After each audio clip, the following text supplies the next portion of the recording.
Alrighty, y'all, welcome back to the live stream here on the channel. So far, we got Leighton, Caleb, Mary, as well as Brian, Paris, and Dave, as well as Yankee and Leighton. Glad to have you guys all in here for another live stream here on the channel. And everyone else who may be watching, not chatting as well. Glad to see you in here. And yeah, we'll be covering pretty much the same risk we were yesterday, just in a bit of a different spot. With a tiny bit higher of a tornado threat. We just got a tornado watch not but about 10 minutes ago or so. So let's go ahead and dive right on into this. There's not a lot ongoing right now, which is good news. So I'm just going to use this opportunity to fix some things. We should be good to go, to be honest. Alrighty, so yeah, we should be getting a new SPC outlook. I like to try to go live just barely before that SPC outlook comes out, which should be in the next 8 minutes here or so. And we'll see exactly how late they are with that. But we did just get a severe thunderstorm warning, not but about 3 minutes ago out here in Texas. You can see that's one for 1-inch hail, 60-mile-an-hour winds. We haven't really seen much today, like at all. We've barely seen any activity in terms of tornadic activity. The only type of significant severe weather we've seen was a hailstorm that went through Snyder, Texas. And then another one that just occurred out here in New Mexico towards the Caprock area. So just two significant storms, and both of them were for hail. You know, that the big MCS that we were expecting overnight into this morning really did not form. We did see it form for a bit out here towards this general area. However, I mean, that rapidly died out as a bunch of storms merged on into it. So yeah, well, this is where our, I don't have my pin out. I forgot about that. Let's get my pin out. So this is where our tornado watch is. Let me go ahead and disable the MCD. So our tornado watch is right there in that purple area. So this is our tornado watch that's in effect all the way from College Station, Texas, down southwest of Houston, through Beaumont, Lake Charles, and Lafayette, almost into Baton Rouge, Louisiana. So big tornado watch there. We'll see how many tornadoes we see today. This is not a high probability watch by any means. It's a normal watch, a normal tornado watch, really. I mean, we've got a 40-20 here, and then the wind threat is 60-20, and the hail threat is a 40-30. I almost debated just going monitoring mode today. I'm not sure how long I'll be live today. We may just be monitoring mode. We may stay live here for a couple hours. It's going to be the same ordeal as what we were at yesterday. We just got the new outlook from the Storm Prediction Center. They've obviously maintained that enhanced risk for severe weather. Not really that big of an enhanced risk, so it shouldn't be, you know, that long of coverage today. Hopefully, I really hope. I don't know. These storms are moving very slowly. We've got a high risk for excessive rainfall out here, as I was anticipating. I told you guys that we, could see a high risk, and we actually did see one. I'm trying to find the new outlook here. All right, it might come through on this software first, actually. It may be through this one first. But we'll wait for that to come through. It should be relatively the same. The only thing that might change is they might have shrunk that enhanced risk a little bit more. Which it looks like they actually did shrink it a bit more to the northwest. So it still looks relatively the same. We have that slight risk that extends all the way out here towards New Mexico, back down to southeast Louisiana, now into southwestern Mississippi, and that marginal goes all the way into western Florida. And we also have a marginal out here where we just have a singular storm that's actually been severe for a little bit out here near the Everglades area. Shouldn't be much of an issue whatsoever. Just some isolated, probably large hail. Yep, and maybe some damaging winds with that as well. It is torr possible, but I don't really see much of a area of rotation with that. So, yeah, we'll just be here for a couple hours, most likely, waiting to see if these storms end up doing much of anything. The good news is we do have the Houston radar today. Sometimes that radar goes down. Quite often, actually. A lot of the times we have a severe event, Houston's radar is either down or it takes like 5 minutes for each radar scan. This time it's actually scanning every 2 minutes or so. So we should have really good radar coverage. I hope we'll stay with that really good radar coverage here for at least a little bit. And yeah, let me go ahead and pull up this radar site. So we'll do our analysis radar on Houston's radar site here. So that's going to be our main one. That is going to be our main radar site today. Michigan, if you're in Michigan, you should be clear from any severe weather. Isolated thunderstorms is a possibility.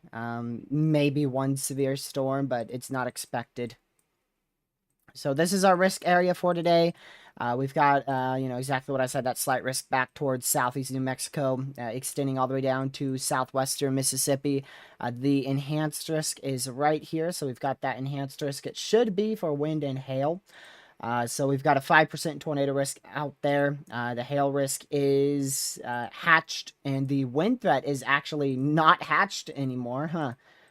Surprised by that. So it's just a 30% wind. But they are still calling for the potential of quite a hefty amount of damaging winds out there. In the watch area, they say 70-mile-an-hour winds likely. And then in this watch, they say 75-mile-an-hour winds. Or actually, nope, they changed that to 70-mile-an-hour winds likely. So both of these are 70-mile-an-hour winds likely for both of those watches. Except for this is a tornado watch, so there's a bit more of a tornado chance out here towards the Houston area. Back up into Alexandria, Louisiana. So just make sure you're hyper weather aware. If you're inside this watch area, this is the main area that we're watching today. This will eventually spread eastward into portions of New Orleans, maybe even in towards Hattiesburg, Mississippi there. And we'll also be watching further out west for additional storm development. They're considering a watch issuance out here. It's at 60% right now. So that's not the highest probability for a watch. But we'll keep an eye on it just in case they end up pulling the trigger for that watch to be issued. Yeah, main threat here should be hail, wind, and ice, and an isolated tornado threat as well. We're probably just going to stay live for a while, I imagine. Man, this is going to be tricky. We're going to wing it again. What does the HRRR have for tomorrow? Because that just finished rendering in. So tomorrow actually looks like a flop day. So remember, I told you guys it was either going to be a big day or barely anything. It looks very much like barely anything. I mean, we've got a large 5%, large 15% wind, large 15 sig hail, and a decently sized 5% torr. But it is a very low wind threat for severe weather. So I'm not expecting much tomorrow whatsoever. Our next big day is going to be Saturday. I don't know if they have anything outlined for that. Yeah, Saturday. Okay, so Saturday might just be another day that we skip, so probably Sunday. Sunday's going to be our next day to watch. Saturday just doesn't seem like it's going to do anything either. I can check this model run real fast. Yeah, Saturday we might have an isolated severe storm out towards the Carolinas, but it shouldn't be anything over the top. Yeah, there's SPC's outlook. I'll make sure that stays the same here. Well, dang. Wow, so they got rid of the 30% and the 30 hatched risk for hail. They shrunk that 5% big time. Like, big time.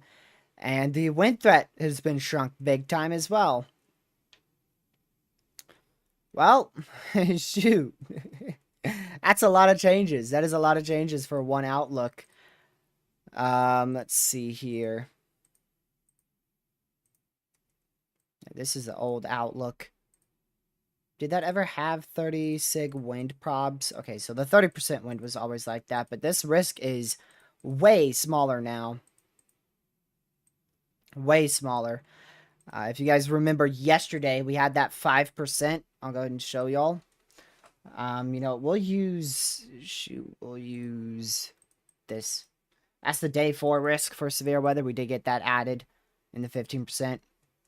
But if you guys remember yesterday for today, we had a big 5% that extended all the way from Louisiana all the way up towards New Mexico and all the way back down. It was a big 5% like that. Now we have a not the smallest 5%, but definitely a lot smaller 5% tornado risk.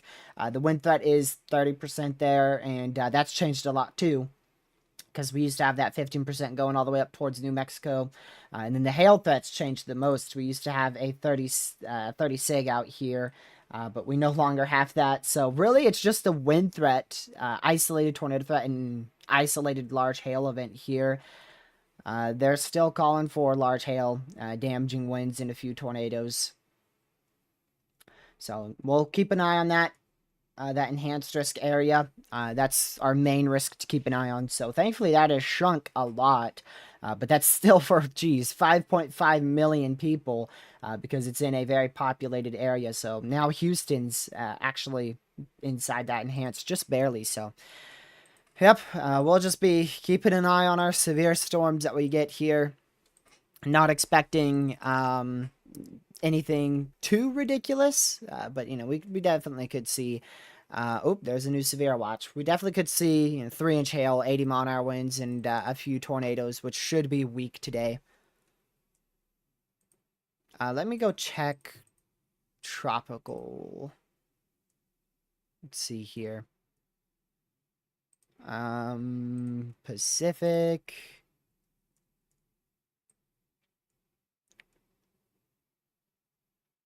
Nah. It's not impressive at all. So as for the National Hurricane Center, they did update.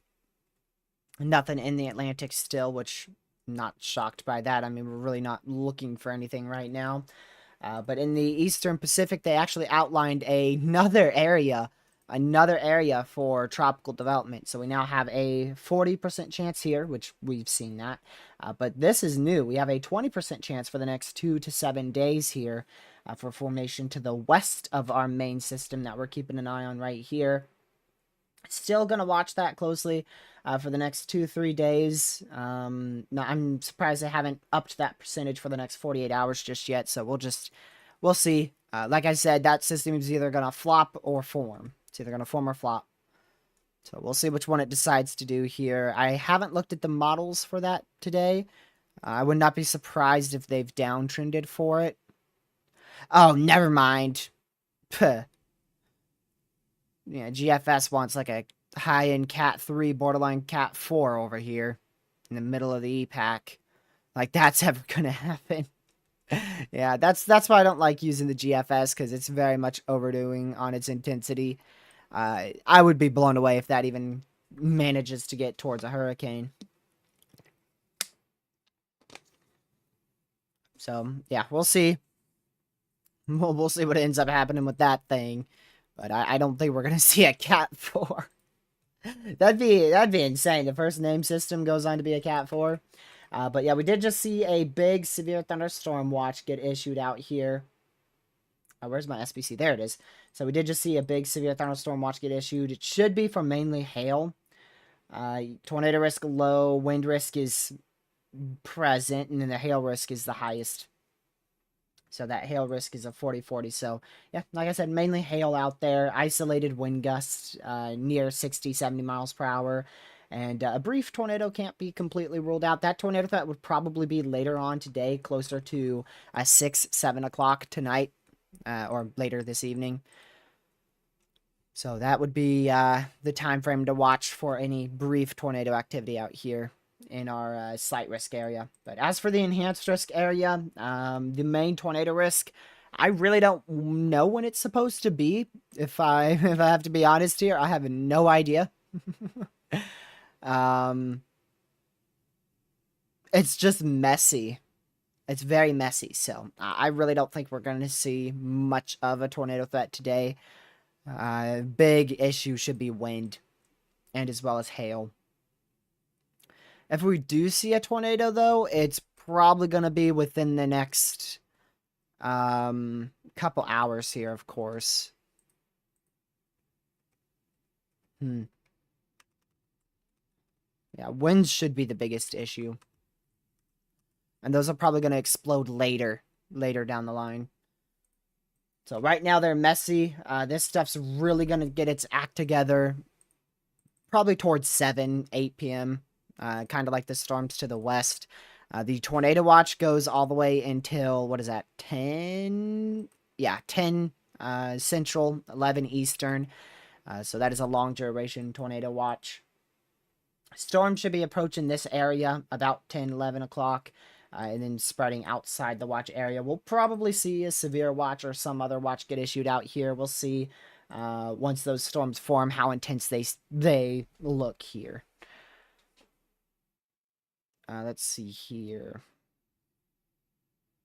But yeah, hope everyone's having a great day. Welcome, Girl Dev, Caleb, that random guy, Blondie, everyone else who's in here chatting and just watching as well.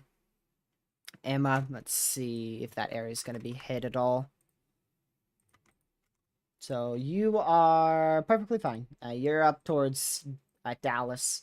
Your main risk is flash flooding, but I believe that risk is even starting to come to an end now. Most of the flooding has been off to the southwest of Dallas. Yeah, there shouldn't be any severe weather in Indiana today, I don't believe. Yeah, no severe weather's anticipated. You're not in any risk for severe weather for the next 4 days as of now. I don't know if Tuesday still looks interesting. I haven't checked models at all. Tuesday still looks interesting, but it's off to your west. So we'll see. There's been a lot of uncertainty, which is why we haven't seen any like big areas from the SPC added. Because there's just been too much uncertainty regarding how strong these troughs will be.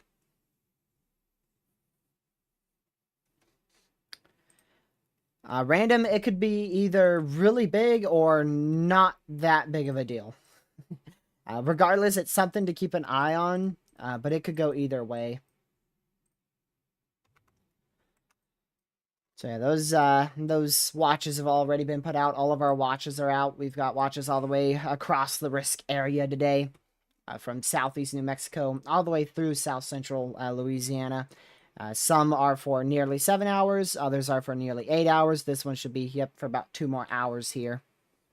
I knew that middle one would be shorter because we've already been through most of that threat.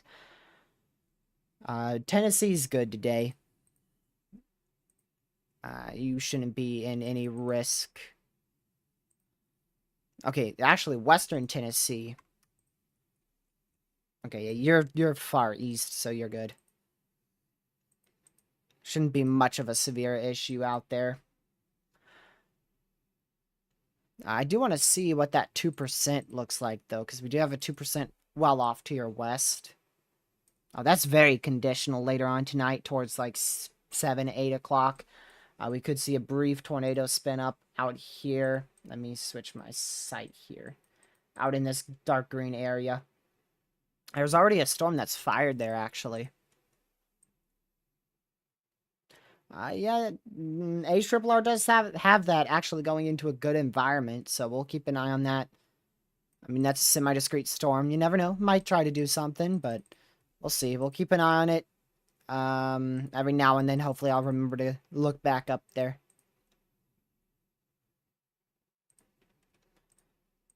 But I do want to go check the radar site up there just to see if it's doing anything. Oh, right, there is no radar site up here. I forgot.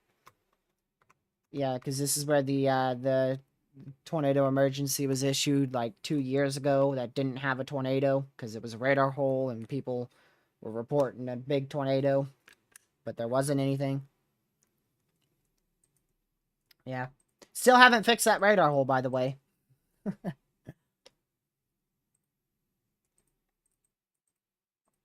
This one is, yeah, these are still warned for the same thing. 1.5-inch hail, 60-mile-an-hour winds for the next few minutes. This one's for 50. This one's for 50. So, yeah, those are going to be out there just kind of producing some hail, some wind. But that should be about it.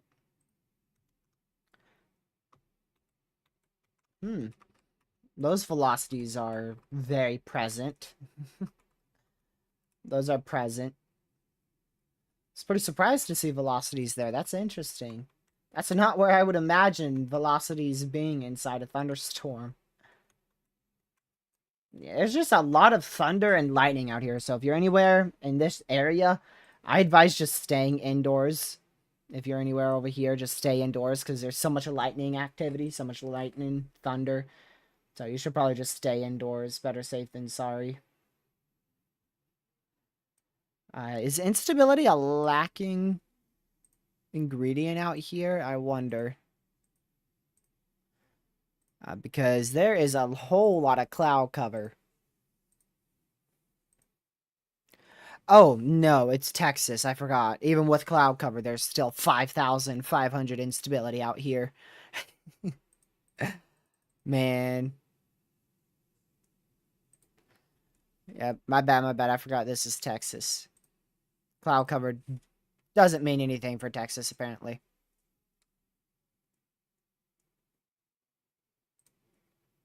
Man.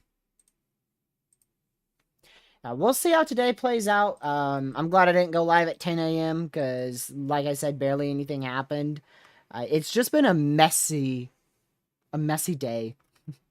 It's been a messy day. So, in my opinion, the best threat for severe weather today is probably going to be further out here as this pushes down to the south and then merges with thunderstorms and then starts to turn eastward.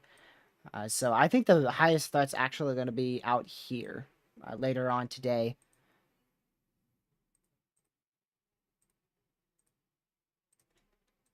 But we very well could have a pretty solid threat further to the west. There's a lot of model uncertainty. Some models show this being a big day. Some show it doing nothing. So we're in the exact same boat as what we were in yesterday with day one, a bunch of uncertainty for no good reason. It's just very messy. So let me show you what the HRRR shows here over the next hour. So this is generally what the radar looks like right now. A big old area of mess, a bunch of mess. And then in about 2-3 hours, towards 6-7 o'clock, these storms start to merge and get their act together. Probably just north of Houston, and then at 8-9 p.m. they're in a very well organized line, and then at 10 p.m. we start to see a MCS form. I mean, like right where we saw it that other day, near Lake Charles, and then 11 p.m. that continues to push eastward here, and this is as far out as the model run goes, which is midnight tonight. So yeah, that would continue eastward here. We could go for an older model run, and it should show generally the same thing. Yep, you can see this model run has it a little bit more south, but again, continues pushing eastward through Mississippi and then Florida, and then weakens in the Gulf states there. Immediate coastline of the Gulf states.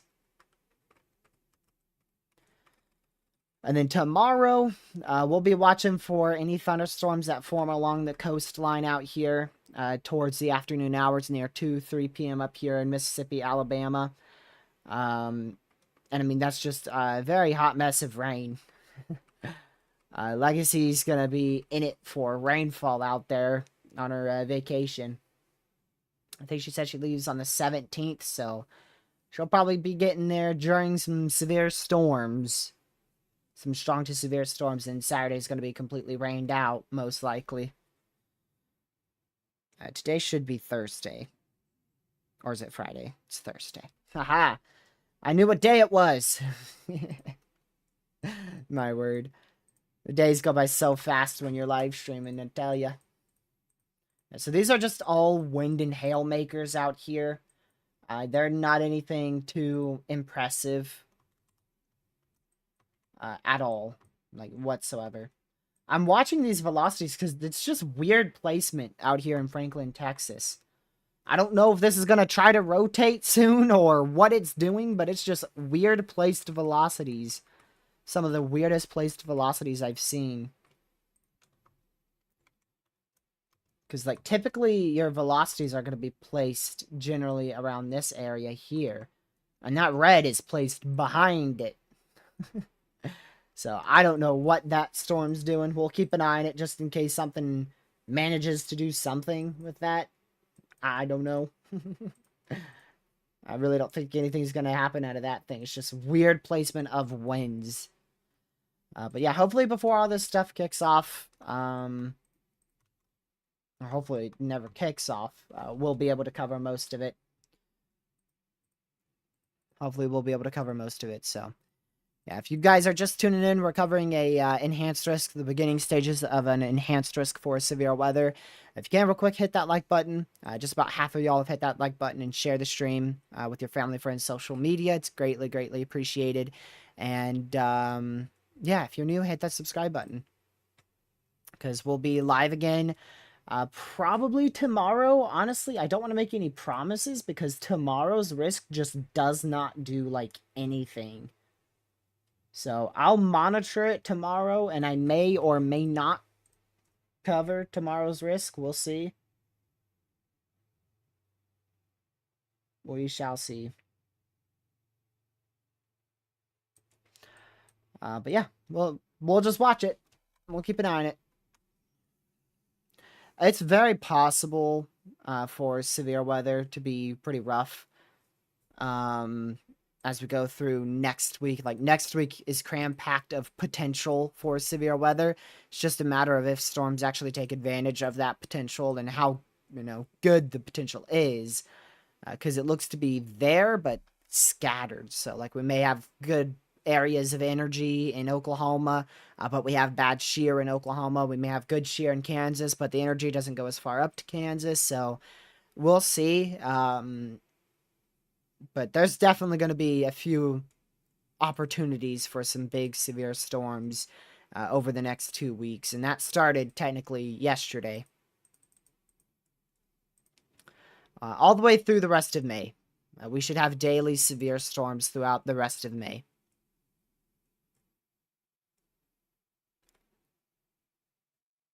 Let's see here. So we'll just keep watching the models, but it's still a lot of uncertainty. Models have been all over the place. I mean, like I said yesterday, for Tuesday, they started severe weather in Oklahoma and Texas out here, and then it somehow shifted all the way up to this area, and then it's now shifting back out to this area. So models have been all over the place for pretty much every day, really.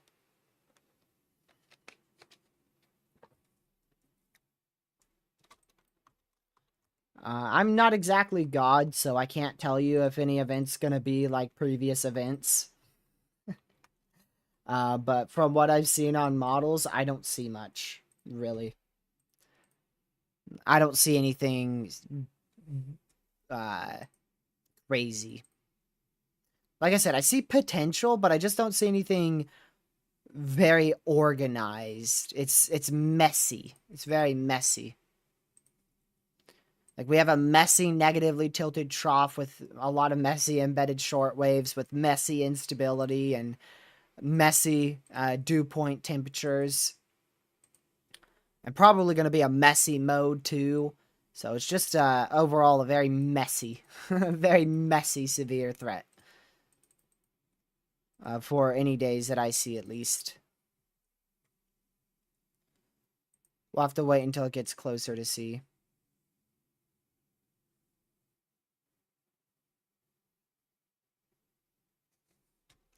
But yeah.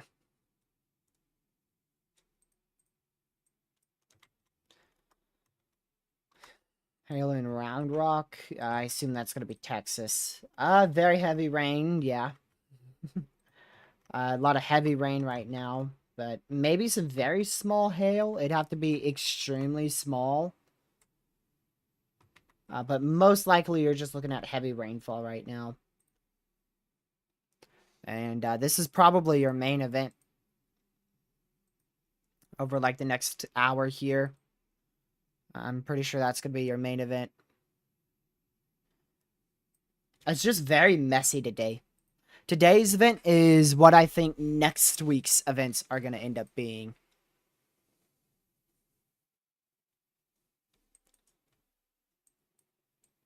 I'm going to check my local radar site. There's a chance for me to see some thunderstorms today. I don't even know if I'd consider them thunderstorms. It may just be more like rain showers. They don't look very interesting. Off to my east, there will probably be a thunderstorm, which I think is going to be that right there. Going southeast, so that's going to miss me by a couple miles. Just a lot of lightning and thunder right now in our main risk area. And I mean a whole lot of thunder and lightning.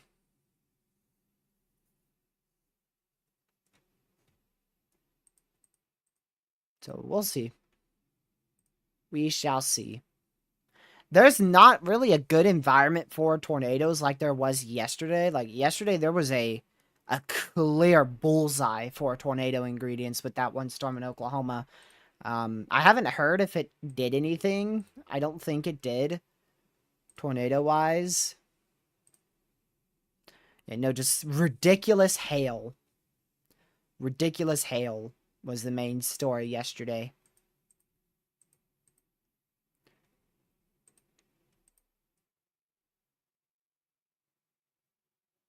So we'll see.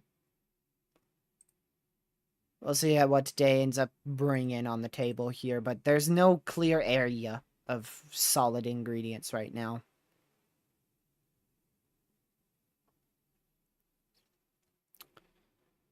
We'll monitor it and wait. The good old watch and wait. There's Chip again. How much you want to bet he's going to leave in about 5 minutes? Glad to see you back here, Chip. It's turning into hurricane season. You got to start getting active again. There's a lot of something that might happen. I don't know. Some rain in the Caribbean. Let's see here. What was I wanting to look at? Oh, yeah, the flooding. The flooding today. I haven't mentioned that. The flooding. Not the fire, the flooding. We've got a high risk for flash flooding out here in Louisiana and southeast Texas. So quite the interesting event that's probably going to unfold today. Life-threatening flash flooding is expected, with catastrophic flash flooding being a possibility all the way from the DFW down through Baton Rouge, Louisiana. Now, if you're behind this area here, you know, if you're in this moderate, your main flash flood risk is pretty much done. But your flash flood risk, if you're in this area, is just getting started. And especially if you're in that eastern side of the moderate and in the high risk. I mean, you guys are going to be seeing flash flooding for hours on end, most likely, out here. You're going to get a lot of consistent thunderstorms for possibly as long as 6 hours. But there's a lot of uncertainty on exactly where the flooding is going to be the exact worst. We have a good area. You know, we have a solid high risk there, of course. So we have a good idea of where it's going to set up. But exactly who's going to see the exact, you know, highest totals, there is some uncertainty regarding that. But I mean, in the moderate and the pink, so the red and the pink here, moderate and high risk. Uh, like I said, life-threatening flooding is expected with catastrophic flash flooding possible. I'm attempting to find the precipitation totals. It should be up here, so I don't know why the heck I'm looking at snowfall. Maybe I should try reading the products. But yeah, you can see it might be a little bit more on the southern end here. You know, you got widespread 5, 6, 7 inches of rainfall out here in Louisiana and eastern Texas. So that's generally where the heaviest rainfall should occur. I really don't think we're going to see a whole lot of flooding on the north side of that risk because it should, you know, our storms, if I just show you here, our storms are already going south and they're going to eventually turn. So pretty much, you know, if you're south of, or rather north, if you're north of this general area, I really don't see a whole lot of a whole lot of flooding occurring up towards like Shreveport, near and north of Alexandria. So really, if you're out in this general area, that's where I think the highest threat for flash flooding is going to be, especially where the Weather Prediction Center have their high risk, which, I mean, if we draw that again, I don't know exactly how I had that. But yeah, it should be generally here. Should be generally here where I think the best risk for flooding will be. And then, of course, on the southern side of that high risk is a bullseye. So I think a lot of flooding will be occurring out here towards Huntsville, Texas, Livingston, Texas, Woodville, Jasper, Newton, Leesville, going into Louisiana for Leesville. Probably in and around, maybe just to the north of Houston, Texas here. So that's where I think our highest flood risk will be. And like I said, there is some uncertainty. So, you know, Huntsville, you may get barely any rainfall. And then Jasper, you may get 6 inches of rainfall. And then Lake Charles, you may end up with, you know, 1 inch of rainfall. And Kingwood could end up with like 8 inches of rain. So that's what I was talking about with uncertainty. We know that somebody under here is going to have a risk for life-threatening to catastrophic flash flooding there. I use Radar Omega as well as GR2 analysis and GR level, or rather, GR Earth. GR Earth, GR2. GR2, and then Radar Omega. GR Earth, GR2 analysis. There you go. I am Radar Omega. Man. Couldn't spit out the radar site names there. So this is our flood risk. This is our flood risk. Don't confuse that with the severe risk. So here's our severe risk today. It's too messy of a setup for him to chase, so he's just not going to chase, and he's going to fix up his car and stream for the next few days. So he's not chasing today, but this is our severe risk. We've got a slight risk for severe weather, level 2, and a level 3. And then, of course, level 1 as well. So main areas to watch by a milestone is in and around that yellow area. That's where we're watching the most. And then pinpointing that even more in and around that orange area, which is very difficult to see because of all the colors here. You know, I've got the watch on and the outlook. So that's why I like to use this this site for you. Because I can actually just, you know, with one click, I can just, if I find it, oh, it's up more. Duh. Could just disable the radar site. And then it looks more cleaner there. So yeah, that's our tornado watch that's in effect right here in the purple. That's where we have an environment that's favorable for tornadoes. All hazards there. The environment is still favorable for tornadoes, but not nearly as favorable as out here in the purple area. So we could still see a brief spin up tornado all the way from near Austin back up towards, you know, Odessa, Texas, and into southeast New Mexico. So can't rule out a tornado. It's just very low. I don't know the exact probability. I think they have it at 10% for 2 or more tornadoes. Yeah, 10% for 2 or more tornadoes back out here in our severe watch. And then, like I said, we have that slight risk level 2. So you've got a marginal level 1, it's slight risk level 2, and an enhanced risk level 3 out of 5. Most of this is for wind. Actually, the entire enhanced risk is now for wind. It was for hail at one point, but they downgraded that on the latest update. So it's now for just wind, 30% wind. So isolated 70 to 80 mile per hour wind gusts will be possible today. Still looking at 2.5 to possibly as great as 3-inch in diameter hail out here, especially in that hatched area from north of San Antonio for Austin, Texas, back up towards near Odessa, Texas. And the tornado threat is been decreased drastically here. We used to have a very large 5% from just west of New Orleans all the way up here to New Mexico. They have shrunk that all the way down to just this area right here. So much smaller 5% tornado risk now.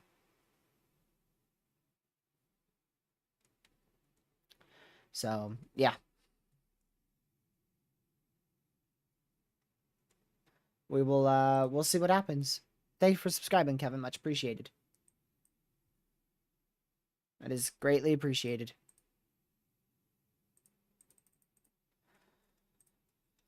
What did we just see? Mesoscale discussion here. Out in Arkansas, so we just got a severe storm for 1 inch hail, 60-mile-an-hour winds on this storm in Oxford, Arkansas. Also got a MCD for a marginal wind and hail threat through the evening. I don't know if we have cameras in this area. We might. Nope, they're a bit more to the northeast. Those are a bit more to the northeast. But here's that new MCD. I'll go ahead and turn on the radar. So yeah, right there in that yellow, we got a 20% chance of a severe watch being issued. The discussion for that is thunderstorm activity is expected to increase in coverage this afternoon and evening across portions of the Ozarks into the middle Mississippi Valley. A few organized clusters of supercellular 2 may be possible as forcing increases from the mid-level speed max moves across this area later this evening amid the instability rising up to about 1,000 to 1,500 joules per kilogram. Few instances of severe hail and damaging winds will be possible. However, watch issuance is unlikely to be needed as this threat will remain isolated. So we should not see a watch up here.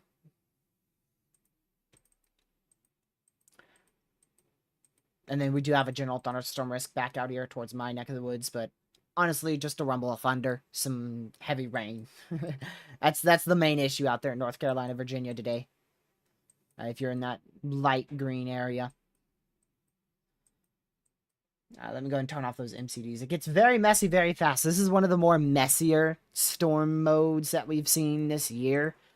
Yesterday this radar looked really good because we only had, even this morning, we only had a few storms, and whereas now we just have this crazy plume of rain all back up in here, and then our actual area of potential severe weather right here as that moves off to the south.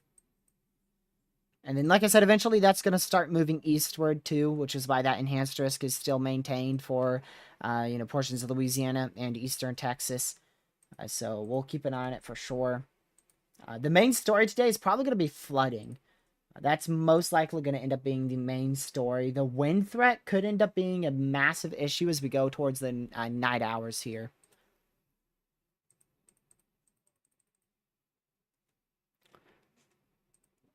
So we'll keep an eye on it.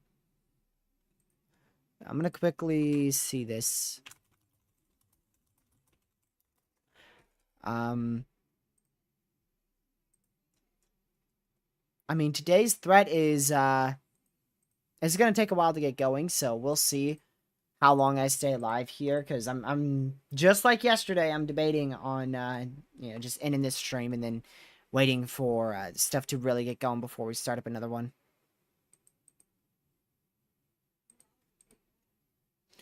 Yeah, I have played the new update chip. Centerville, Texas? Let me see. I swear, if it's this storm, I might know the exact storm you're talking about. Let's see. Okay, I'll just type it in. Centerville, Texas. Oh, yep. Is that the one I was thinking of? No. Buddy. Dude, really? Really? Really? Really? Hold on a second. Let me show you this. Let me show you this. So you're using this one, right? Yeah, we're using this. Let's just go back one scan. I just gotta show you here. Do you really think that could be something? There is no way an area of rotation would go from nothing to 100 plus in one scan and then be gone the next scan. That is complete contamination. And you know why? Because we are scanning through 5 different storms. 5 different storms. You see all this contamination? Even just looking at the CC, you can tell that this whole area, let me choose a different color. This whole area is full of contamination. So anything in that entire area is going to be completely useless to look at. Completely useless. And you can also see it from the purple ring, too. See the purple ring? Just imagine that continues to the south. So, don't look anywhere outside that purple ring. And even if you look inside that, like the area you were just talking about, that is inside the range fold area, but it's big time contamination.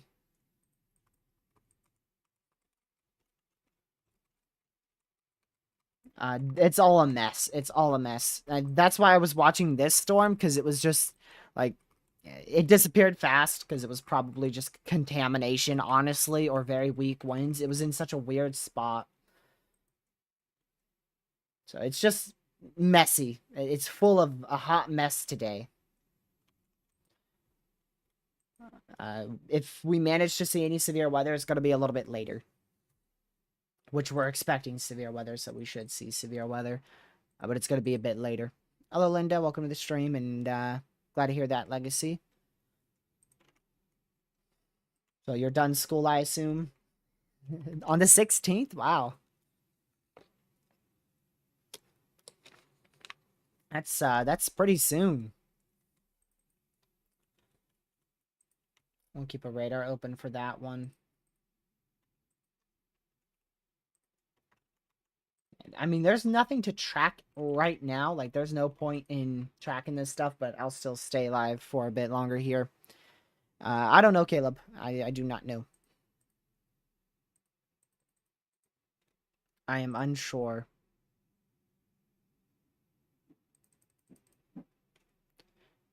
Let's see here. They just issued something.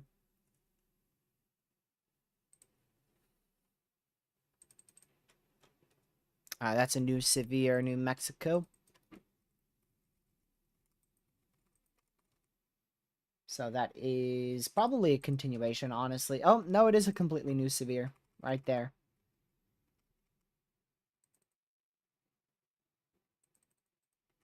So there you go. It's a new severe for what? Probably 1-inch hail.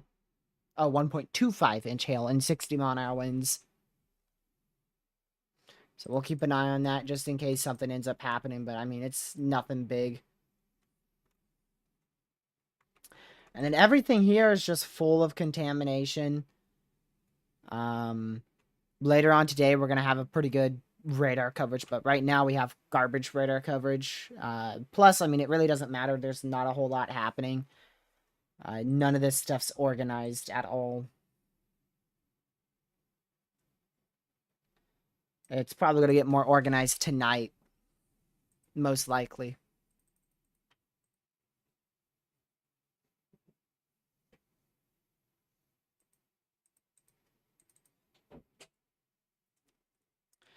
Let's see. Did you call that out too, Pez? Did you just flop a bucket of yellow there like a month ago and say there was going to be a tropical area of development because you knew hurricane season was going to start? Man, what is the HRRR doing? Jeez.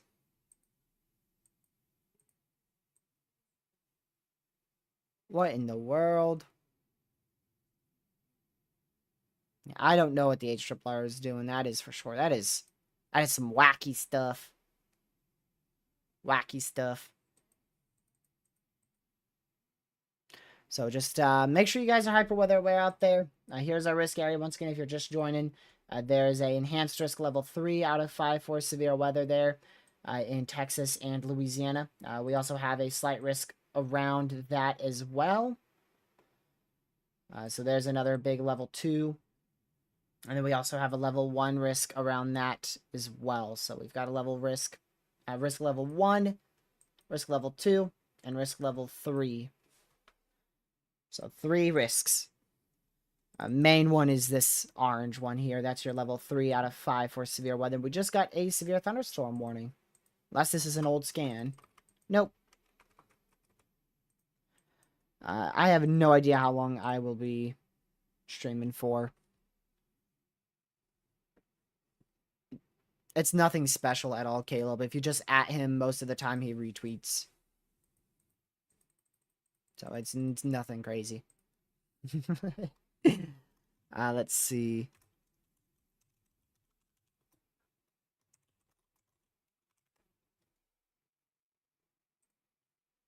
I want to look at the cameras here. This is in Leesville. Yeah. Man, no cameras up here. Man.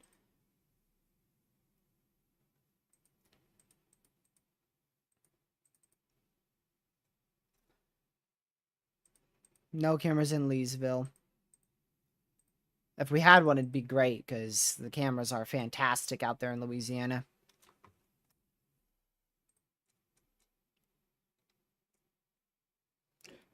So, yeah, we'll continue to keep an eye on these storms here. There's not really anything over the top. Yeah, look at that, look at that, look at that. Sorry, I had to go look at Pez's Twitter. So he did a picture of it, right? And he added 2 people. Then in the comments, he replied and snuck in @span. Nah, not impressive, buddy. Not impressive at all, Pez. That's funny. That's funny. Thought he could hide it. He actually did @him too. Man, that's wild. Oh, this is warned for 60-mile-an-hour winds and 1-inch hail, by the way, for Leesville and Louisiana. It wasn't even anything in Alabama either, bro. Just added him for the popularity. Wow. That's wild, Pez. That is wild, even for you. Oh, look, we got a cell split happening here. So that's where one storm goes north and one storm goes east.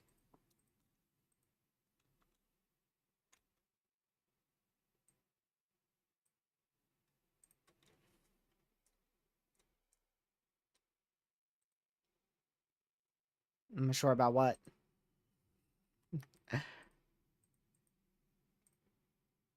Pez, I'm not stupid. I got a screenshot of it now. I'll send it to you in Discord. Man, shoot that. I'll send it in my server. You want that? You want me to do that here?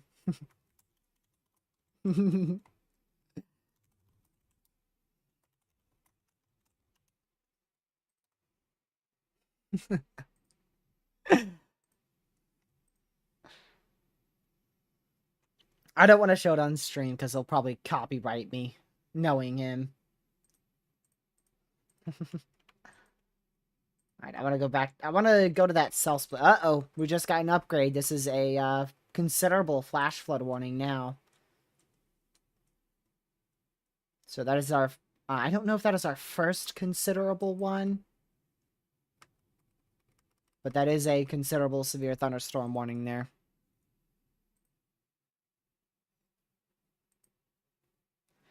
So that is considerable for, let's see. A new flooding is no longer expected. Please continue to heed remaining closures, or road closures, rather. Yeah, so considerable flash flood. That is out there for Clean, Texas. Temple, Texas. Let's see if there's any other. Woodway, Texas as well. So that is a considerable flash flood warning, which means you need to seek higher ground immediately. I guess we have like no good radars. Okay, here's a decent radar. So you can see that cell forms west of Andrews, Texas, and one is going to split north and one is going to split east. So there you go, north and then east. So like I said, I really think the flooding is going to take the cake today. Until possibly closer to like 10. I think 8 to 10 p.m. is when we should see a solid uptick in severe weather activity tonight. But the flooding is going to be over the top. Like I said, isolated areas of 7 to 8 inches of rain will be possible.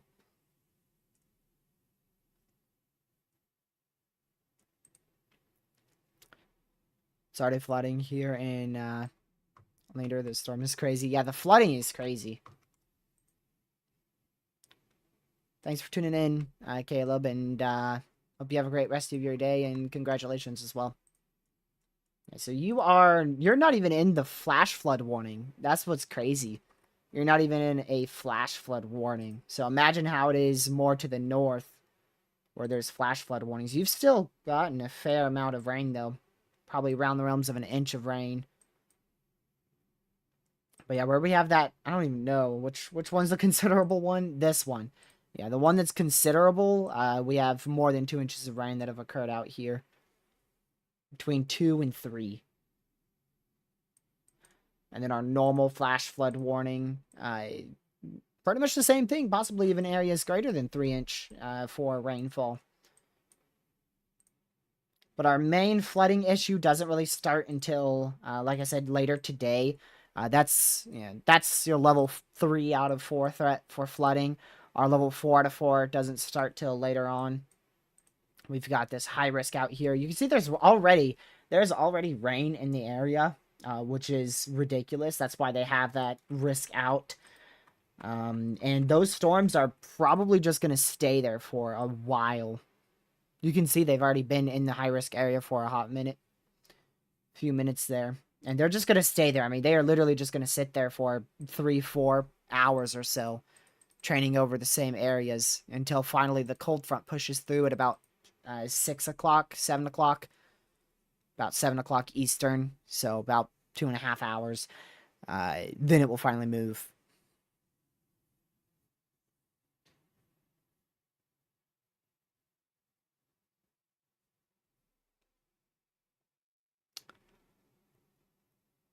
Let's see. Yeah, so just continue to keep an eye on the weather. If you guys are inside the risk region today, once again, we have a slight risk all the way from Louisiana, all the way back up towards New Mexico.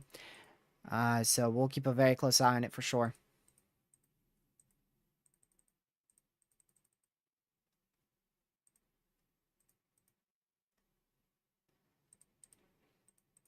Let's see here.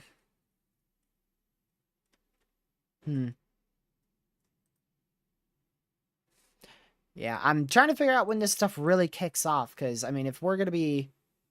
I don't want to be live for 3 hours, if nothing's going to happen within those 3 hours here. Because, like I said, normally we're live for 3 hours in the enhanced risks, 4 enhanced risks, rather. And I know tonight it's probably going to get quite up there in the severe activity.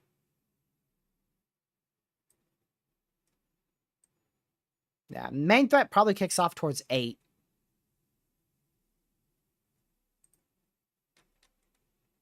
Let's see here.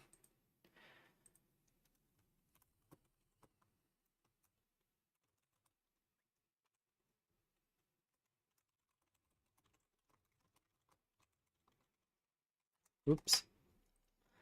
Yes, just checking model runs on the other screen. You guys can see... Oh, well, you can't see models up there. I'll switch it, actually. There you go. So you can see what I was looking at. So, yeah, there's... This is the HRRR model run here. And this is what we're anticipating later on tonight. So you can see all these messy storms right now. And then later on today, this is 7 o'clock. So 8 o'clock, I believe. Yep. So 8 o'clock, things really start to kick off. And 9 o'clock... 10. This is all in Eastern, by the way. 11 Eastern, 12 a.m. Eastern. we start to see that MCS form. So that's what we're keeping a very close eye on, is how strong will that line be later on tonight in western Louisiana, eastern, southeastern Texas. So we'll continue to see what these models show here, and keep an eye on it for sure. Let's see here.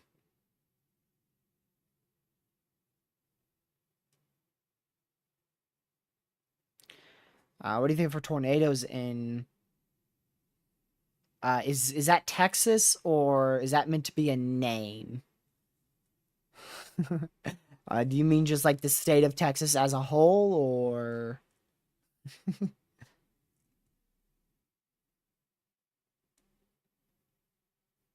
but yeah, let's switch back over to this. I wish this had a flood thing, so that way we could see all the flooding. You know what? This might have it. Yep. So this is your last... Well, 6 hours ain't really that fun. This is your last hour. We're gonna... Oh, there's no smoothing.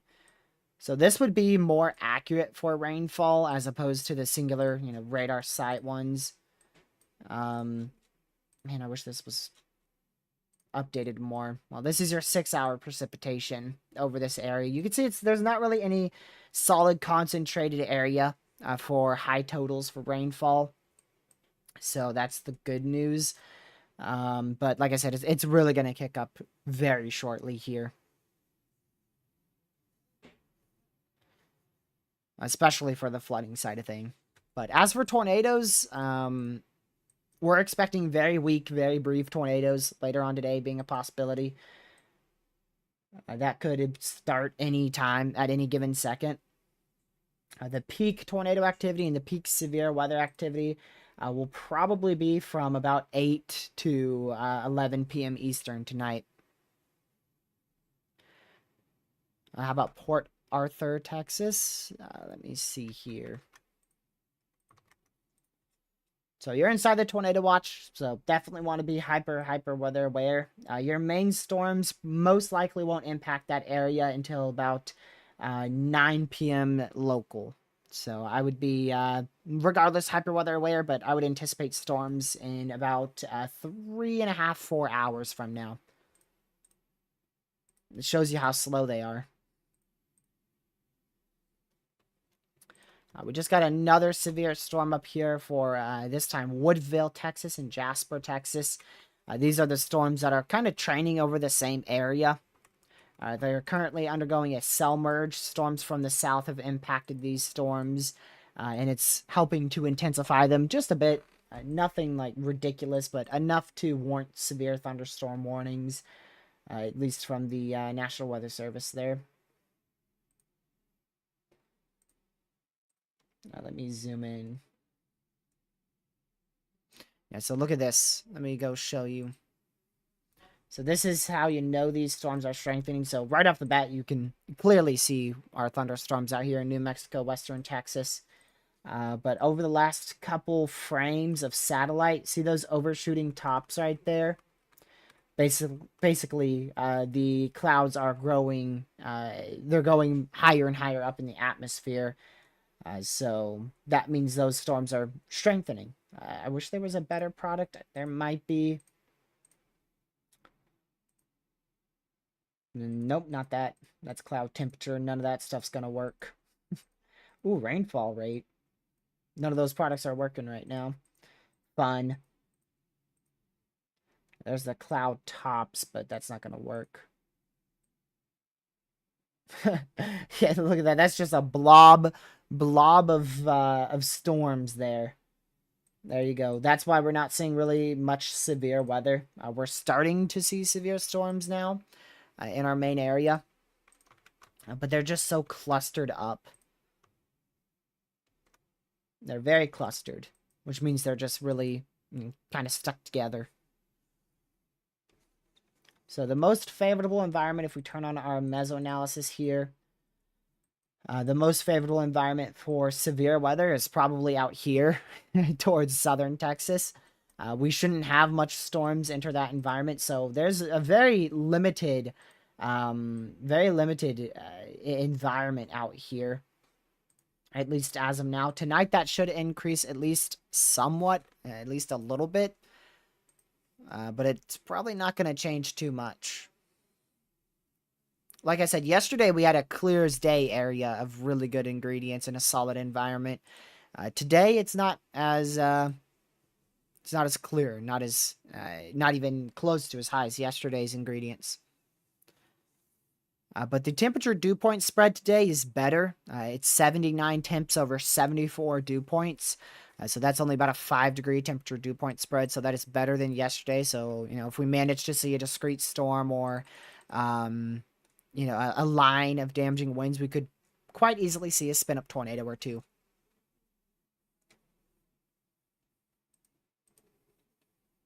Cedar Park, Texas.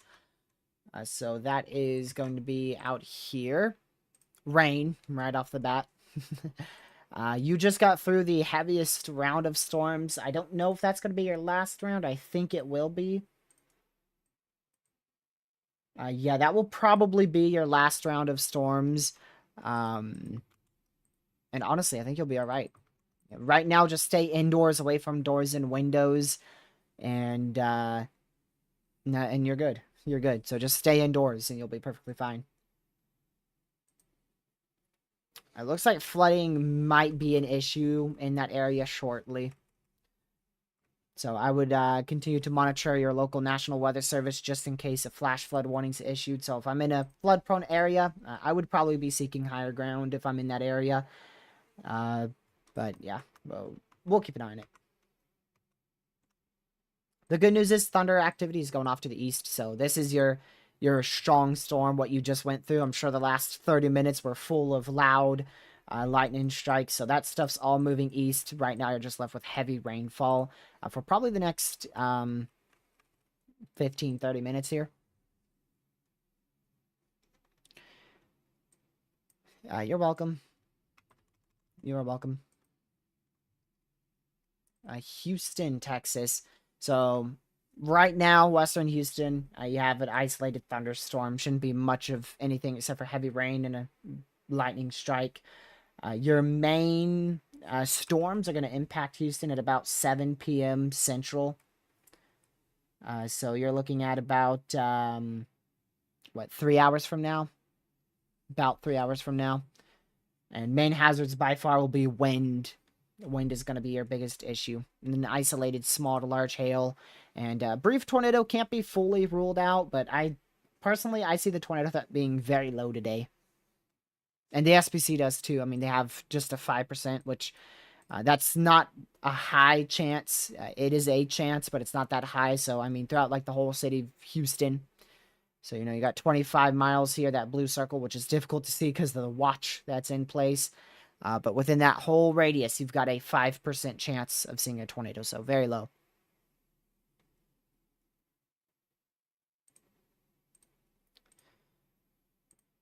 Very low, but non-zero. Pollock, Louisiana. So that's California.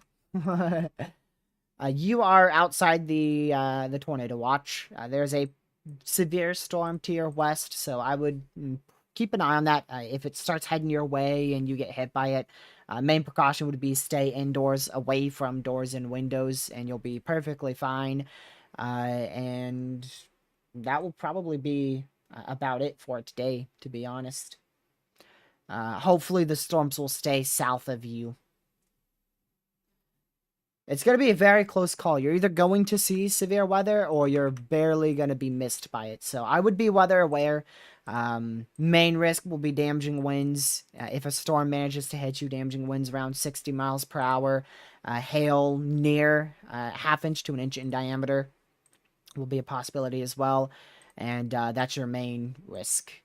And that's going to be throughout most of the day. I mean, you're going to have multiple rounds either for your area or to the south.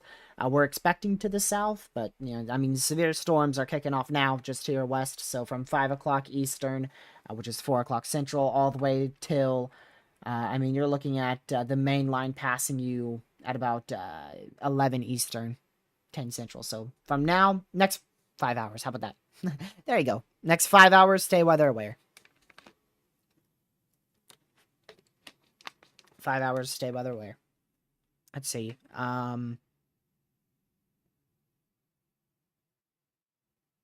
So, yep. Drew, I'm not going to comment on that. Like I said, I don't start drama. I hope I don't have any beef with anybody in the community.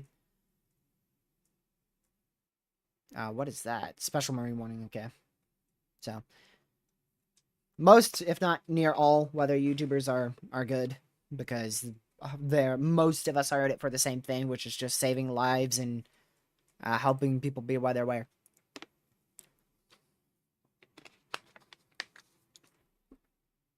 Freeport, Florida. You're in a overnight risk for severe weather. So if you end up with severe storms, it's going to be overnight. Time frame will probably be tomorrow morning about 6 a.m. Eastern time. And thunderstorms will be possible throughout most of Friday, as well as into Saturday. So you've got a lot of storms possible. A few may be severe for the potential of isolated 60-mile-an-hour winds and a half-inch hail.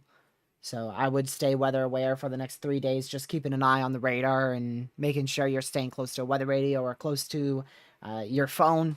That will give you a warning if you end up inside a severe warning or tornado warning. But the risk should be low. So if a storm hits you, it should be weak. So just keep an eye out. But we're not expecting too much activity out there. The prime time for severe weather out of like the next 3 days right now appears to be about 4 or 5 p.m. tomorrow. So like if you're, if I had to say when you'd see severe weather, 4 or 5 p.m. tomorrow would be the highest opportunity for that.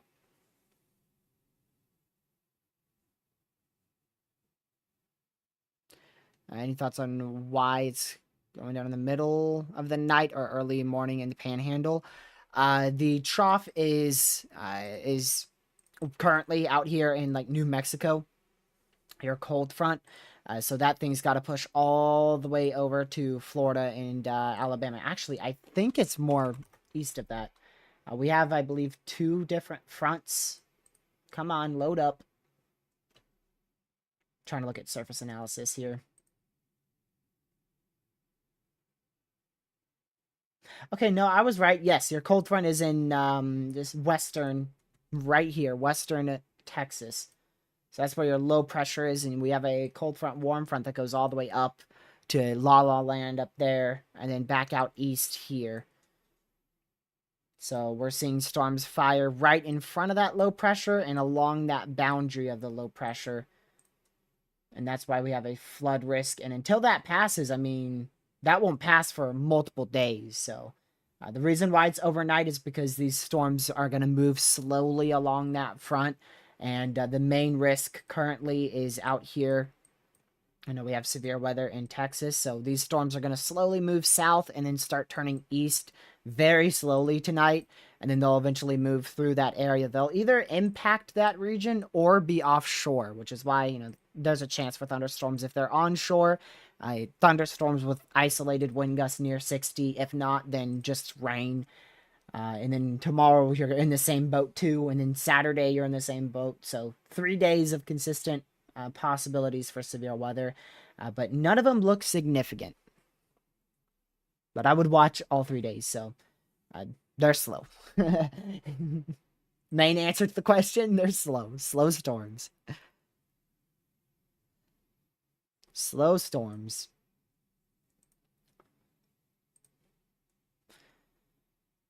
You're welcome. Thank you for tuning in. Let's see. Where's the warm front right now? I just drew it. I literally just drew it. It's going to be generally along this area here. And then it meets the low pressure out here in Texas. And then another cold front starts right at that low pressure and then splits off right up towards Oklahoma. And then, like I said, goes up to La La Land up there. You've got 2 cold front, warm fronts. You have a cold front, warm front here, cold front, warm front here. generally. I drew that fast, so it was different.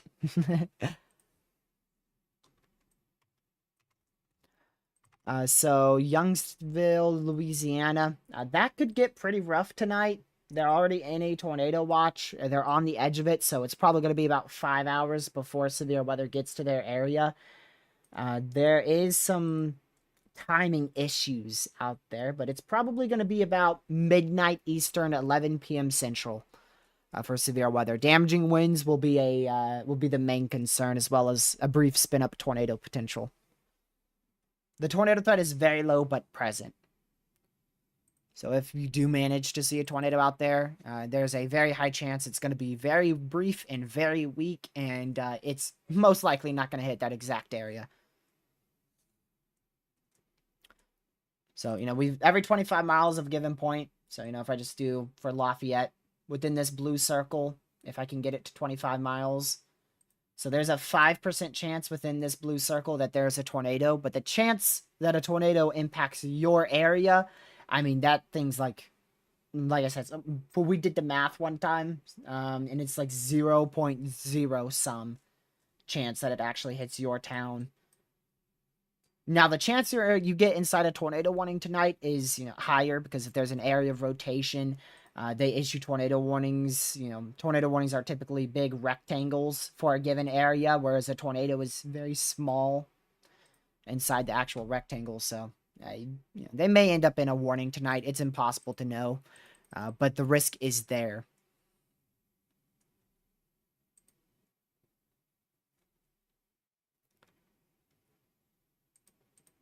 Let's see here.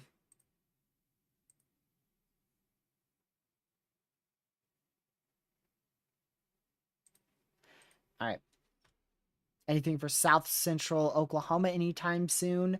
Right now, there's nothing highlighted, but I am definitely watching day 4, which would be Sunday, like a hawk, because it's going to come down to the capping. You guys remember the last 25 trillion events in 2024 where it came down to the capping? It's going to be the same thing with Sunday. So Sunday, if we see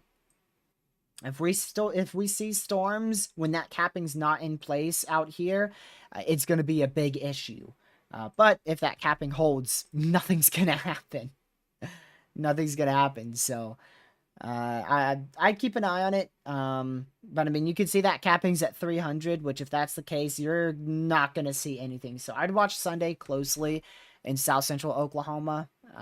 But right now, it looks like the capping, which basically stops storms from firing, is going to be too strong.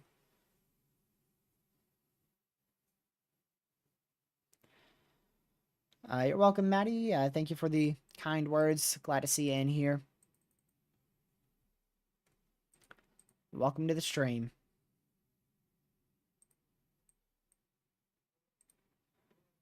Let's see here.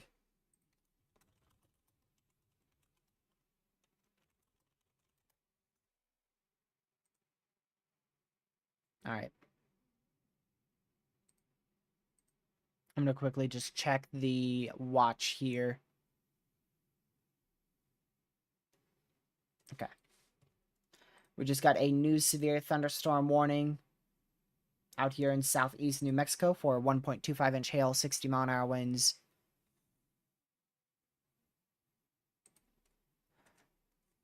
Let's see. Brief explanation of what sin is. Let's see. I know what it is, but I want to make sure that I can give it in a quick matter here.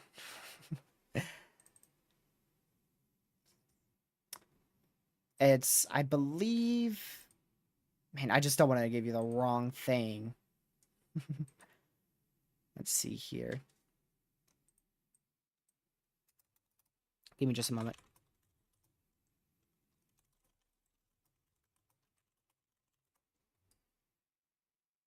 Okay, so now I can give it properly. So it is when there is a boundary of normal temperatures in between the upper atmosphere and the lower atmosphere. So it's a capping inversion. Basically, when it's cooler air below the warmer air.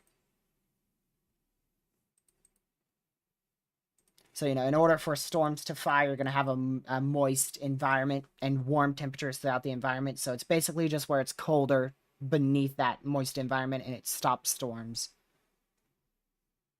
Which I can actually show you that from a sounding. It's better to make sure that I'm giving you guys correct info. Because there's so many different seasons and stuff. I have to refresh myself with, these terms every once in a while. Let's see. Yeah, let me just get, we'll get a sounding. We'll get a sounding from Monday. We'll get a sounding from Monday.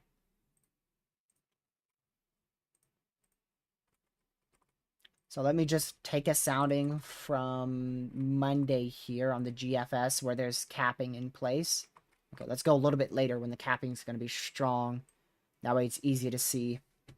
So there's just a simulation of the environment on a particular model run. And wow, this is a terrible one. Wow, that is a lot of capping. So see how it's a warm environment here? You've got a warm environment, and then you're going to have cooler air that's trapped at the bottom. This is a crazy capping. Look at that. So this whole thing here is capped. That is a bunch of capping. So you have more drier air in the upper atmosphere. And then you're going to have also cooler air there as well. Now this goes warmer air. So this actually goes from like 70 to even higher temps in the middle of the atmosphere here, the lower atmosphere. And then it continues to cool off as it climbs. So basically you go from, normal temperatures to hot, and then it cools off as it goes up. So that is a lot of capping right there on Monday. Nothing is going to get through that. You might see like a cloud that tries to puff up here, and then it's just going to get completely destroyed. It will not be able to do anything. Even if it broke through that capping, I mean, the lapse rates are still terrible. So basically the storm would just barely be able to get going. It's not going to rapidly develop in that environment. That is not favorable for tornadoes. Might be favorable for a low-end severe threat, but in that case, it's capped out either way.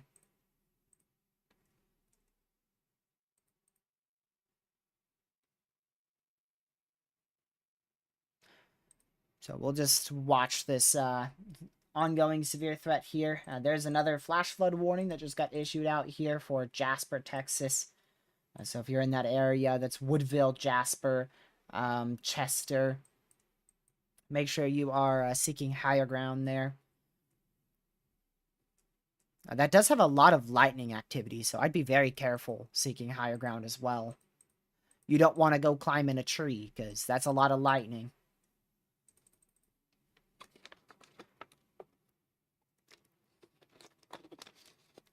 Alright, let's get back out west here. That is still forming a bit of a hail core. You can see the blue pixels on this particular radar site. So that means that means some large hail starting to form.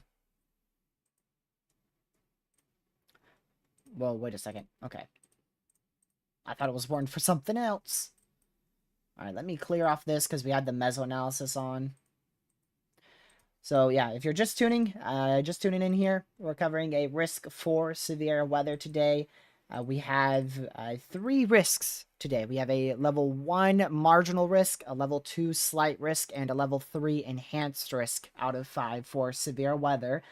The main hazards today by milestone will be damaging winds upwards of 80 miles per hour, large hail upwards of 2.5 to 3 inch in diameter, and as well as a couple brief tornadoes are going to be possible, specifically as we go towards the latter half of the evening hours out towards Houston, back out towards Lake Charles and Lafayette, Louisiana, where we have that 5% tornado risk in effect.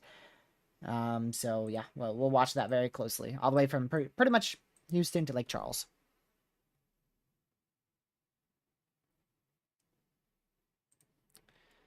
So we'll keep an eye on that.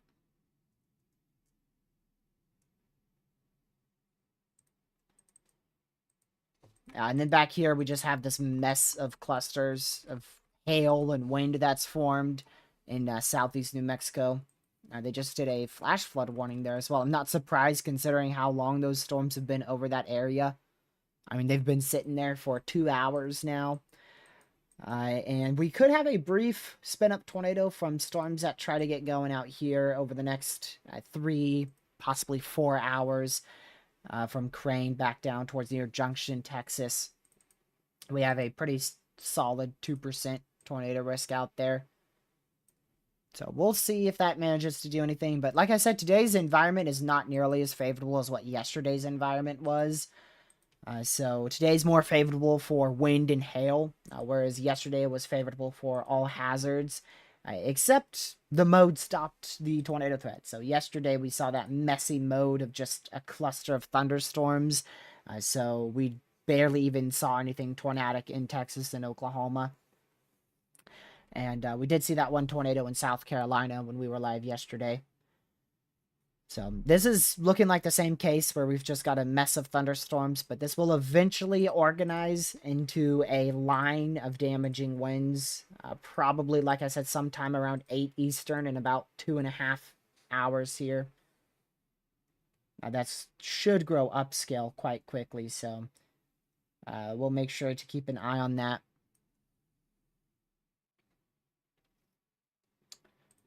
Let's go back to our analysis radar. So that's your hail core once again right there east of Bennett, New Mexico. All these other storms are just hail cores and wind threat. There is not going to be anything tornadic up here. It's too messy and the environment is not favorable for it.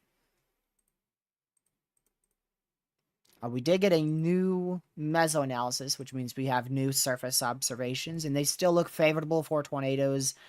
Further south of our main line, so further towards Houston, it's more favorable for severe weather. But I wonder if storms are even going to be able to take advantage of that environment tonight.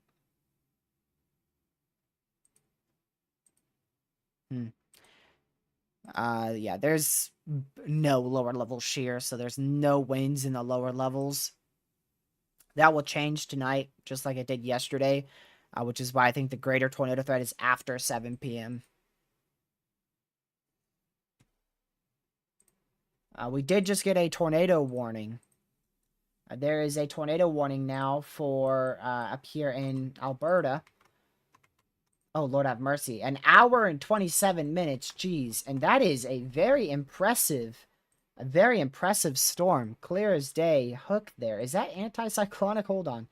Okay, so that is winds going towards the radar and winds going away from the radar. That is normal rotation. That's not anticyclonic. It just kind of looked like it with the way that hook was orientated. Wow, that is impressive. Yeah, that is impressive. That is definitely rotating. You can see the clear red and green velocities there in Canada. This is in southeastern Alberta, out for the Dowling area. Northeast of Hannah. Thank you, Ned, for subscribing. Much appreciated. So, yeah, I'm not going to switch the overlay to the tornado warning because that is in Canada. And I mean, that's going to be for 1 hour and 26 minutes. So that would just be an absurd long amount of time there. And I won't cover that too much, but we'll check back with it here and there. You can see our storms are trying to get organized already. We just got another severe thunderstorm warning there. Now for the Huntsville, Texas area. So that's another severe thunderstorm warning that has just been issued. A lot of this stuff is just going to be, if you're out in like Huntsville, Jasper, Texas, or in, let's see, Otis, Louisiana. The main thing that you're going to notice is a lot of lightning and thunder and heavy rain. Like, you're probably not going to notice much of the winds or the hail. It's definitely possible. That's why you need to be away from doors and windows. But most of the time during these severe storms, you don't typically see those hazards that often. Unless it's a higher end severe. Like, these are low end severes. If there's a hazard for like 4-inch hail, there's a pretty good chance you're going to see at least some hail. Like yesterday, we had a severe for 4-inch hail, and we had multiple reports of 2, 3, 2.5, and even 4-inch hail. in Oklahoma. Shockingly, not Texas for the 4-inch hail for once. I don't think that's going to be able to do anything for once in southern Texas. We don't have the most favorable environment.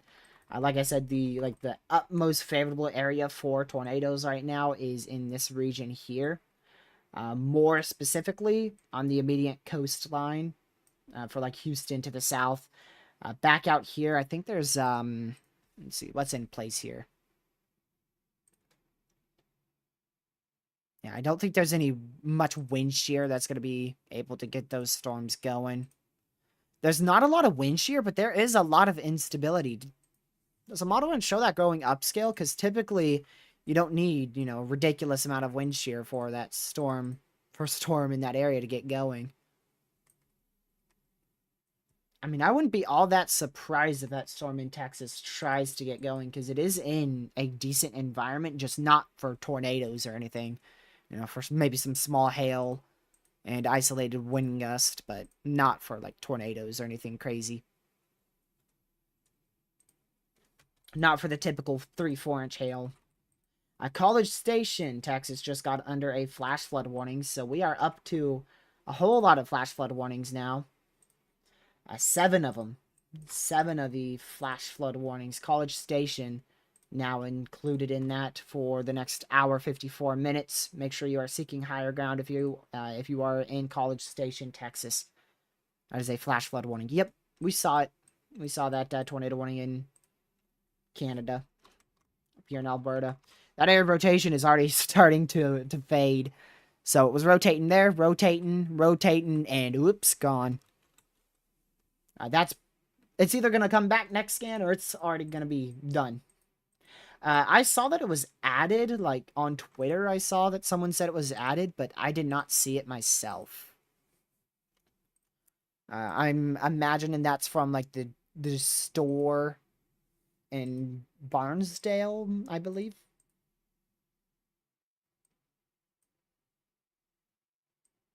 Yeah, I still don't see it.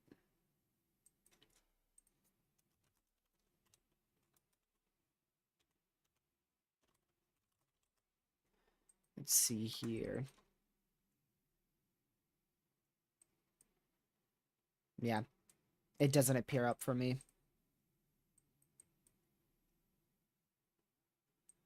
I'll just keep waiting for it to get added. Oh, in southern Oklahoma? Oh, hold on. No, I didn't even look at that one, actually. Oh, I see it now. Yeah. Yeah, I was looking at the wrong one. There it is. Yep, winds of 170. Wow. That is some crazy damage. That is crazy.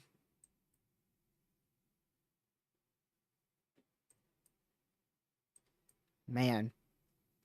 Just to think they barely got a tornado warning on that before it produced an EF4. That was one of the craziest days I've ever tracked.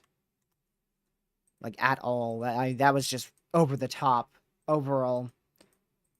Absolutely insane. Never have I seen, like, 4 massive tornadoes on the ground. And I think, like, 2 of them weren't even confirmed for half of their lifespan.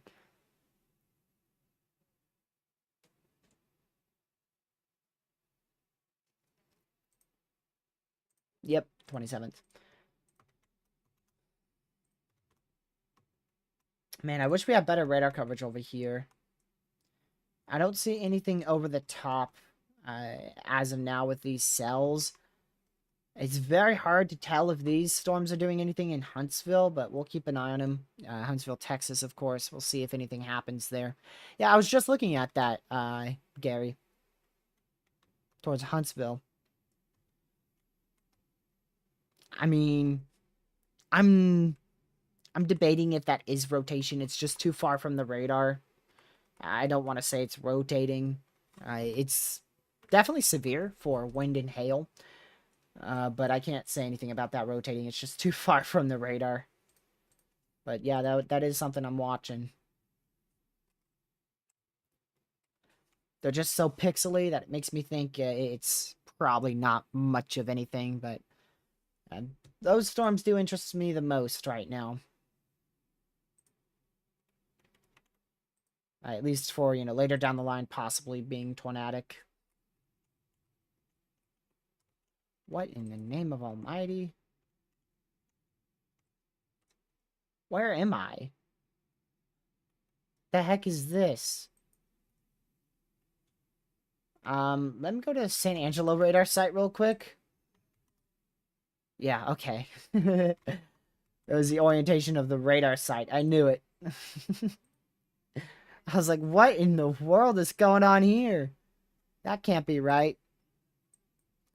This is out here northeast of San Antonio. There might be a little area of mild rotation. Nothing too crazy. Approaching Page, Texas. But it shouldn't be anything, capable of producing a tornado at the moment. If it is, they'll end up putting a tornado warning on it or a Tor possible severe. But we're now inside that enhanced risk, and we will most likely stay in this enhanced risk for the next 5 hours or so, as these storms are going to be painfully slow. Painfully slow.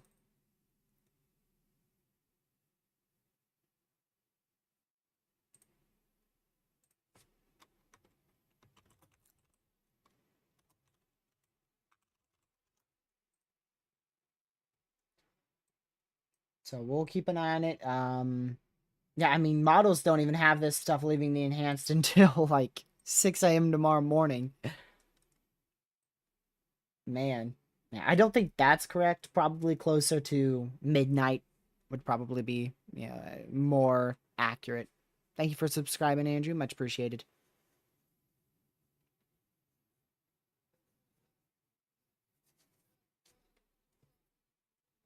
It's rotating again? Or is it a new area? You did say new area, so I'll go look.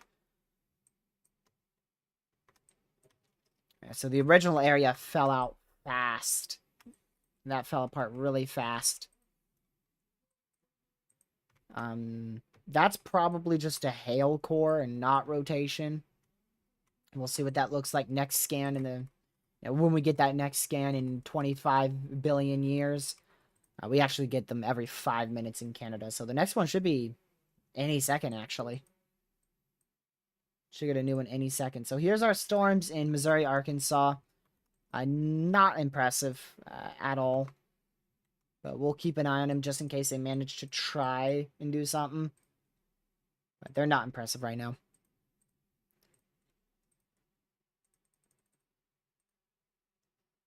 Let me go see this.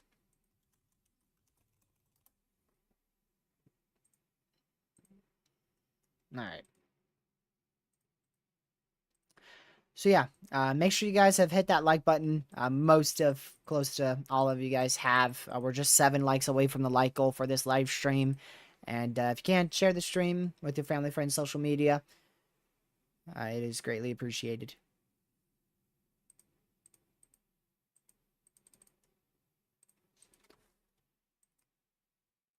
Alright, we'll just wait. Now it's the waiting game. It's always a waiting game, isn't it? It's because I always start early. I like to start early so we can see the storms get going and know how they started. So I like to start early. Before things really, explode. And then other times I'll just give up on the storms and then go into monitoring mode. Which is what I almost did yesterday, and I'm still thinking of it today. Because I still don't believe this stuff's going to be anything really worth covering until tonight. So we'll still stay live, though. We'll stay live for a while.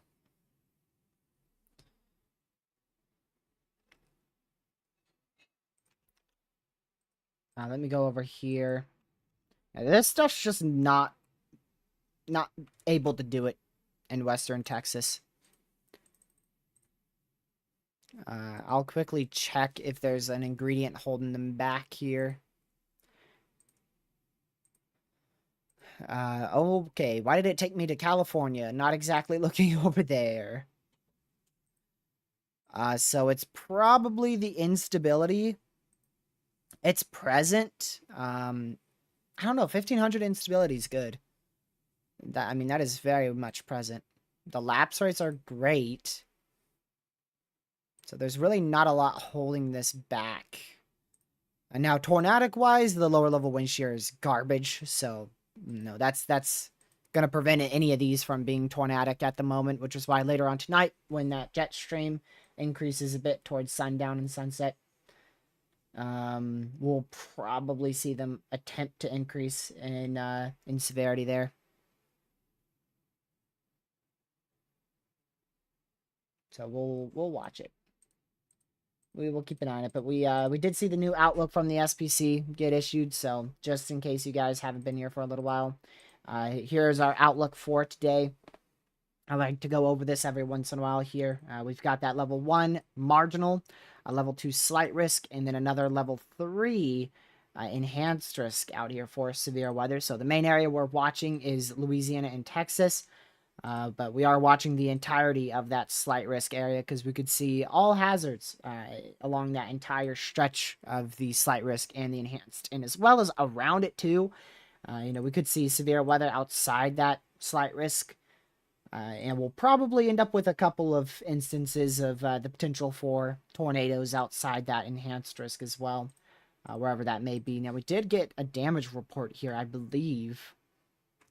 6-inch diameter tree snapped in a neighborhood. So that was from this storm that went through Austin, Texas.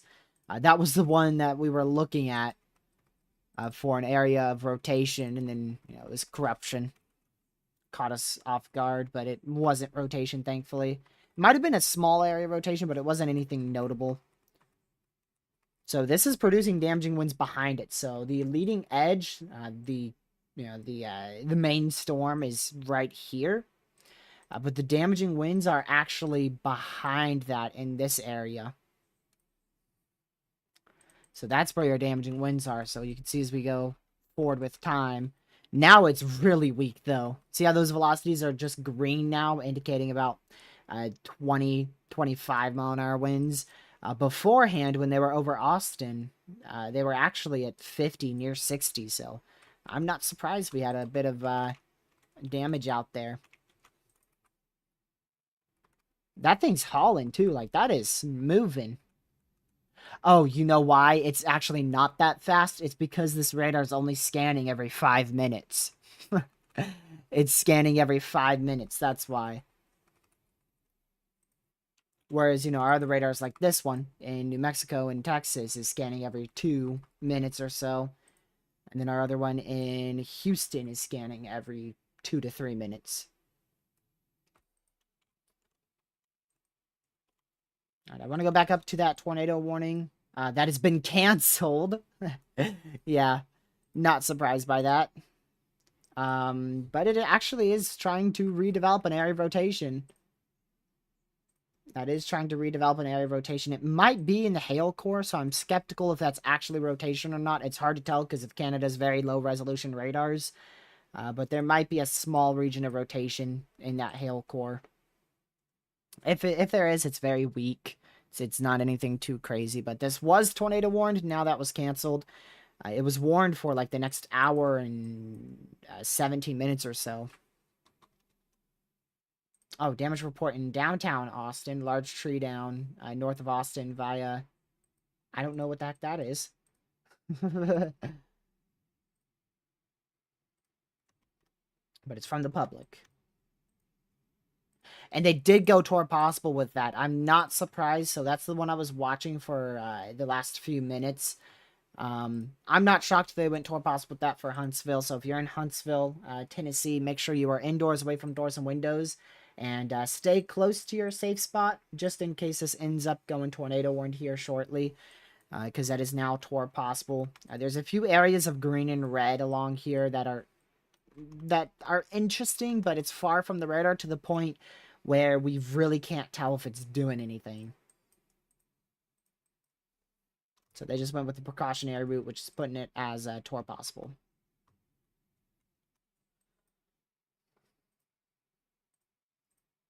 Give me my radar site, please. Thank you.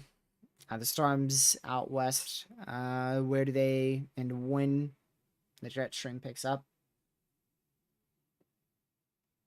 Where do we think they will be when the jet stream picks up? See, I can't read.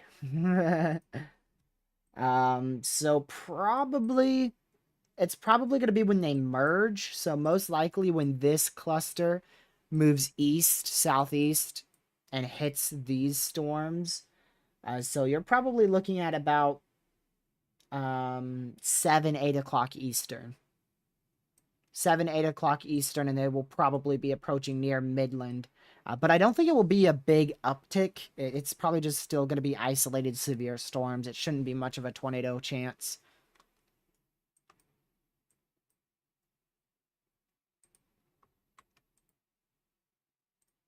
But it's worth watching. Okay, they did severe warn that. I'm not surprised. So that is Tor possible, too. Now, I am surprised by the fact that that's Tor possible. Okay, see. Okay. 60 miles. This one is more accurate. And unfortunately, it shows something is about to drop.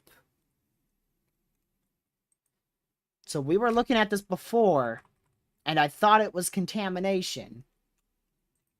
But that might not be contamination. Because that's what, that's why I said, whoa, what is this out here? And it is closer, so this is the more accurate radar site. Let's see, so the hail core would be out here in Gridding. So this is a valid area of rotation. Now, do I think it's rotating at 140 miles per hour like the radar says? Probably not. But regardless, I would be very close to, if not in my safe spot, if I am here in Giddings, Warda, and Round Top, Texas. I would be very close, if not in my safe spot, as this storm is capable of producing a tornado. It is not tornado warned, but man, that's interesting. Because, like I said, so we have one radar that shows nearly nothing, and then we have another radar, this one, that shows a big area of rotation. Now, I would believe this one, the one, unfortunately, with the big area rotation over the one with no rotation. And the reason for that is this is scanning directly through multiple areas of rain and probably very small hail. Whereas this one, let's see, I don't know what radar this is. It's scanning through one area of rain, this rain area right here. So it has a clearer sight to it. Now, it's not the best radar. Once this gets towards Houston, we'll have the Houston radar, and then the Houston radar is going to look right into the storm. So the Houston radar would be the best one to view this from if it were closer to Houston. But that is definitely very much capable of producing a tornado, from what I can tell. And that is going to be a tornado warning. That is going to be a tornado warning. Listen up once that beep comes through at any given second here. This is most likely that tornado warning is for this one right here, because that is an imminent tornado now. Should be a beep at any given second. There you go. Beep. Come on. Come on, buddy. You're a little delayed today. There you go. Tornado warning for southeastern Lee County in south-central Texas, northeastern Fayette County in south-central Texas, Fayette, and Lee County in Texas. So that is a tornado warning, which means a tornado is imminent or possibly even on the ground out here in this general vicinity of Texas, which is warned Round Top and Griddings. So, I said I would be close to, if not in my safe spot, and now you need to be in your safe spot, as this could drop a tornado at any given second, or it could already be dropping a tornado, and we just wouldn't be able to tell because this is in a bit of a weird area for radar coverage. But that is now tornado warned, so make sure you are in your safe spot. So here's your area of rotation. right here. You can see your area of rotation is quite strong. I'm unsure if it's that strong. Like I said, that would be 130 plus mono rotation if that's the case. But definitely want to be in your safe spot, as this is a very dangerous storm moving off to the southeast here. So this is a tornado warning out here for Warrenda, Texas. Let me go check this radar site here. Yeah, so it doesn't look the most impressive on this one, but this is definitely a embedded supercell. I just closed out a radar site. That was the one in New Mexico. Let me pull that back up, because we'll still need that just to check in with them every once in a while. These storms in southeast New Mexico, western Texas. Let's check the spectrum width. This is probably going to be very contaminated as well. Yep. We're just not at the best vantage point. There's another damage report of a large tree down on the road this time. So a few damage reports coming in from this storm towards Austin. Now it's a tornado warned storm. And the area of rotation is a bit hard to depict, but it's generally out in this area. So it's about to move right over Warrenda right now in Texas. So make sure you are running to your safe spot if you are in Griddings, Round Top, and especially Warrenda. Warda. Keep adding an N for some reason. Warda. That is probably a bit contaminated. The reason why I say that now is because this is probably scanning through the hail core. So now we're starting to see the hail core. Before it was scanning clearly right into the storm. Now, since this has moved a bit more east, it's going to be scanning right through the heaviest core of this storm, where the hail is most likely located, if there is any. So that is probably a bit more contaminated. You can see the CC right here, indicating most likely a bit of contamination, and as well as probably some small hail generally around that area. Probably nothing bigger than half in diameter, half-inch hail in diameter there.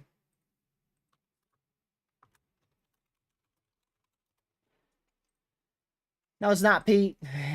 No, it's not. It's not fun much we deal with names. So if you do have anyone, or I should say if you know anyone out here in this tornado warning and around the Warda area in Texas, make sure you have told them to get in their safe spot. You can share them the stream if you want, but more importantly, tell them to get to their safe spot now. And there's no way to tell if this is on the ground, because it is a perfectly contaminated area of rotation now. So there could be a tornado on the ground, and there definitely could not be a tornado on the ground. So tornado is imminent or possibly on the ground here, going right towards Warda, Texas. This is for 12,527 people, 7 schools, and 0 hospitals. That is an active tornado warning. For how much longer? 31 more minutes. So that goes until, what is that? 6:15 Eastern. Which is, 5:15 Central. Don't know why my head wasn't working there for a second. Very clear air rotation there. Let's see here.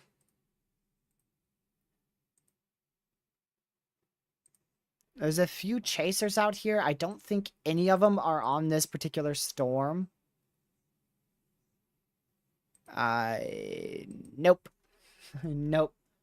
Actually, the ones I know are out in West Texas today, as opposed to the enhanced risk area. Which I'm not too surprised by. I mean, this is a messy setup out here.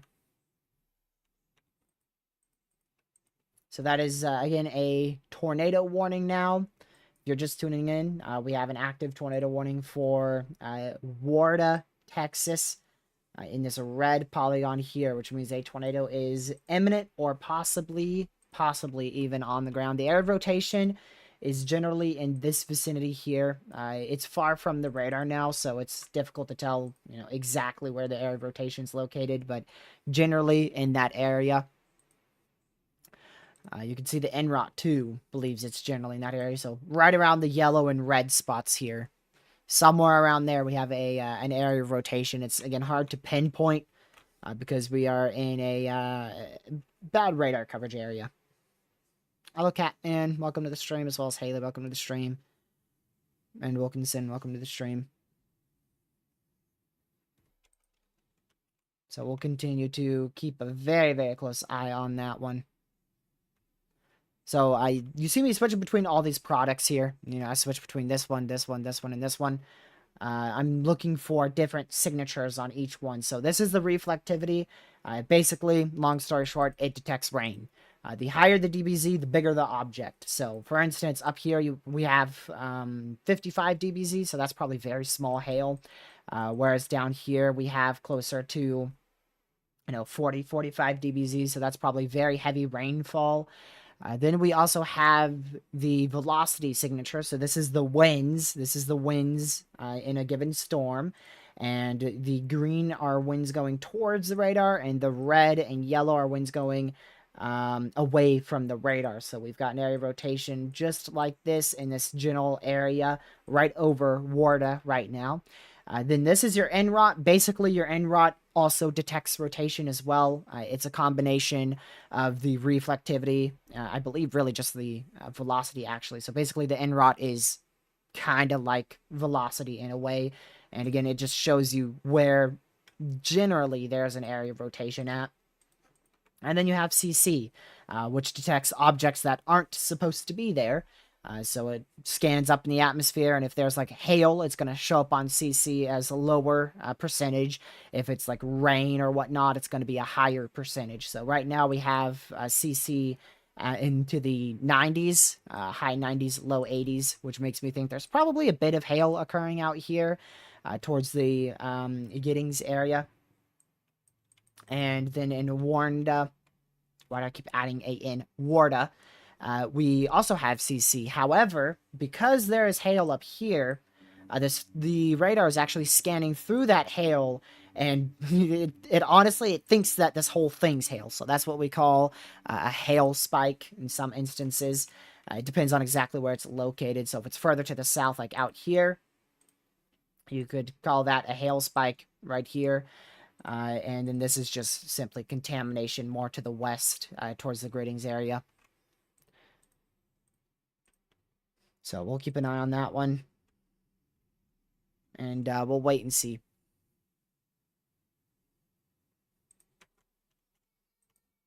Yeah. So see how that just disappeared in one scan? So there goes most of your contamination / hail spike.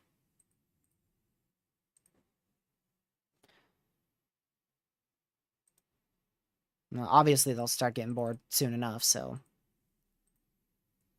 Let's see here. You know, we'll just hide them. Alright. I'm gonna add slow-mo for 5 seconds, y'all. Just to prevent that troll who just won't get a life and leave the chat. So, unfortunately, we're gonna have that on. But yeah, so breakdown of this storm here. It's an embedded supercell. So we've got just rain showers out here and then another shower up here. So it's an embedded supercell that you can see not clear as day. It looks like it's generally out here. Generally there is where we have one. We have an embedded supercell, so yeah.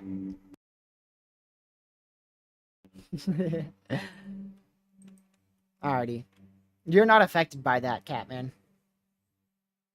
You're not affected by that at all. Man. Let's check the other radar site here. Oh, I thought that was going to try something. I told y'all it was in a decent area. So just some hail, like I said. Hail and some wind gust. That's it. That's it. Oh yeah, I wanted to look at this radar site. Not impressive from that one. What about Houston? Man, that is pure contamination. We can't even look at that one. Jeez. That one is terrible to look at. Here's our storms further to the west. They are starting to get going here. Still just wind and hail, but they are beginning to go here. So again, that's your area of rotation that we're watching. Out towards Warda. West of Round Top, where we have an active tornado warning. Make sure you are seeking shelter. Make sure you are in your safe spot there. So tornado is imminent or possibly even on the ground. That is what a tornado warning means. So make sure you're in your safe spot. As for the other storms that we were really watching up here, it's just a blob of mess. It's just a blob of mess. They still have that one in Huntsville as tour possible, so we'll keep an eye on that one as well. But main one to keep an eye on right now is that tornado warning. And that is just so much contamination. Jeez. That is a bunch of contamination.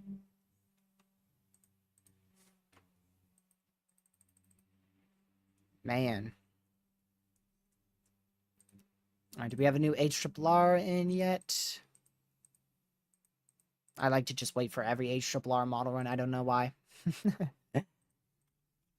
So this is just contamination. Basically, just we can't even listen to this anymore. We really can't even look at it. So we'll just keep an eye on this. We'll just watch it closely. That might be trying to get together as well, but it's hard to tell with the bad radar coverage. So we'll just watch it the best we can. Grapeland, Texas. You are in a tornado watch, but I believe you're good to go.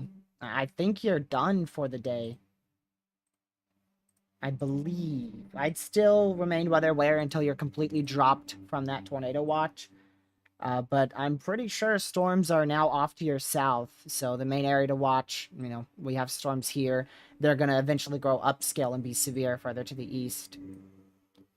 And be more significant. So you should be okay. I don't think you're going to see much. My clock is not wrong. This is now a significant severe thunderstorm warning out here in Big Lake. That's significant for 2-inch hail and 60-mile-an-hour winds. So the 60-mile-an-hour winds, that's a severe storm, but 2-inch hail, that's significant. 1.75 inch in diameter or greater is a significant hail threat. So that is our one of our first significant severes of the day. I believe that's like our 4th storm.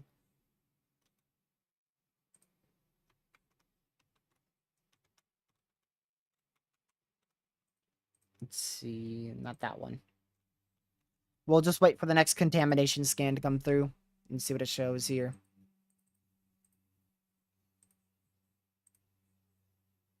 I mean, it's not the best environment at all. It's present, but it's not good at all. Your effective shear is at 70 knots behind all these, or actually in front of this storm, matter of fact. But it's the lower level shear that's keeping it at bay.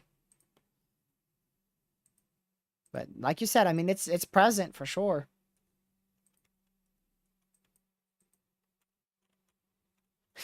See how that area of rotation just completely died, so to say. It's still there. It's just the fact that we're far from the radar, so we really can't see it much. We can't see it really at all.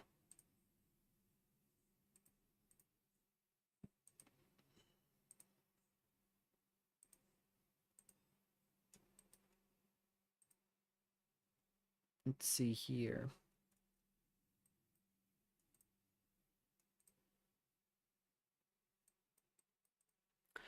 So we'll continue to watch this cell, this tornado warning cell here as it moves off to the southeast. Yeah, the time's in UTC, so it's a universal clock. The SPC uses Zulu time, which is commonly known as UTC, so.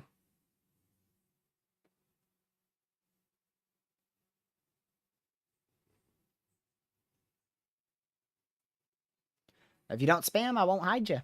It's as easy as that.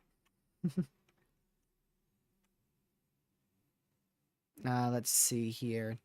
Yeah, so 21 UTC, that is 5:54. Well, now it's 21:55, so that's 5:55 Eastern, which is 4:55 Central, 3:55 Mountain Time, 2:55, whatever that time in the Western area is called.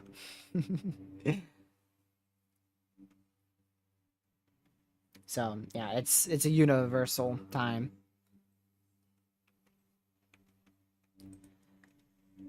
So this is definitely rotating. It's hard to tell exactly where, but generally you're looking at an area of rotation right here. So we're watching that as it moves off to the southeast. There might be another area that attempts to develop up here towards the Carmine area, which will go near Kidney in the next couple, the next 30, 40 minutes here. The reason why I say that is because it has a little indent. So see how your line goes like this, and then it indents right here, and then it indents again right here. So with that indent, normally that means there could be an area of rotation later down the line eventually, because inflow and outflow is going to get a hold of it. So this one started with an indent. If we go back, see that? There's your indent right there. Your indent right there, and then boom, tornado warned. And so this one's going to attempt to do the same thing. We'll see if it can succeed or not. I would not be surprised if it just flops and doesn't do anything. But we'll keep an eye on it. And they just severe warned it. Look at that. So, toward possible 1-inch hail, 60-mile-an-hour winds. That severe goes pretty far south. Yeah. I don't know if they meant to put it that far south to include Columbus, Texas there.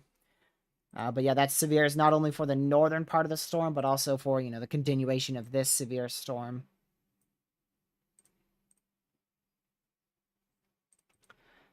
So continuing to watch both these areas. Area 1 is up here, not tornadic at the moment. And then Area 2 is the reason for our tornado warning down here southwest of Round Top, Texas. It's already a high risk for flooding.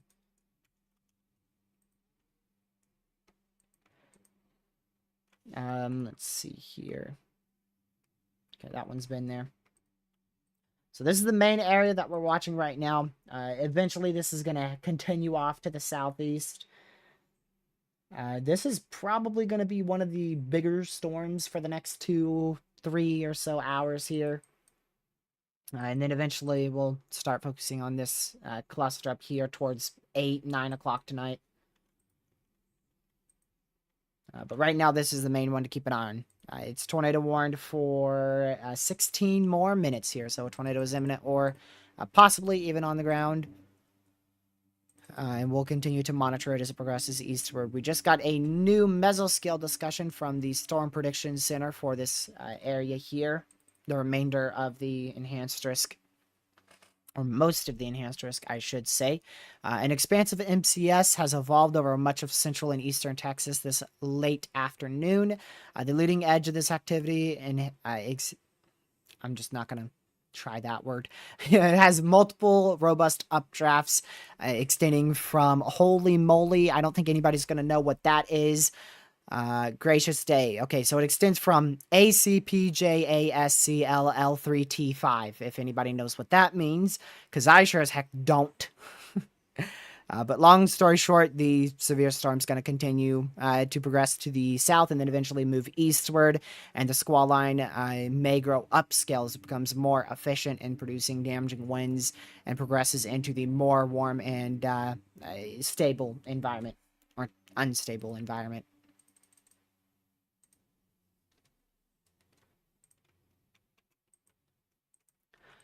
Yep, this is definitely going to attempt at it. We'll see. We'll see what happens. If they upgrade it, they upgrade it. That's just what it is, Calvin. I can't tell you if they will, because I don't see the future, and I definitely do not work for the SBC. I'm not that smart now. I'm the dead opposite of smart. Thank you, Proxy, for the $35 donation. I'm saying sorry for being late, but good to be here. And yeah, thank you for the $35 donation. Glad to have you here. And hope your days have been fantastic recently. Haven't seen you in a little bit, so I hope you're doing good out there in Ohio with all that severe weather. Ohio's been probably the most active state for weather this year so far. Again, thank you for that $35 donation. Much appreciated. Oh, and actually, that's a membership. I've now been in EF4 for 3 months. That's greatly, greatly appreciated. Yeah, this is definitely trying to rotate. See how it's continuing to bulge out more and more? So that is definitely going to attempt to rotate. I would not be too surprised if they warn that. Let's see. Proud to support a hardworking, caring weather reporter. Well, I'm not all that, but thank you. Much appreciated. I'm definitely caring, but don't know about hard work, and I just sit here and talk.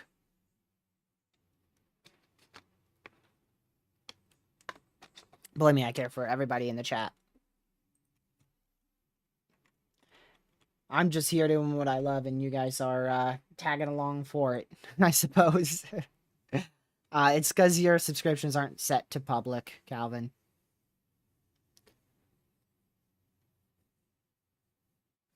Let's see. Active Ohio weather makes for exciting days. At least it's not snow. You don't seem to be a big snow lover, so. Now, see, the membership came through first, so again, thank you for the $35 donation. Let me go check Arkansas real quick. If it's this one, I would not be surprised. That is definitely not rotating, so I hope you're not talking about that. That is not rotating. Okay, which one? Oh, you said the name. Let me see. That doesn't come up as a valid area for some reason, unless it's this one, which is a rain shower.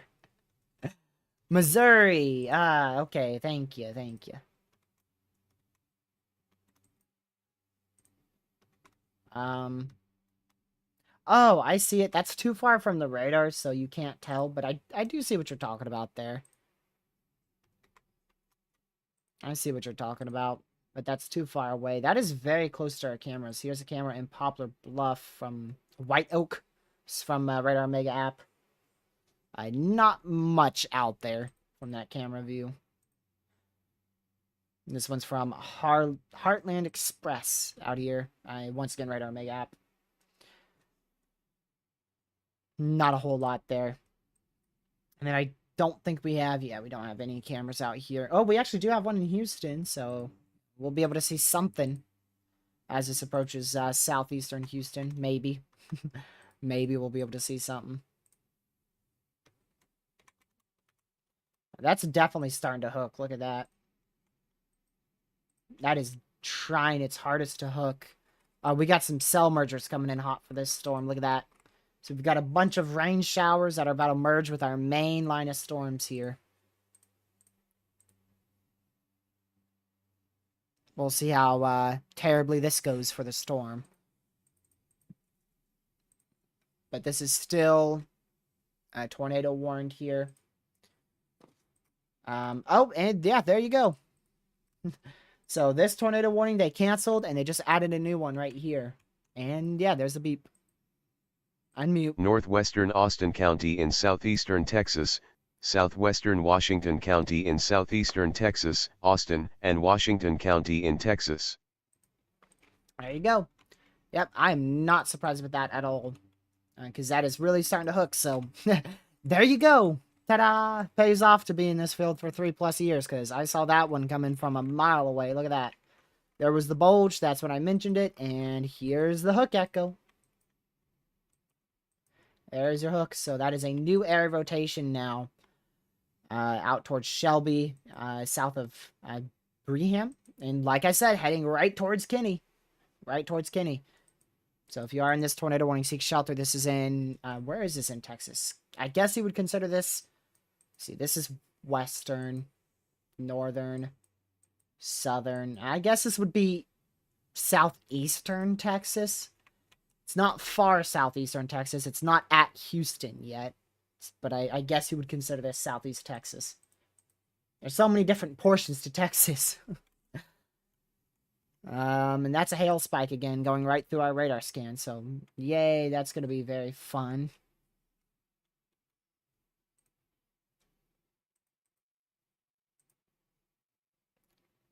So, we're going to continue to watch this tornado warning cell as it moves off to the east. It's difficult to see because of the poor radar coverage, but, you know, make do with what you got. Gracious day, yeah, the Houston radar is not any better. Don't look at the Houston radar for that storm. Sheesh. Yikes. Oh, hey, yo, look at that. That is destructive for 3-inch hail now. Observed 3-inch hail. So that means somebody has reported it. Let me just double check. Hail threat observed. Yes, so somebody has reported 3-inch hail out here. Now that is a hail spike. You see that? That is a big hail spike right there. That is a big hail spike out here in Texas. That's Siles, Texas, I believe. So that is observed for 3-inch hail, which is a particularly dangerous situation. That is a life-threatening thunderstorm right there. That is a destructive severe thunderstorm warning, which is PDS. So make sure you're in your safe spot if you're in that destructive severe. This is in southwest Texas. How many people are in this? It is going to be...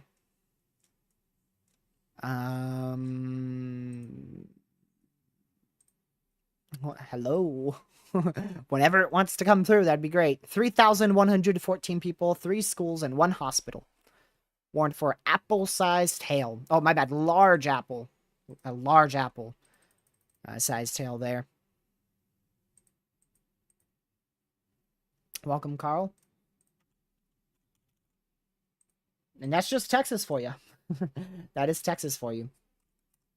So here's our area of rotation that we're watching. That little hook right there. Decent hook, I should say. That is present.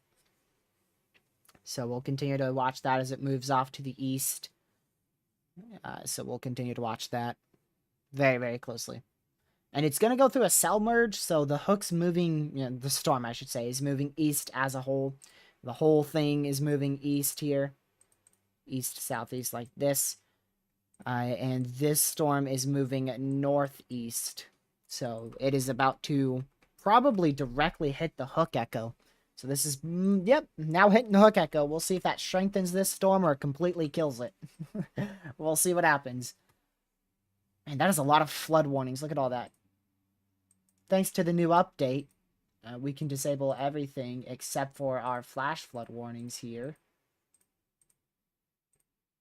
And there you go. So now you can see all your flash flood warnings in the green. I could even get rid of the radar too. So there's your flash flood warnings. 1, 2, 3, 4, 5, 6, 7 flash flood warnings. And this one is a considerable flash flood warning over Clean, southwest of Waco, Texas. Now I gotta go through and turn all that stuff back on. Yeah, that doesn't take long at all. Man, 2 big hail spikes out of this now. Look at that. 1 hail spike, 2 hail spike. That was a terrible 2. 2 hail spike. So this storm is producing some big hail out here. Big hailer in Texas. And this one is still tornado warned, of course. It should be for a bit longer now that it's a new one. Yeah, 20 minutes now for this new tornado warning. Calvin, thank you for subscribing. So that is going to continue to progress off to the southeast, and we'll see what happens with this cell. If there is a tornado on the ground, that is a big if, by the way. But a tornado warning does mean a tornado is imminent or possibly on the ground. And why hasn't this updated?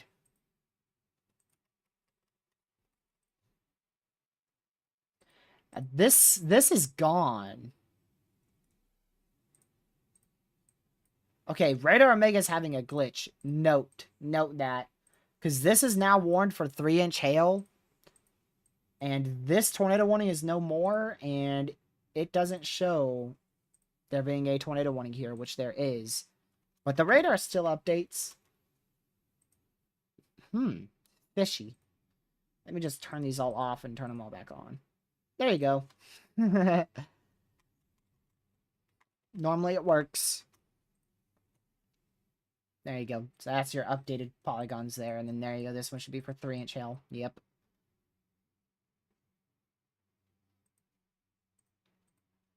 It happens every once in a while. Yeah, I'm not even gonna lie, Catman. It has been bad. Like, I love Radar Omega, but I'm not even gonna lie. Like, it has been buggy as... I don't know. I don't know. As buggy as an EA game. I don't know. I don't know. Buggy. Very buggy.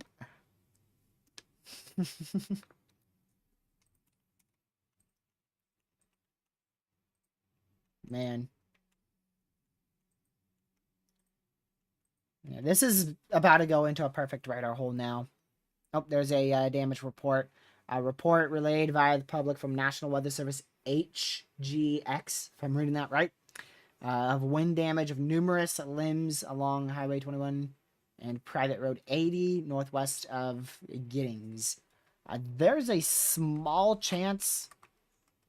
Okay, no, that's not going to be any tornado damage. If it was further to the south, I'd say there's a chance that might be tornadic damage, but yeah, no, that's too far to the north. There wasn't any area rotation. That is where the forward flank downdraft would be, actually. If I'm not mistaken, that's where your forward flank downdraft would be, so that makes sense on why we were seeing damaging winds there. Because, you know, for this supercell, this is an old scan. Your forward flank would be here. RFD would wrap around here, and then... Very weird area of inflow because of the cell merge. But that makes perfect sense on why there'd be a damaging wind report there. Yeah, this is going to go through a cell cycle, so it's probably going to be not as tornadic for about a whole 5 to 10 minutes here, and then it's probably going to try to ramp up shortly.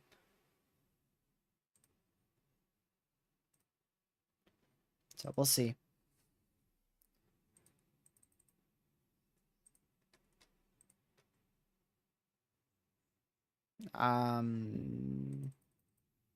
What did they just cancel?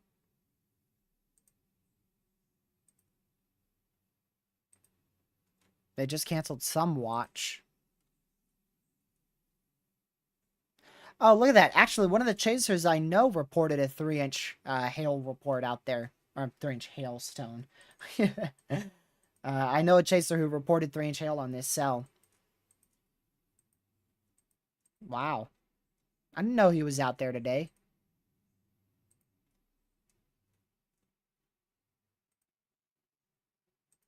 Interesting. They just canceled something. I don't know what they canceled, though. Oh, okay. They canceled that severe thunderstorm watch. So the severe watch for Clean in Austin, Marble Falls has been canceled now. And there's the 3-inch hail report. 3-inch hail, or 3-inch diameter hail measured.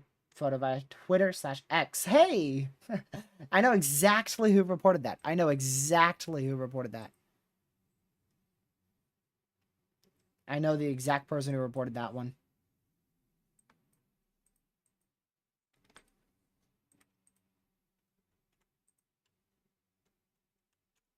Let me go back over here.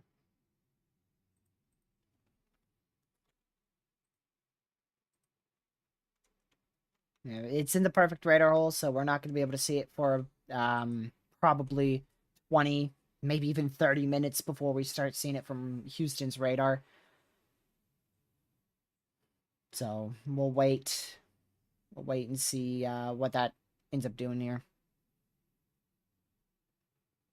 Hello, Ninja. Welcome to the stream. I just want to know if Arkansas is okay for tonight. Yeah, you should be perfectly fine. I'd watch out. There's a few isolated severe storms that are possible. Let me show you. I mean, you're gonna be perfectly fine, but it's definitely worth watching the skies just in case if you're out in this area. Main threat will be isolated damaging winds near 40 miles per hour, isolated hail near ½ inch in diameter. And we can't fully rule out a tornado in this tiny 2% up here for Arkansas. So not, a very, very, very low end. Very, very low end threat. You're in the light green, so that's the general thunderstorm risk. Basically, rumble of thunder is possible. That's it. That's it. Rain with a rumble of thunder.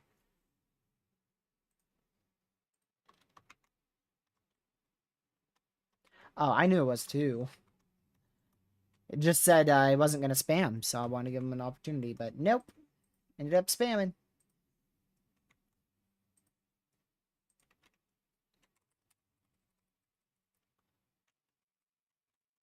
Whoa. That's a crazy radar glitch there. Holy. Alright, noted. Something is blocking the Houston radar. Something is right here. I don't know where it is here, but something must be blocking the Houston radar. Because that has been there for a while.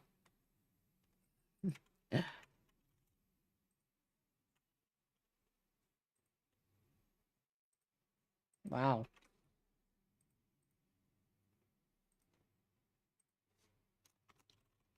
Now, obviously, I'm going to have to get Nightbot to be a bit stricter for the spamming.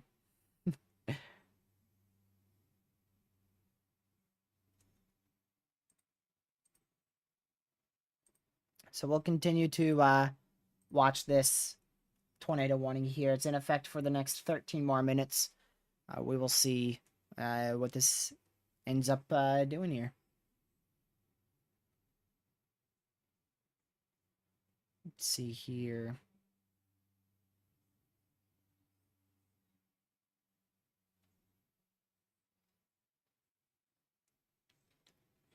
Man.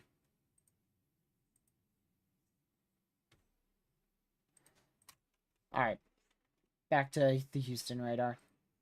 Back to the Houston radar. So there is a storm that formed out here towards Rayburn. I wonder if this is... Okay, 1-inch hail, 60 mile an hour winds. But it looks pretty interesting. I mean, if this stayed discreet more, it'd probably be a bit of a tornadic issue. But we'll keep an eye on that. If you're in Rayburn, Texas, just stay away from doors and windows. You'll be perfectly fine.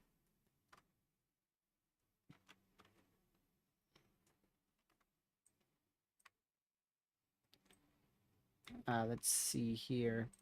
Huntsville, Richards area. So you are, you're in a flash flood warning. So number one thing to do is to, if you're in a flood prone area, I would suggest seeking higher ground because you're in that flash flood warning. But other than that, I mean, just stay away from doors and windows. Stay indoors. You'll be good. Main precaution, stay indoors.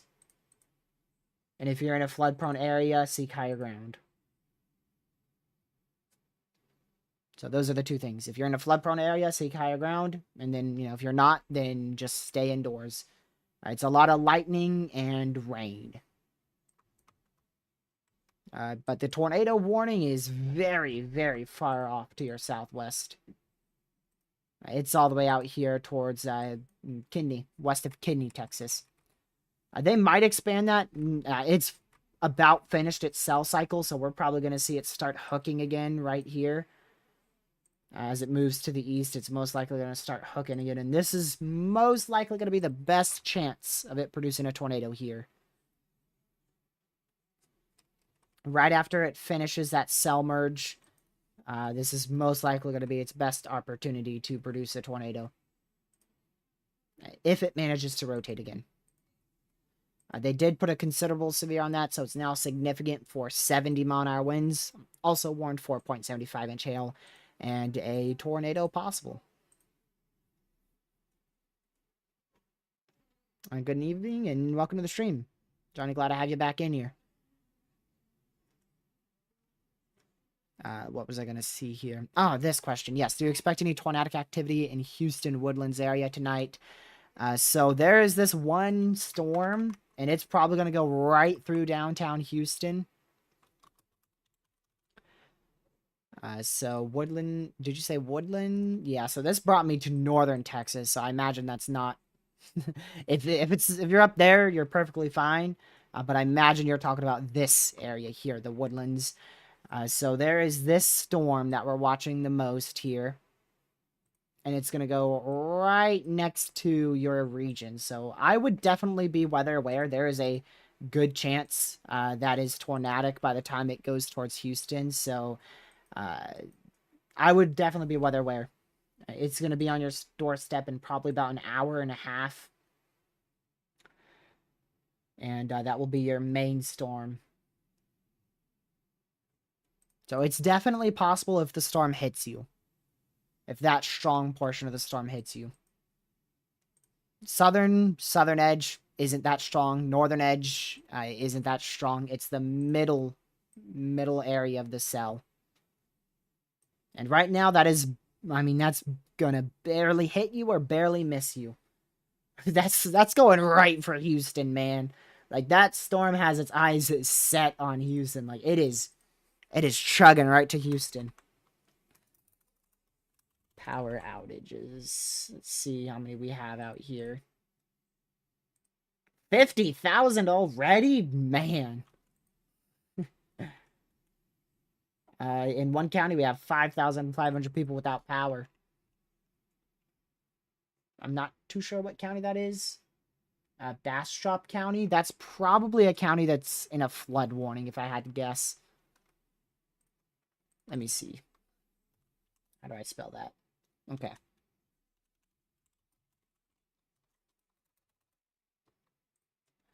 Oh, no, that's where this... That doesn't seem right, but apparently that's where this storm went through. That's where we have all those damaging wind reports out of. That's one county east of Austin, I guess. If that's Travis County in Austin. Travis County, Texas. Yeah, yep. So that's one county to the east. So yeah, that one has the most power outages because of the severe storm. They did downgrade this now down to 2-inch hail and 60-mile-an-hour winds. That was definitely producing some kicking hail at first. 3+ inch hail with that storm at first, so that's crazy.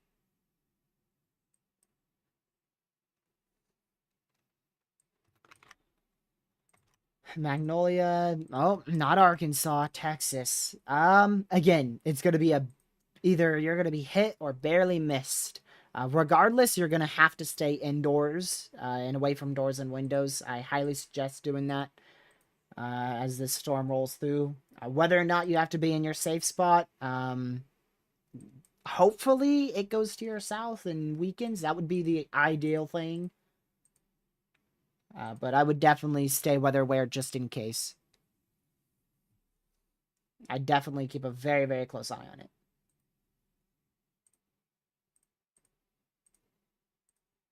Alright, let's see here.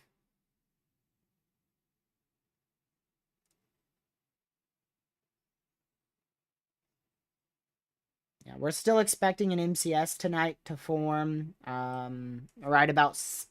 Might be a little bit later. It might be at 8 o'clock as opposed to 7, so it might be closer to 8:30 Eastern before that really gets going. What storm is that going to originate from? I think it's going to be from this cluster here. That's going to start moving to the east soon. I swear, if it hits Lake Charles again, man, this time it'd be night too. It'd be in the darkness. If the storm started us in the Woodlands, would you still expect strong outflow winds as it passes? I would still anticipate, near 40-mile-an-hour winds possible, but it shouldn't be nearly as bad. Warning for southeastern Milwaukee County in southeastern Wisconsin, Milwaukee County in Wisconsin. Who? That's Milwaukee. Yep, that is downtown Milwaukee right there. Wow. So that is a area rotation in Oak Creek, Wisconsin. This has just gotten tornado warned. Pretty sure we'll double check. Yep. There's your tornado warning for just barely south of Milwaukee, actually. So I knew that county. The county was Milwaukee. So southern Milwaukee's in that. Oak Creek is in that as well. Wow, that was not on my bingo card at all.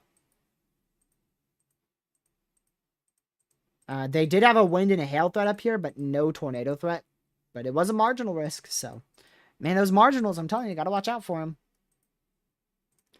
Gotta watch out for those marginals. Don't underestimate them.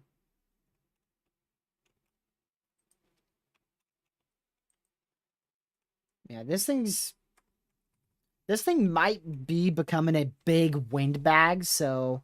It's either going to be a solid tornado threat, or this thing's going to be a big damaging wind issue here. Because it looks like it's more bowing out, so it doesn't look like there's a notch. You know, there's no clear notch with that. It's more of a bow. You know, I don't see it going like this. So if there was a notch there, I mean, something's there. I just can't tell if it's rotating. So it's probably it's gonna have the opportunity to produce a tornado and probably near 70, if not greater, mile-an-hour winds there. It's warned for 70 right now. But let's go back to that one in Wisconsin. Again, Radar Omega, don't worry about updating your stuff. Holy, I'll just have to do it manually. Oh, great. It's not even coming in now. My word. Well, there is a tornado warning in effect here. Man, I'm so glad I have other radar sites. We'll bring an analysis radar up there so that way we don't have to keep getting dizzy here by going up and down with that radar site. Let's go up here. They just canceled that tornado warning in Texas as we got this one. So there's your area of rotation. Just a small warning. Small warning as this is starting to move off the coastline here of Wisconsin. Going towards South Milwaukee and Oak Creek, Wisconsin. Brain farting. Looks like it might actually be moving more east and northeast now. Probably more southeast, if anything, actually. Yeah, so see how it was moving. It's been moving southeast, so it's still going southeast. The northern side is strengthening a bit, so this might have, you know, the 40-mile-an-hour winds I was talking about with it. Have they warned it for that? Let's go see. So it is not special weather statemented right now for anything. But regardless, it has a lot of lightning with it, which is why I said you want to stay indoors, away from doors and windows. Yeah, they are. They sure are, Bogey. They sure are. Let's see if it's there now. Nope. Man. Oh, look, there's a tornado warning in effect there. Nope, there's not. There was, but there's not anymore. It's been canceled. Man.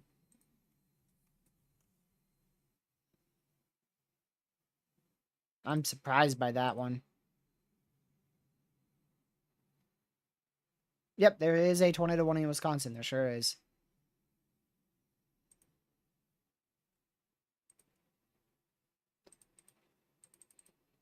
Man, that was just not on my bingo card today. Tornado warning in Wisconsin. Yikes. For southern Milwaukee, that's for 53,000 people. 16 schools and 1 hospital. Uh-oh. I guarantee that is going to be a tornado warning for this storm, because it does look pretty interesting. I bet there's going to be a warning that comes through very, very shortly, right here. You're about to hear that beep at any given second.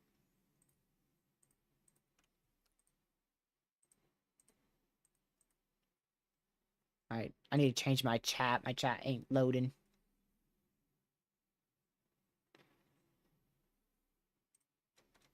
You know what? I take that back. That was Canada. Yep. Wow. That is delayed. Dude, you're telling me we had 2 areas of rotation in Canada and I missed it? Look at that. We had 2 areas of rotation in Canada. And then the radar just said, I'm not working anymore. So we have to switch to this radar site. Look at that. 2 areas of rotation just moments ago in Canada. That new warning you heard come through was actually this one getting issued in Canada. Man, their velocities haven't updated in almost an hour. Holy. Holy, man. That is crazy. So this is not tornado warned, but again, I would not be shocked if they do tornado warning because that does look interesting. This is your tornado warning in southern Milwaukee and in southeast Wisconsin. A little area of rotation. You can see the red present there. So definitely not strong. A very, very weak area. Capable of producing a very weak and brief tornado there in South Milwaukee and southeastern Wisconsin. And this is going over Belleville right now. I'm watching for the northern edge of that to try to rotate right here as it moves off to the southeast. Like I said, wouldn't be shocked if we see a tornado warning with that. But even if we don't, this is still going to be producing 70 plus mile an hour winds right where that bow is. So you've got you probably 60 to 70 mile an hour winds here, 60 to 70 mile an hour winds here. And then in the middle, going this way, you've got 70 plus mile an hour winds. So that is definitely an intense area of damaging winds. And that's going to go right for Houston. That is going to go right for Houston. This radar site's old, so I don't think I'm going to have this open. We're going to close that. It's not old, it's just far away from the storm now. They just downgraded this to 1.5 inch hail and 60 mile an hour winds, and they just upgraded this one now to 1. Oh, well, never mind. They just downgraded. Hold on. Okay. Oh, it's upgraded for wind. 70 mile an hour winds and 1.25 inch hail. I thought it was upgraded for hail. Whoa. Yeah, no wonder why they upgraded that for wind. That thing's got some wind to it. Whoa. Maybe even an area of very weak rotation. See those red and blues touching each other there? That might be a very weak area of rotation. I'm waiting for that reflectivity to update. We'll wait for that to update here at any second. This is going to go towards Odessa, Texas. So this is now in western Texas here. So you can see that pocket of 70 plus mile an hour winds right there. Also inside a hail core of... wouldn't be shocked if they upgrade that hail threat. Because that hail core is probably near 2 inch in diameter. Waiting for that new reflectivity update. Hopefully it will be here in 14 seconds. We got the velocity one, but not the reflectivity one.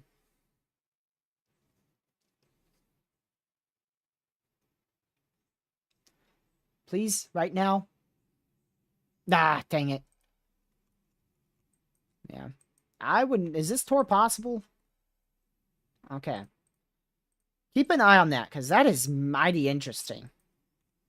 That is big time interesting right there. Alright, they continue that tornado warning for just 11 more minutes out here in South Milwaukee and Oak Creek, southeast Wisconsin. Make sure you are in your safe spot. Most of the time, your safe spot's going to be a storm shelter or a basement. If you don't have either one of those, it is the most interior room, lowest level floor of your home.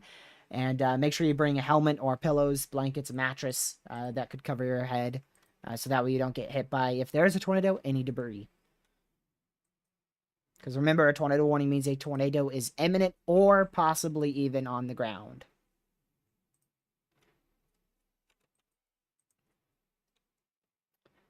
Man, this thing is packing some winds with it. Holy. So up about 5,000 feet, there is 95 mile an hour winds possibly occurring. 100, actually, almost 100, 99 to 100 mile an hour winds occurring 5,000 feet up in the atmosphere here. So I imagine at least some of those winds are translating to the surface. Might be 70, might be 80. We'll see if they upgrade it or not. But here's a look at the storm in 3D. We're going to do it a little bit better here so we can see it a bit clearer. So there's a look at the storm in 3D.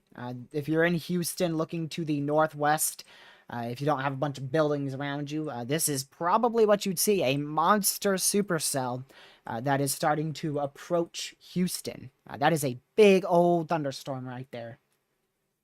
Big, big thunderstorm. This is not the one that's tornado warned. But that is generally what you'd be seeing. So you'd be seeing that you have a big overshooting top, which means this has probably quite the amount of hail with it. Probably near, I'd say 2-inch would be like the max.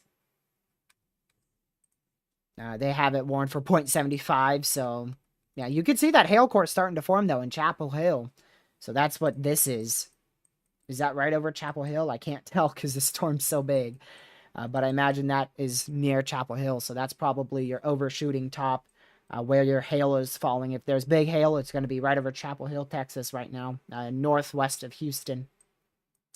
And this is going southeast, so this is going to hit Houston. And again, this is what you'd be looking at. If you go out on, if you go outside and look to the northwest, if you're in Houston, you'd see a big shelf cloud most likely right here. And very mean-looking thunderstorm, most likely. Wonder if we have any traffic cams. Texas DOT. I know we have trash cams, but I don't know if we have traffic cams. All right, let's close that here.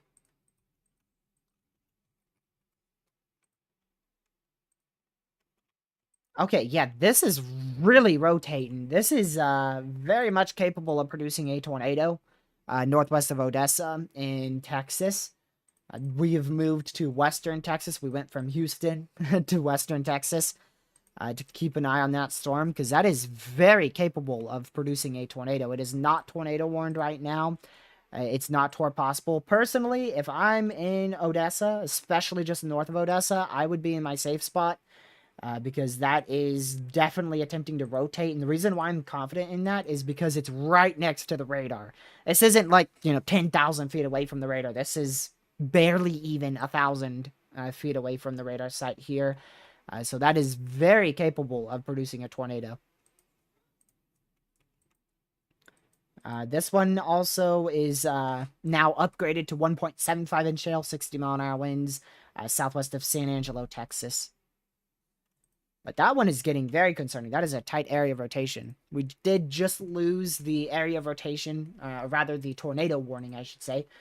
We lost the tornado warning out there in southeast Wisconsin for southern Milwaukee. So we're no longer at a tornado warning up here. No longer at a tornado warning anywhere in the U.S., but I really hope that changes. And the only reason why I'm hoping for a tornado warning is because that is a good area of rotation. I would not be that surprised if this is on the ground. So I do hope this gets warned because that is rotating a lot. We saw that 2 scans ago and it is really upticked ever since then. Now this is just breaking velocities. See, now this you can't tell if it's rotating at all. That looks ridiculous northwest of Houston. You can't see anything there. You cannot see a thing. We have like 120 some traffic cams, or rather trash cams in Houston. But I don't think any are actually traffic cams. They're just trash cans. Or trash cams. I said trash cans. Oh, man. It looks like it's just a big rain mess. A big blob of rain. I don't see anything like an impressive structure. For the one in Houston. At least with the trash cams I can see. We'll keep an eye on it though.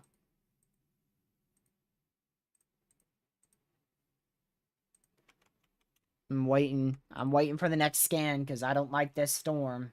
I'm moving my other radar up here. Still not torque possible. Oh, wow. They just upgraded that to 2.5 inch hail. Oh, look at that. Another hail spike on this thing. This thing's producing some big hail. My word. Southwest of San Angelo. Oh, right. We have a tornado warning in Canada. I was like, I was like, what? Yeah, look at that. That is a clear area of rotation. So again, this is going to go right through northern Odessa in Texas. And not only that, look at the hail on this thing. So our area of rotation is here. And we've got a bunch of hail behind this too. Just a thin area of hail and damaging winds right there. So that's why it's warned for 70-mile-an-hour winds. I wouldn't be shocked if they upgrade that hail threat. Right, there's our new reflectivity scan, continuing with a bunch of hail. If there is a tornado on the ground with this, there is no way you can see it. And also, I don't think we'd be able to see it too well from our radar because it has so much hail in it. But the good news is that area of rotation did break up. So that's the good news. Thankfully, that broke up just as quick as it formed, because you could see it was, we saw it right there. I said I wouldn't be shocked if that's trying to rotate. Then it ramped up again, and then it really ramped up. That's where I was the most concerned about it, and now it's dying off again. So just a brief area of rotation, there. That's why we're calling for brief tornadoes possible today. And now back to watching this storm in Houston, northwest of Houston, as it's going to be approaching Houston here shortly. All right, let me go back over to this. Over here. Let me turn on that, and I'm going to check this camera. And we can't see Dilly Squat Doo-Doo Mustard. Can't see a thing. Whoa. Okay.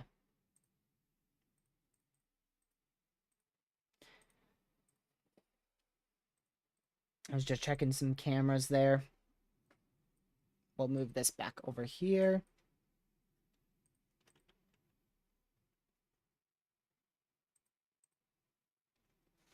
There we go.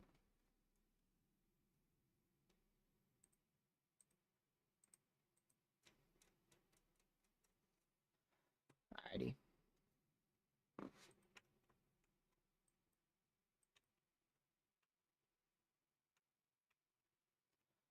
Let's see. You're in a vehicle. If you could try to find a, your home, get to a sturdy structure. Try to get home in time before the storm hits. You're still pretty far away, I believe.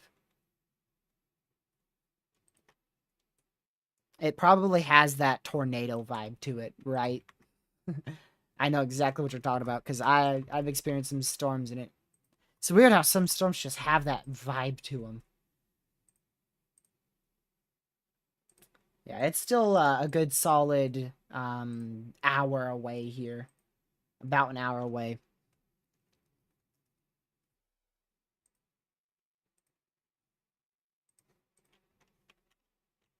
Let's see. There's still some broad rotation up here in northern Odessa, western Texas, but not nearly as concerning as what it was before.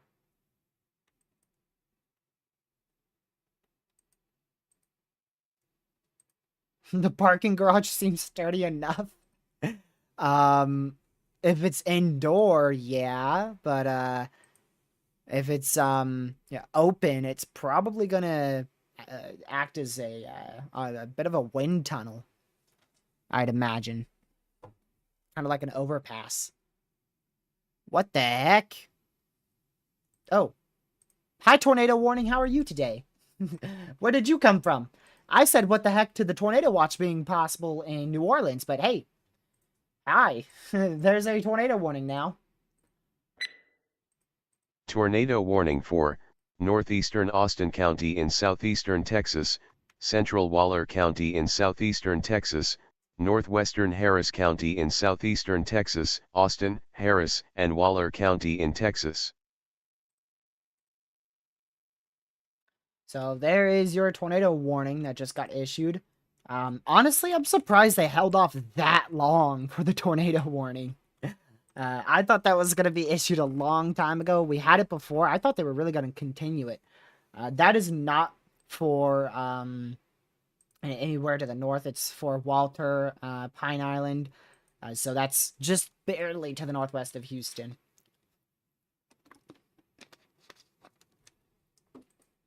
That does not include the Woodlands where Tony is. That's still well off to your southwest.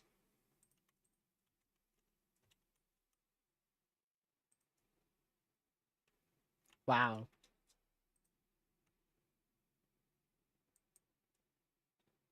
Yep, not surprised by that. But yeah, this is what I was saying wow to at first. Not that. This one. Tornado watch is possible out here in Baton Rouge, Hammond, Sidel, out there in eastern Louisiana, southeastern Louisiana, including New Orleans. I don't know what they say here. A severe threat is expected to gradually increase across the lower Mississippi Valley this evening. There is some consideration for a new watch across this region later this evening. Let's see. Severe hail is possible with this activity, but damaging winds may be the primary risk, especially if the line segments are able to evolve. That probably won't be for like another... Like before we get solid storms in that area, it probably won't be but 4 hours, so it's going to be a hot minute. I'm surprised they put that out so early. Oh yeah, I could see rotation on a regular radar a lot, very often. Until the radar does this, which is complete range folding. That is just completely contamination and useless. Bad radar data.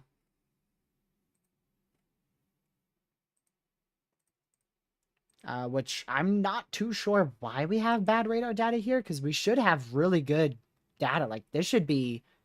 We should be able to see this really well right now, so I'm unsure why it's so terrible. I think a 10% is possible tomorrow. Nope. Heck no. Tomorrow it's gonna flop. Tomorrow looks garbage.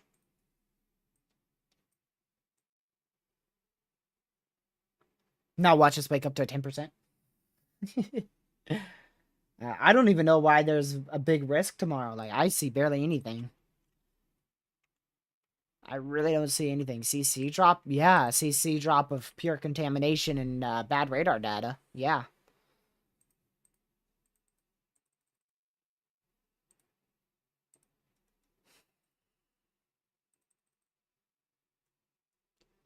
Let's see here.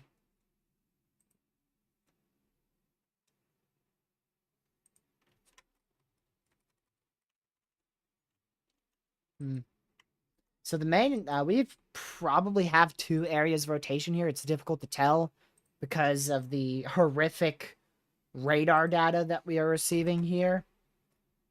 The main area by far... Oops. Hello? The main area by far is this one. But there's probably a small secondary area of rotation to the south of that. You can see that just barely right there, those few pixels. There might be a bit of rotation there, but the main reason for the warning is this massive freaking hook echo. Because that is a big hook now. Look at that. The latest scan. Look at this. Very classic supercell embedded in here. Look at that. That is something. Wow. That is impressive. That is very impressive. Even for Texas standards, that is impressive. Move this over here. So this is a tornado warning for Hockley, which is northwest of Houston, Texas right now. If you're in that warning, make sure you are in your safe spot right now, as a tornado is imminent or possibly even on the ground.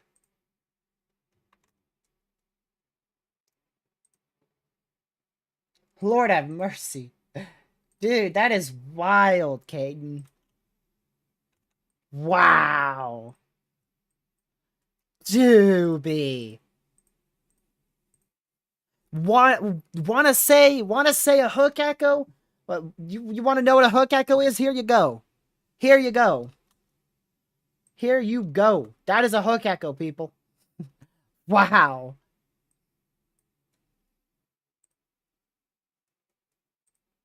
Man.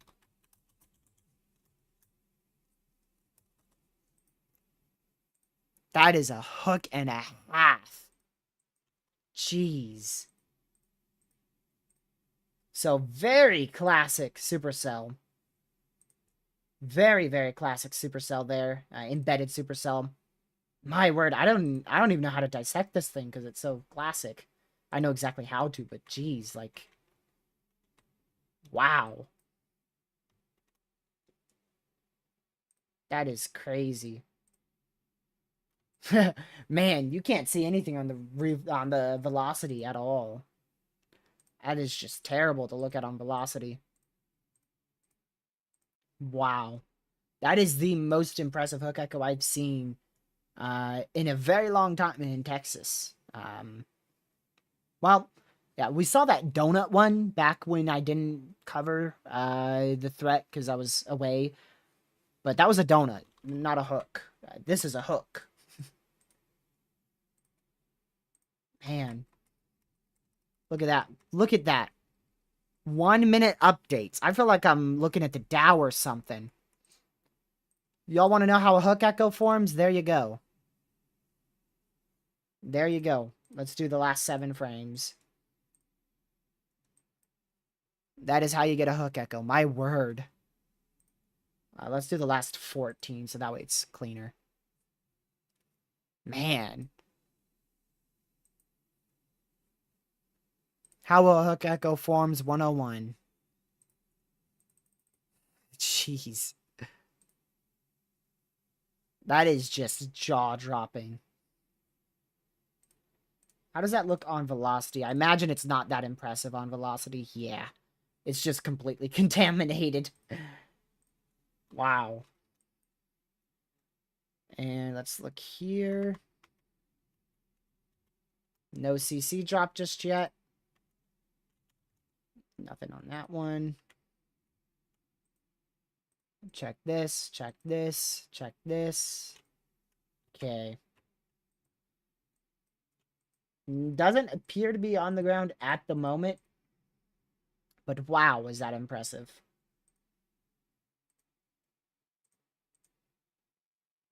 This is probably very rain-wrapped as well, I imagine.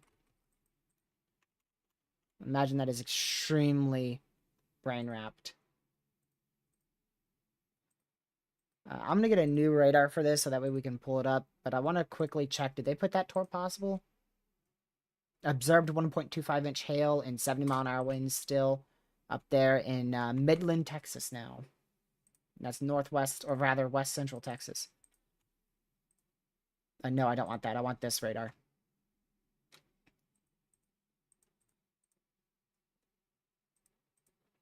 Wow. Oh, wait, the velocity works on this. Hey, I didn't know that. Normally it doesn't work on this site. So now we can loop it on GR2. Man, that is just ridiculously impressive. Hold on, I'm going to disable all of my warnings so that way we could just have this loop on. I'm going to archive this and I'm going to frame it on like my wall. I want to. Man, just how a hook forms, like gracious.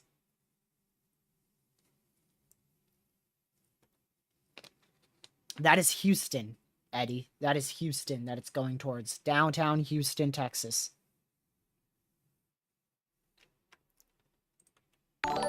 My goodness. Hey, look, the troll's back. Wow.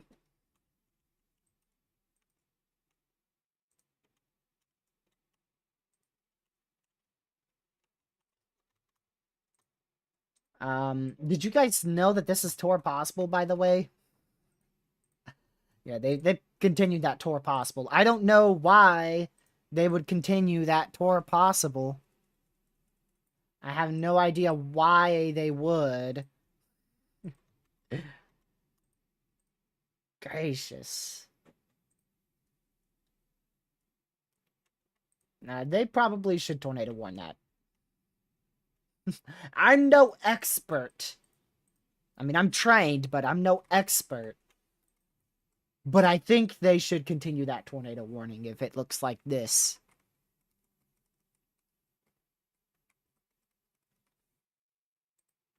Wow. I would not be shocked if this is producing a weak, brief tornado at all. I would not be surprised whatsoever.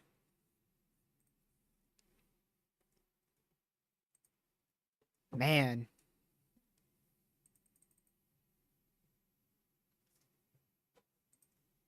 That is crazy.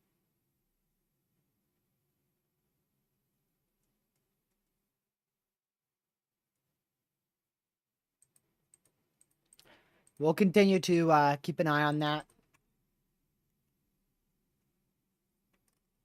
And see what happens here.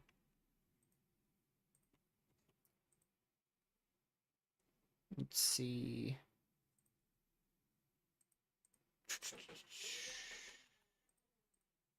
Still nothing crazy with that in terms of CC drop, so I don't know what you're talking about. Never mind, yeah. Typically, you don't want to say big CC drop, ever. Wow, that is mighty impressive. Dude, like, you could see the mesoscale features of that.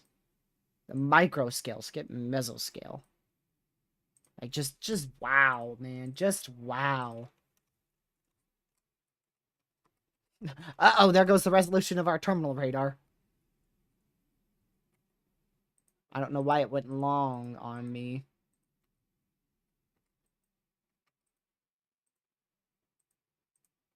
And...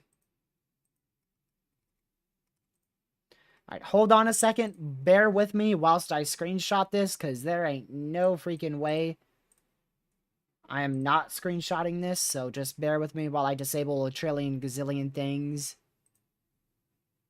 Let's see. Lightning detector. We'll turn that off. Alrighty. And we're gonna go to the display menu. We're gonna turn off that. Oh. Tornado warning for East Central Waller County in southeastern Texas, northwestern Harris County in southeastern Texas, Harris and Waller County in Texas. Alrighty, then we're gonna go over here. Go back to our terminal radar. And we're gonna screenshot this scan right here.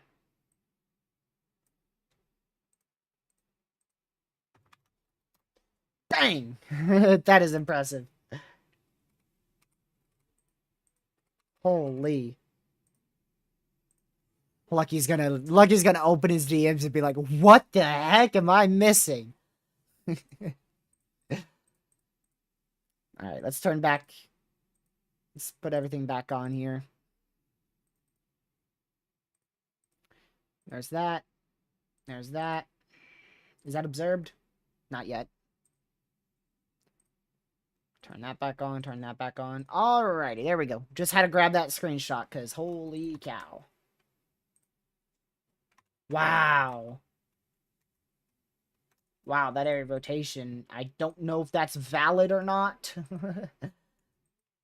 There's a very high chance that it's... Gracious. They did continue that tornado warning like I thought. I was expecting them to do that. Wow.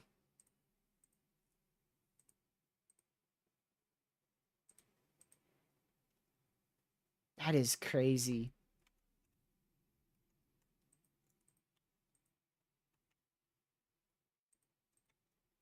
Let's go back to that terminal radar, because I'm sorry, I just can't not look at that, like... Oh, look at that. That's one tilt higher. I wish we had CC on this. So I don't believe it's on the ground, like I said. If it is on the ground, there's there's about to be a lot of reports if this is on the ground. Wow.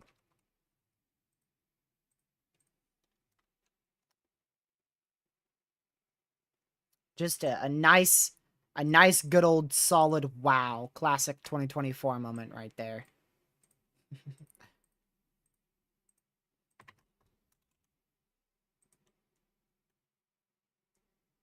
That is just crazy.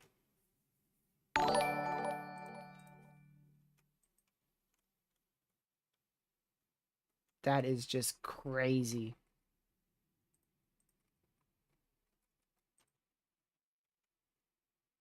All right, let me go back to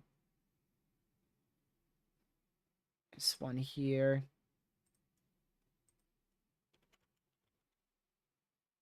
Okay, nothing much. This is really the only one to watch right now. It is tornado warned going straight for Houston here. Going right for Houston.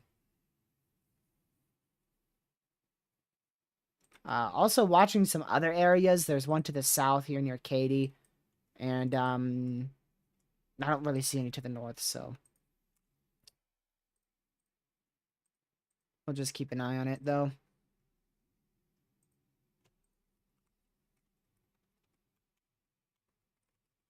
And this is just the big one right now. I mean, my goodness. That is something.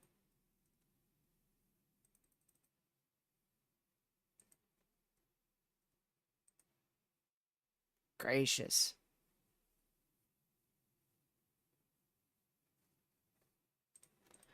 So we'll continue to watch this as it goes right for Houston. If there is a tornado, it is just to the west of Jersey Village in northwestern Houston. Is right. It'd be somewhere in this mess. It'd be somewhere in this mess right here. Which if we use the terminal radar, we can narrow that down just a bit more. But I mean, even that, it's just a mess. Very difficult to see what this storm's doing for some reason. I cannot actually tell you why. Gracious.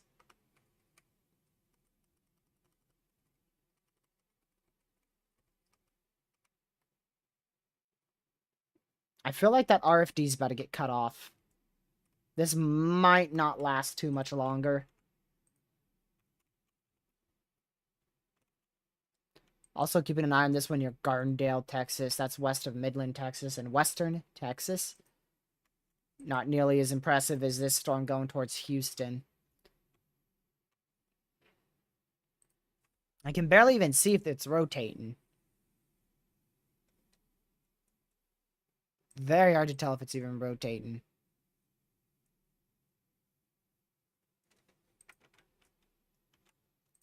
San Angelo. Yeah, that's just a hailer, though. That's just your normal Texas storm.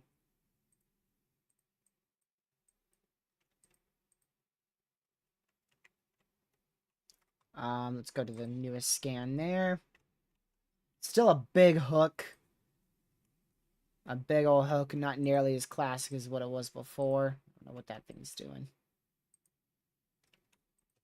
It looks like it's starting to occlude. Hopefully that is the case. I hope that is the case.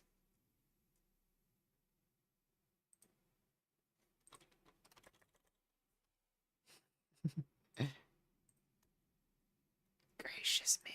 That is one of the craziest screenshots I've taken of a supercell.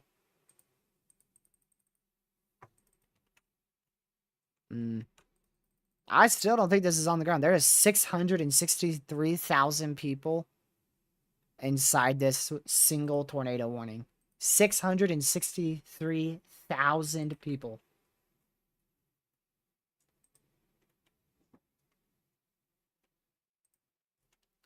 I don't know, Ben. Like that, like this screenshot that I took is something else, dude.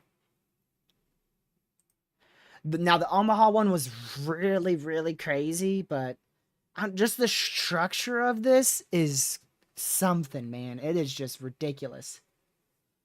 Because it's taken from a terminal radar. That's really the number one thing, is the terminal radar. That is just ridiculous. Absolutely crazy. Let me switch back over to... Let's see. Man, that's a lot of flooding.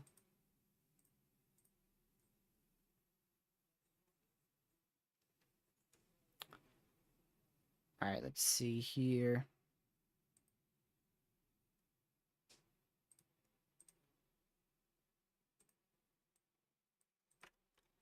All right. That is contamination.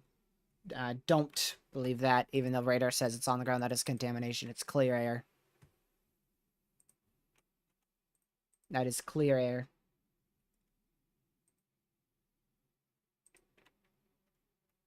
If we have a tornado on the ground, there would be CC in this area. If we have like a strong tornado on the ground, there would be CC in this general area. Oh, look, a little shower's formed in front of it. Look at that. Wow.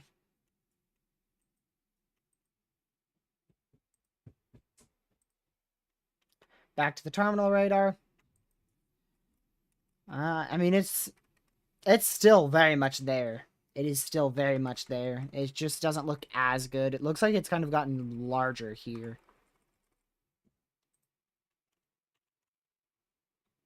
Man.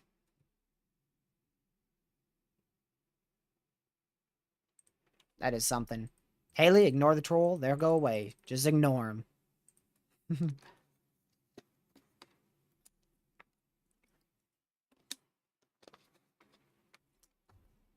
Yes, that was a hook with the screenshot I took.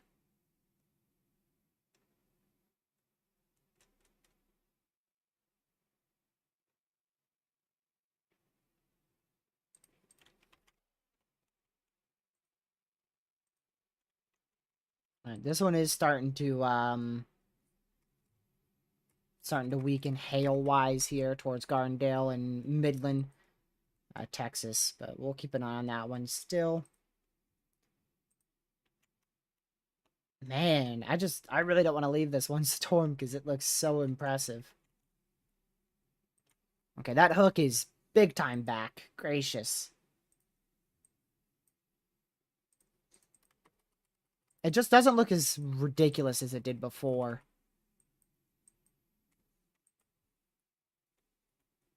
Look at the one below it. Yeah, I've already seen that one. It's just not rotating, like, at all. It's got, like, the tiniest bit of pixels, but barely anything. Man.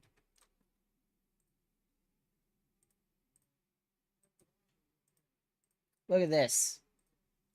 Even the farther away terminal radar, the one out here, west of League City, can still see how crazy of a hook that is.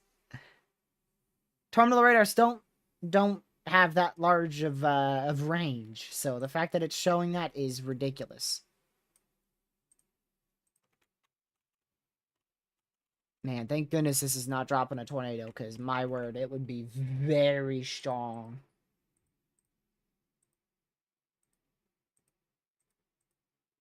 Man. Oh, back to the full contamination scan. Woohoo. Or back to the full contamination scan. This is a paid software. This is a free one. I have a tutorial on this attic radar on my channel. I'll put the link in the chat. I'm not sponsored or anything. I just like the radar.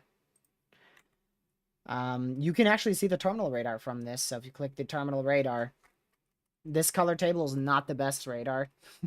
Or not the best color table, rather. So it doesn't look as good as mine does. But, I mean, you can still see it. I don't believe they've implemented a way to loop radar frames at all. It doesn't look nearly as impressive on this one. Not nearly as impressive. Yeah, we've been talking about attic radar for like 3-4 months now.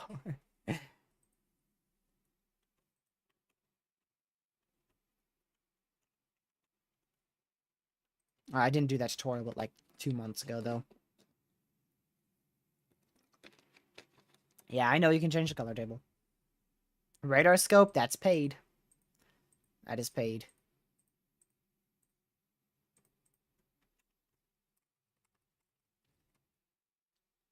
This might be falling apart now.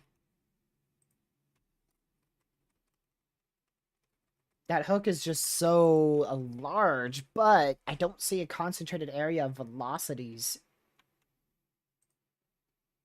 Even with the contamination, like with the contamination, it was still a concentrated area of velocities here.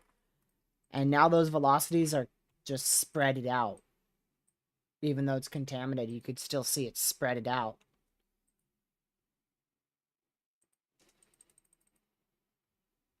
Man.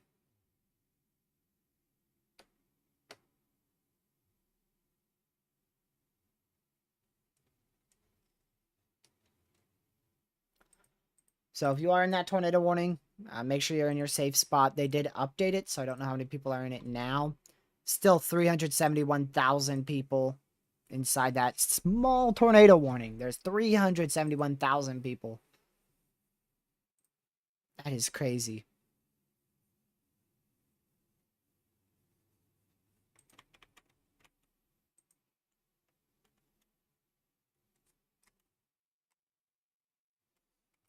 Man.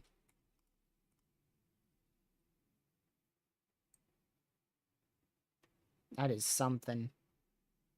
That southern one was definitely trying to rotate for a while. I don't know if it's still doing anything.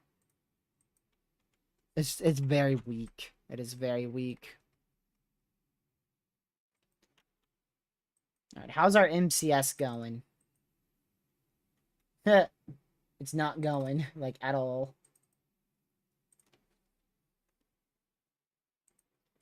That thing is not going whatsoever. Jeez.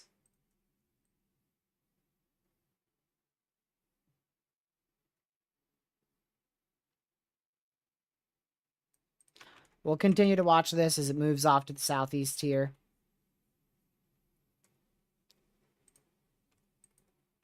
They might, we'll see if they warn that, but I mean, I can't tell what it's doing at all. I cannot tell what that thing's doing whatsoever.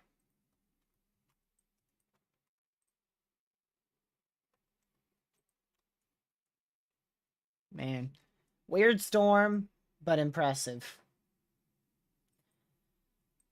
They just went considerable out there for severe in Lake Charles, or west of Lake Charles. We'll see that here in a second.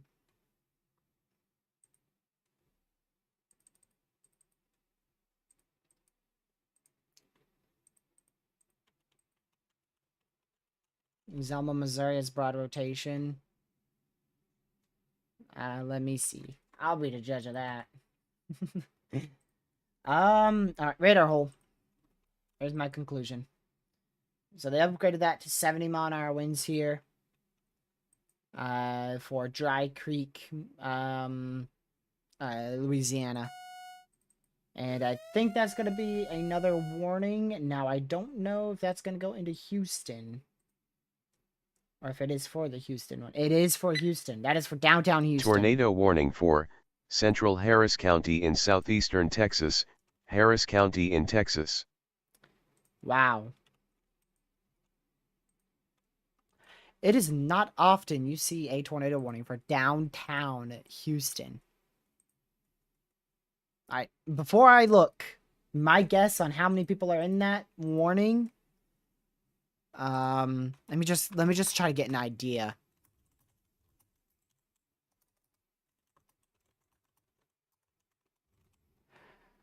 I'm gonna guess 1.1 million. I haven't looked. I'm gonna look now. Let's see. It is. Wow. Gracious. Gracious day. It's from the National Weather Service on Twitter. Let me just.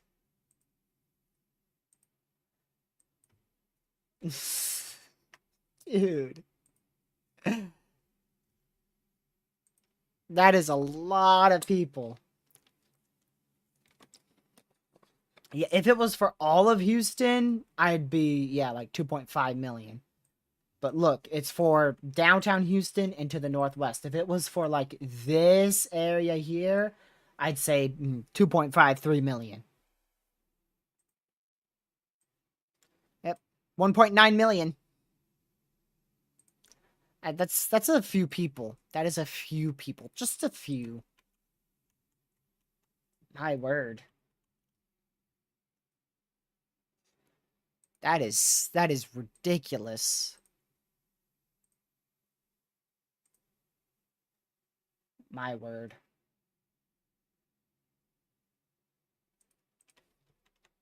Let me check that. Okay.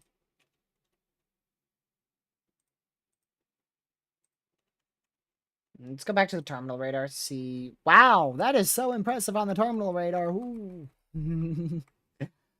Something's glitching with our terminal radar. It's probably so strong the terminal radar is just giving up. It might be better to switch to the southern one now, actually. This one.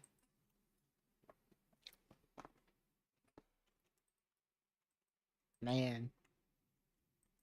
Dude, it's stopping the, not stopping, but blocking the velocities there. It's got range folding. Now that is, wow. A destructive severe thunderstorm warning. That is a PDS severe. 3 million. 3 million. What's your guess? That 3 million. That is what I'm saying. That is a particularly dangerous situation for downtown Houston as a severe thunderstorm warning. Let me just make sure I have all of these on here. All right, let me go back here. I'm waiting for that PDS to come through. I said 3 million. I'm going to go check right now. There is... Oh, it hasn't came through yet. There it is. We'll see in any second. Again, this is from the National Weather Service. Severe T-storm this time on Twitter. You ready? Just a few people. Gracious day. Holy. I was going to say 3.5 million was like my high end. I was not going to say 4 or 4.5 million. Dude. That might be the most people I have seen in a destructive severe. 4.5 million people need to be seeking shelter. Plus a few more because the tornado warning goes outside the destructive. So you're looking at about 4.6 million people need to be seeking shelter right now. That is crazy. My word. I'm glad the radar site's not in downtown Houston, or it may not exist right now. That is wild.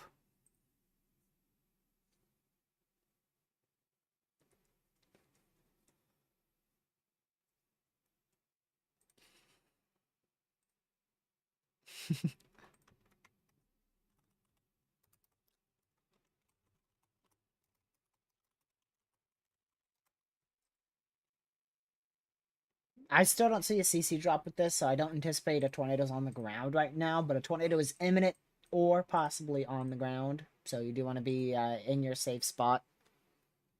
If you're in that red polygon, or even if you're in that orange one too, because that orange is a life-threatening situation for 80-mile-an-hour winds. My goodness. That is crazy.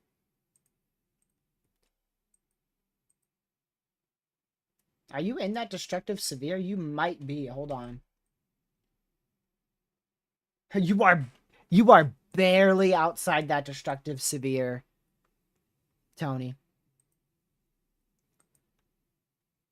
If you're still on the road, I would highly recommend seeking a solid shelter, like a very sturdy shelter. At least stay north of this area. Like, don't drive towards Houston. Make sure you're in the woodlands or more north. So if you're in the woodlands, Texas, you should be okay. Just make sure you're indoors and away from doors and windows. You should be fine. Because you're not in that main severe, but you could still experience near 70, or rather near 60 mile-an-hour winds there. Look at that. Yeah, the terminal radar is picking up on 100 plus wind speeds here. This terminal radar is picking up on 80.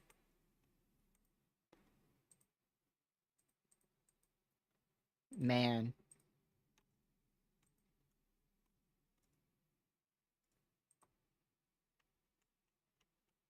That is ridiculous. This is one of the craziest supercells I've seen in a in like a whole 2 weeks. That's terrible.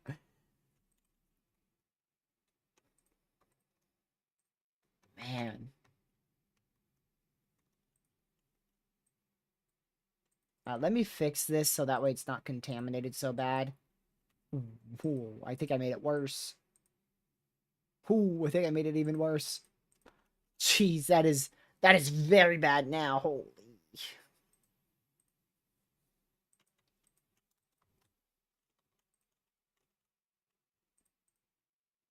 Can I do this one? There's your area of rotation. Wow. Look at that. 110.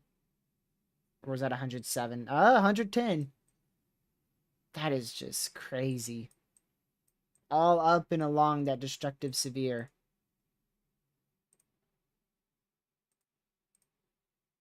Wow. Oh, look at that. There's our hook echo on the other terminal radar. We got to use the one south of Houston now to actually see the terminal radar and, I should say, the hook echo. My word, I would not be surprised if there's 100 mile-an-hour winds ongoing here in Houston. We're about to get a bunch of reports. Heck yeah. Dude.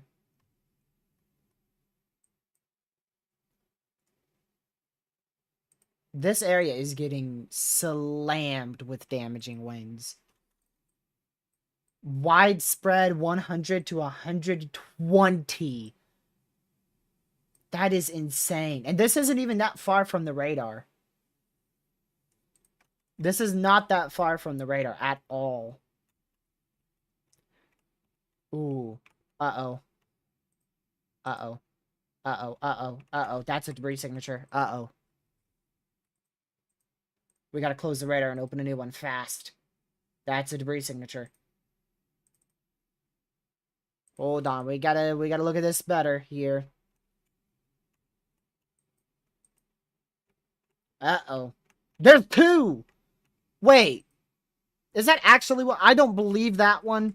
That one I don't believe. We'll just put a question mark on that one, but that is most likely a debris signature right there. Wow.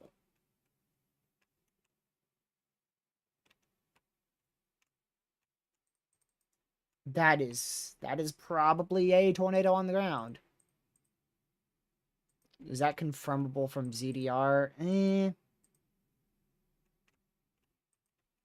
It might have been a brief tornado. See the pixels right there? Then it went bigger, and then it's smaller again. Radar says there's a 100% chance that was a tornado, but radar's wrong all the time. That might have been a weak, brief tornado. And that one was probably corruption, like I thought. See how those pixels, see these few pixels right here that never moved? That leads me to believe that one was big-time corruption. Very convincing, but not at the hook. That's why I was for sure that was a debris signature. Why? Because it was on the hook. It was on the edge of the hook. It had at least some area of rotation. There was a debris signature. This one was in the middle of the storm, which is why I was like, is there two? So that's not a tornado, but this probably was a brief, weak tornado. And honestly, there has probably been a whole lot more that have been undetected by radar. My velocity color table doesn't know what to do anymore. It doesn't know what to do.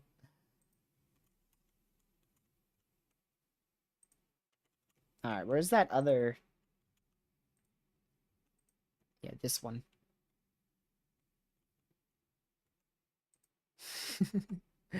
I have so many radars open, I keep going to all the wrong ones. Whoa, what was that? Okay, that's nothing crazy. I'll keep an eye on that one, though. I think it did lift by now, yeah. It was probably like a 2-ish minute tornado, honestly. If it did even occur. Remember, radar lies. Remember that. Radar does lie, but that was most likely a tornado. Now, that other one, I would be quite surprised if this was a debris signature, but this one, I would not be surprised at all if that was a brief tornado on the ground. They did not confirm it yet. Tornado warning continues for 1.4 million people. My words. My word. That is crazy. Okay, that's contamination now. That is contamination. See how the CC is here? Switch to reflectivity. It's clear air. So that is not a tornado. Whereas if we go back to this one, you can see it's right there with the pixels. It has an area of rotation. It doesn't have much spectrum width, which makes me skeptical. Oh, it did have a bit of ZDR with it. I do think that was a brief tornado, though. Just gotta check again. Yep. That's how it is. I like to wait multiple scans before I'm like, yeah, that's a tornado. Like this one, I wanted to wait at least one more scan for that one, but this one, I mean, that one was already... That one convinced me right off the bat, so I would not be shocked if that was a very brief, weak tornado. Even if it wasn't, there is still like 100-mile-an-hour winds, or 80 mile-an-hour winds going on over here. I don't know about 100 unless they upgraded that. It's still at 80. Velocities say 100, but I don't think those 120-mile-an-hour velocities are actually reaching the surface. But that is a LandCane currently. There's currently a LandCane ongoing in downtown Houston. Man. That is crazy. It's still warned for 80, but the velocities are easily 100. 121 still. They still look to be 121. I mean, you've got a good, solid area. Like, it's not like 1 pixel of 100. No. This whole area here is 100 plus velocities.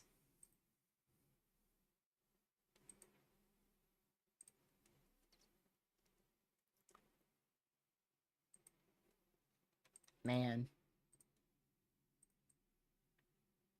Still 120. Oh, 125. I think that's a new record. That's a couple pixels of 125. Man. Man, oh man. It's going right over this, very much residential area.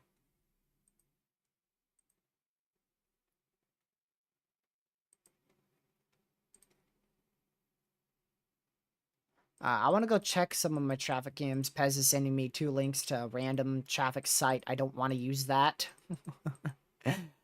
I'm gonna use the official site. Thank you very much. Let's see here.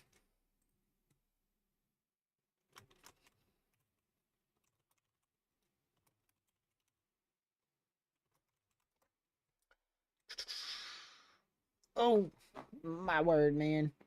Hey, I didn't know we had a traffic cams in Odessa. I would have tried to see if we had a interesting structure with that. Where the heck is Houston? Wichita Falls, San Antonio, Houston. Gracious day. My word. It's going over downtown Houston now.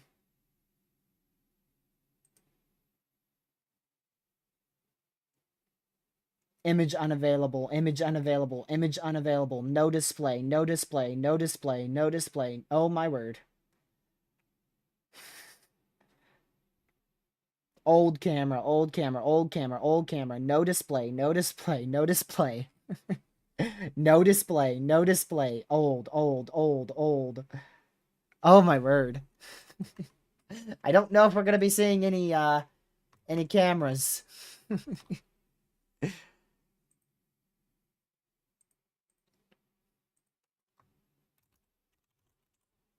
It's just one frame cameras now.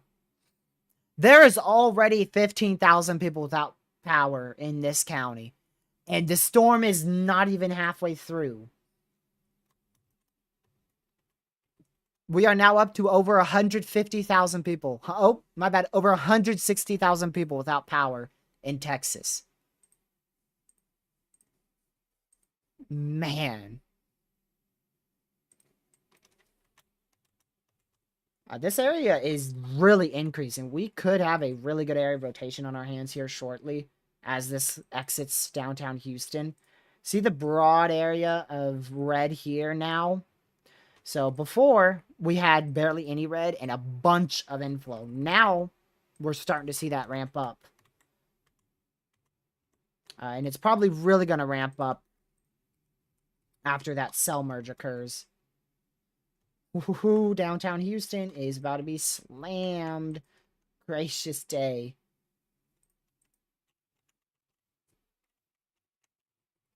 Wow. Wow, wow, wow. I believe we have another destructive. Real fast, we have a destructive severe thunderstorm warning for 80-mile-an-hour winds out here east of Odessa. Dang. Wow. Now, that is also very impressive. Look at that. That is a very impressive line of 70 to 80-mile-an-hour winds right there. Just wanted to point that out real fast. All right, we are on top of Houston with possibly 100-mile-an-hour winds right now. Man. Let me see here.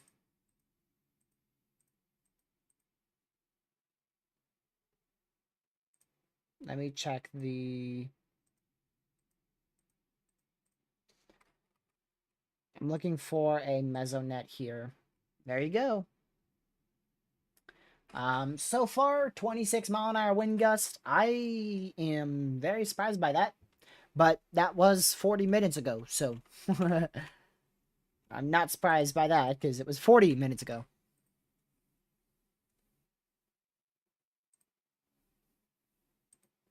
My goodness.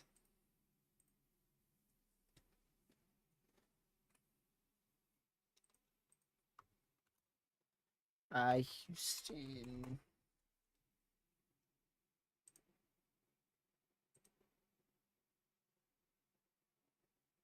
Oh my word, I'm watching a live cam in Houston. I don't know if I can show it, but it's windy.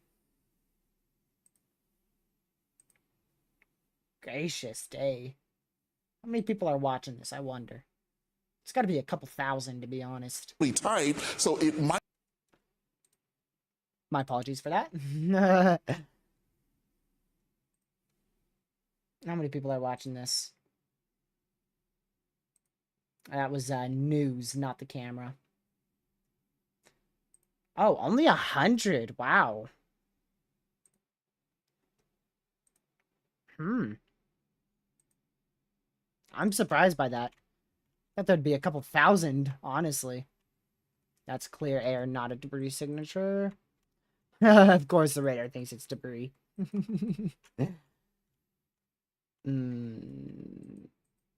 Now, hold on a second. Now, hold on a second. I don't think that's debris, but let's give it one more scan.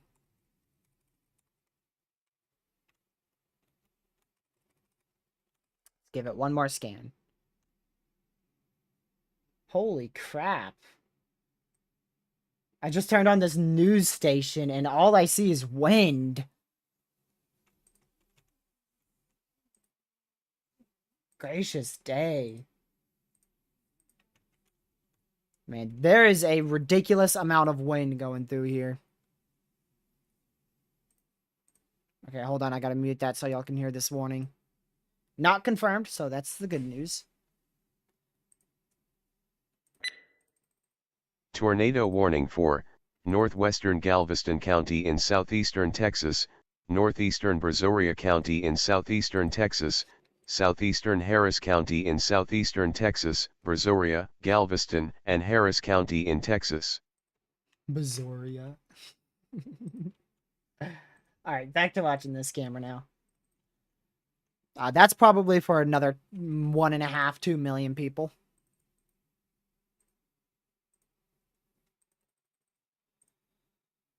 Let's see here. Oops. NWS. Oh my word. Why is this always so laggy? That is tricky. I don't know if that was a tornado or not. They'll survey that area and they'll figure it out. 1.4 million people under that new tornado warning now.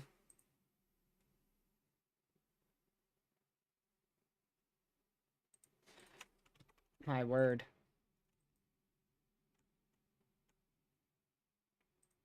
I'd be surprised if this isn't producing at least 90-mile-an-hour winds, to be honest. I know we have a destructive severe, but I'm just going to take about a 60-second break. So I'll be right back.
Had to get a bottle of water. Hopefully I didn't miss anything. Did it? It probably didn't get upgraded to 100. That'd be crazy. Still 80. Yeah, it's impossible to tell if that was a tornado or not from the radar signatures that we have here. So that will just be up to, that's convincing. It's convincing, but they'll survey that area. I can tell you this, if they don't find any tornadic damage, I can guarantee they're going to find damage. Probably from the near 100-mile-an-hour winds. If I had to guess on what that damage might be. This one's also warned for 80-mile-an-hour winds as well up here for Midland, pointing eastward in West Texas. Look at that. Okay, it's gotten a bit more calm now. And by more calm, I mean it's not 130-mile-an-hour winds on the velocities right now. Gracious day. I don't know, that still might be 100-ish right there. Yep, 110, 112. Wow. Yeah, nice calm 70-mile-an-hour winds. Yep. Yep. You know the drill. My goodness.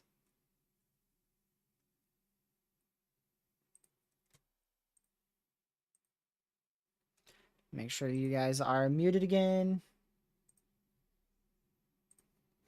So again, we are watching this destructive thunderstorm as it goes through eastern Houston now. Eastern Houston. Gracious day. So that is where your area of rotation is generally in that area. So we'll continue to keep an eye on that. So we might have had a brief tornado here. It might have touched down about, how long ago was that? 13 minutes ago. And then is lifted now. I wouldn't be too surprised if that was a brief tornado. So we could have had 3 tornadoes out here near Houston. All seem to be, if they did occur, brief and weak. Then, like I said, the National Weather Service will go survey, and they'll be the ones to determine if there was any tornadoes with this or not. I haven't seen any reports of any tornadoes with this. There is... Wow! We just blew up. There's now 300,000 people without power in this region, in Texas, I should say. 300,000 people without power in Texas now. I think we just exploded. Holy moly, that is crazy. Nope, and you said like 150. That's 300,000, dude. It's a bit of a difference. Wow. So this stuff was expected to be severe here, but right now it's just not doing much. So if we didn't have this one storm going through Houston, this would be a very low-end day. But because of this singular storm, this one stubborn storm in Houston, this is going to be a very memorable day. Also, the flooding has been crazy too. We've got a bunch of flash flood warnings in effect as well. They continued this warning for 80-mile-an-hour winds for 2.5 million people. That still includes most of, if not all of Houston, including some of the northern side as well. I still don't think, yeah, the Woodland, it barely went to your south, thank goodness, but it did not weaken like I hoped it would. Instead, it just exploded in intensity.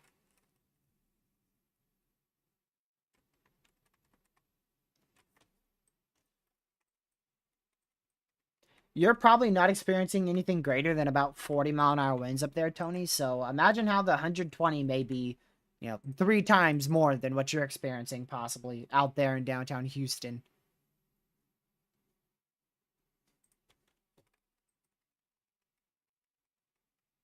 I'm just gonna grab a screenshot of those velocities because I'm a weather nerd.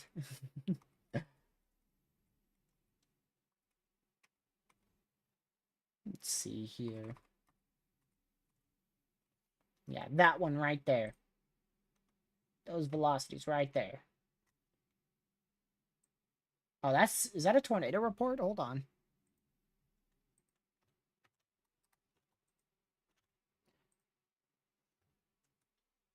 Give me a second to see if this is a report. Lord have mercy.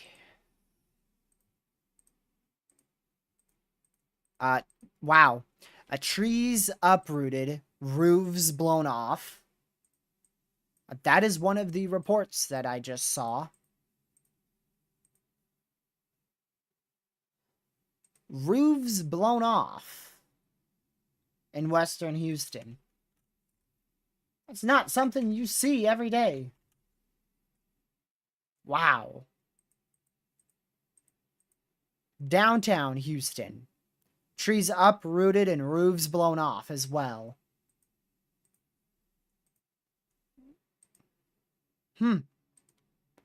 I really hope those are not true because, wow.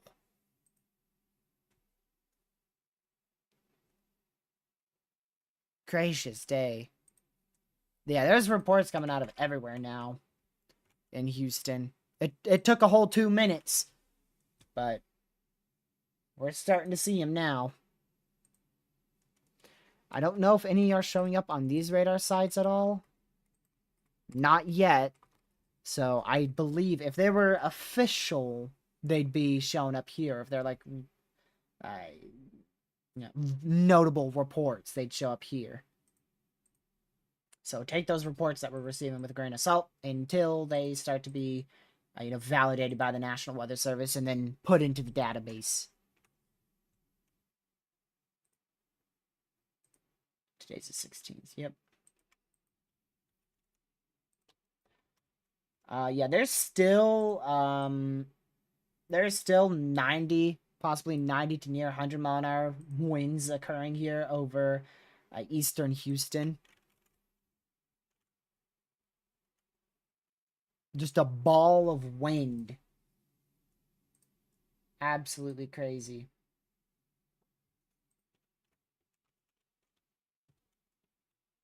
That is crazy.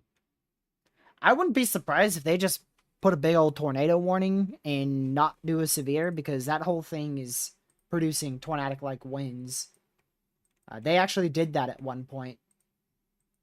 Not today, but they've done it in previous storms, where storms get so strong and have possible tornadoes, they just put tornado warnings on them and skip the severes.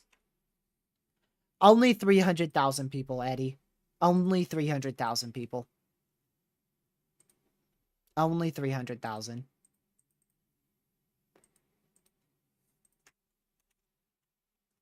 So we'll wait for the new scan, which should be in here shortly. Now. Hey, there it is. Man. The winds, the velocities just don't know what they're scanning anymore. It just does not know what's happening.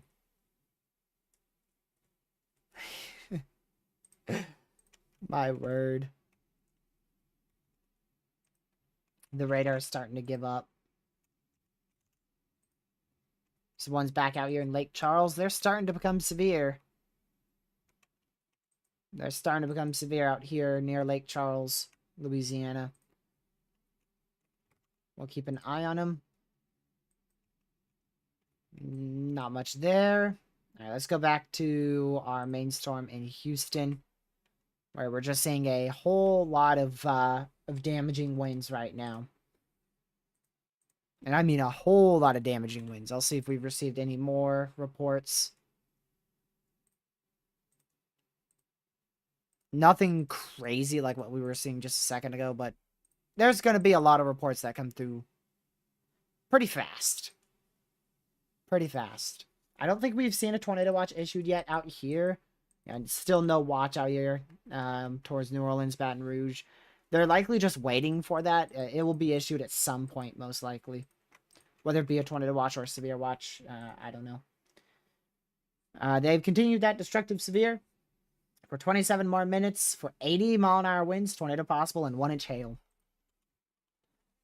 So not surprised they did continue that. Gracious day. Yep, so here we go for, let's see how many people are under this one. I don't really know how many people are out here, so I'm just going to throw a number and say 1.2 million. Inside this new severe. 500,000. A lot less than 4 million, that's for sure. Whole lot less than 4.6 million, was it? I can't even find it. Oh, 4.6. So there's 500,000 in this one. See how many people are out of power. We should have gotten a new update. Not yet. It will update in any minute. Any minute. We'll wait.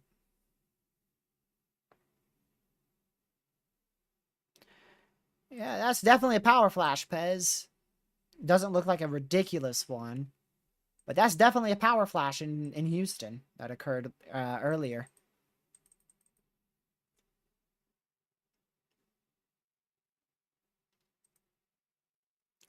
My goodness.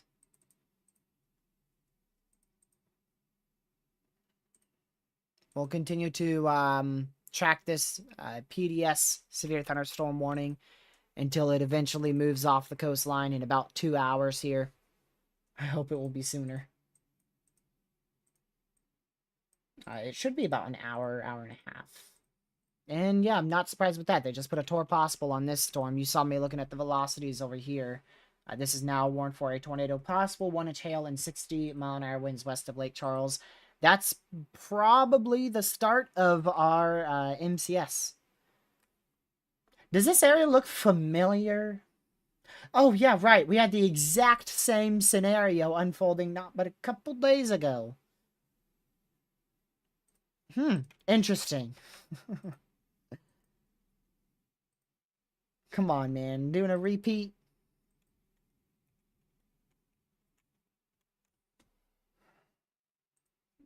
And this is when I started wrapping up the stream last time on that day. It was about 8 o'clock.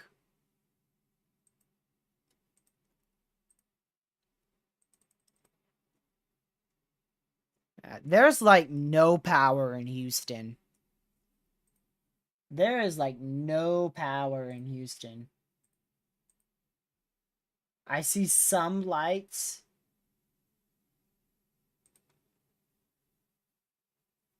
That is crazy. At one point, there was very little power in Houston. Looks like the lights have returned now. I'm going to take a screenshot of that because that's crazy. Screenshot galore today.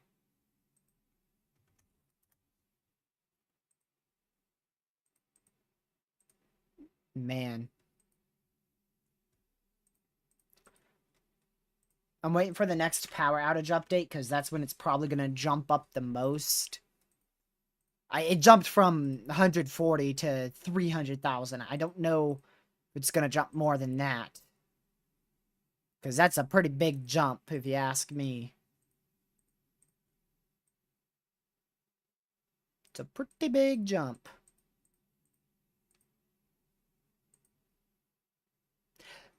I'm wrong. It just jumped to nearly 600,000.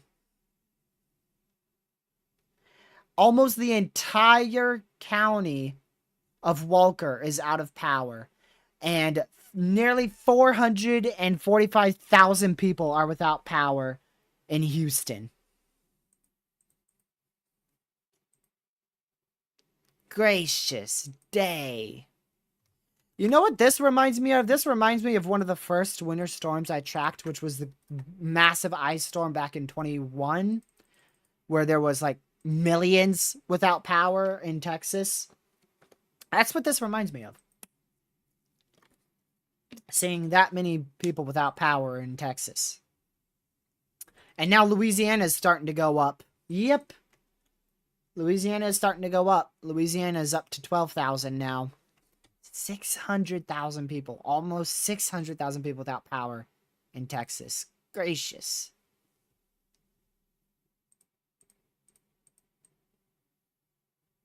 That is just crazy.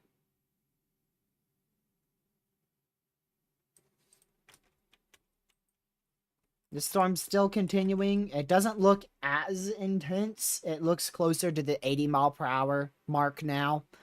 I don't see any 130-mile-an-hour velocities on this anymore. Of course, it's starting to weaken as it leaves the very populated area. It's still in a really populated area, though. 500,000 people. It's just not nearly as strong as what it was before. Honestly, I'm kind of surprised they didn't issue a special severe for Houston with a 100-mile-per-hour tag on it. Because they have done it for previous storms in the past. Because that was insane. Like, if it was like, if it was 10,000 feet away from the radar, it'd be like, that's corruption. But that was like 800 feet.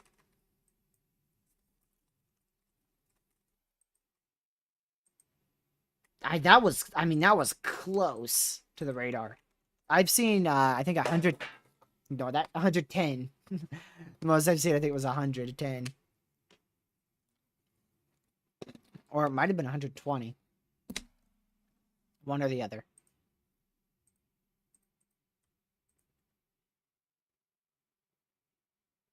Oh, wow. Um, huh. So you know those big old, I don't know what you call them, the big towers that hold like 50 power lines at once? Yeah, one of those got bent and knocked over in Houston. Just a wee bit of damage. Gracious day, that is insane.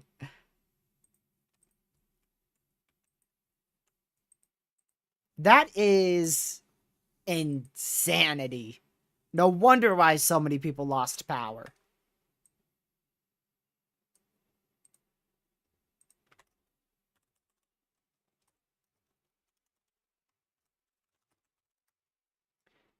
My word.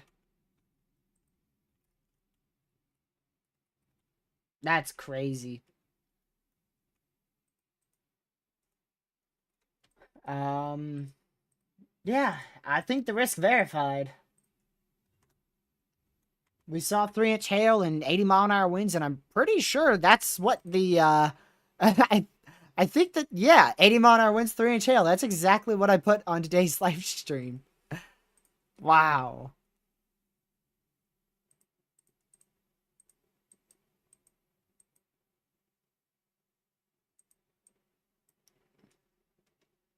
Absolutely crazy.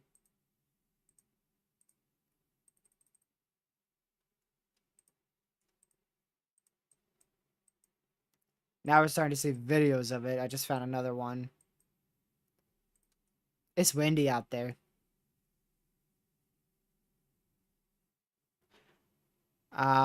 Is it called a transmission tower? Is that what it's called? This is probably going to go all the way until the coastline, to be honest. I hope it will just go into the Gulf. So it's right now angled in this general area. So I'm praying that it goes into the Gulf and that cold front does not push it eastward.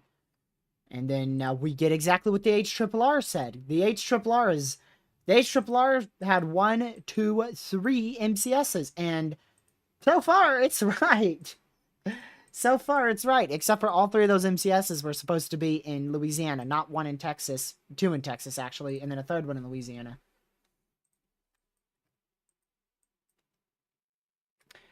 Technically speaking,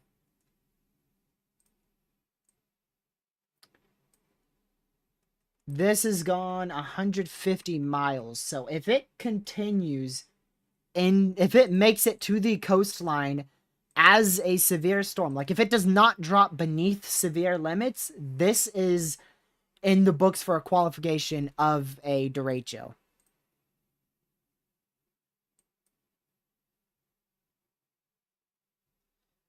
We'll see.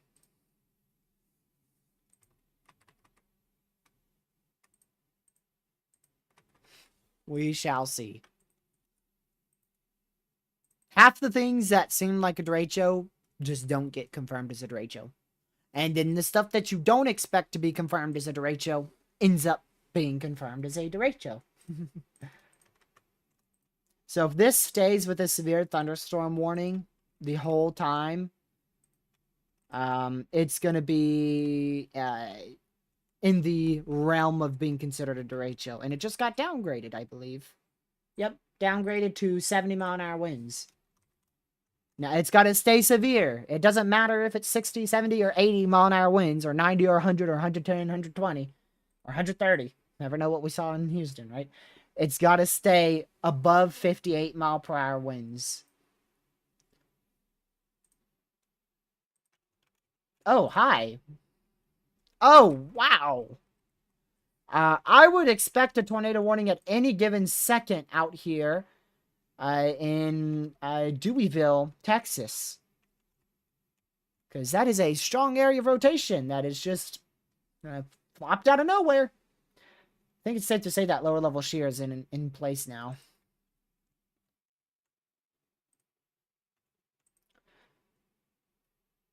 Downgraded to 70.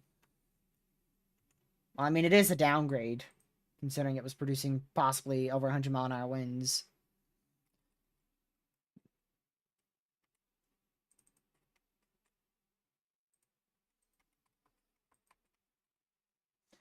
We're tornado warning lists. We're tornado warning lists for the first time in not that long, probably about an hour. We'll see if we go right back up to it because of this storm here. Oh, of course it's contaminated now. Oh, boy. We're going to do it all over again, aren't we? We're going to do it all over again, but for Lake Charles this time, aren't we?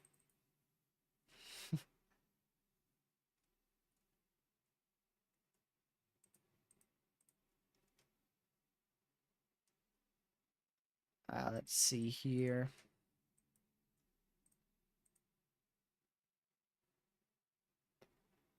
Alright, our power outage map should update in about the next 4 minutes.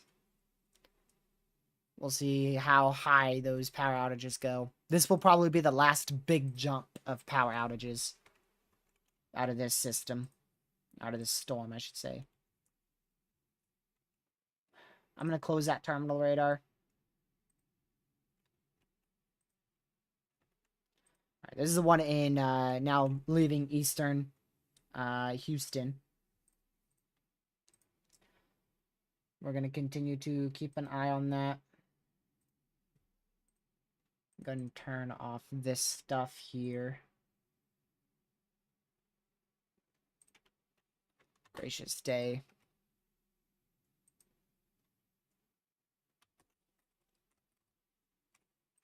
Absolutely crazy. Huh. We'll keep an eye on that one.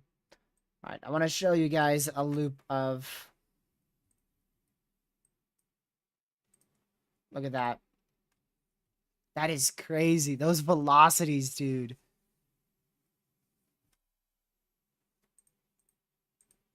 That is ridiculous.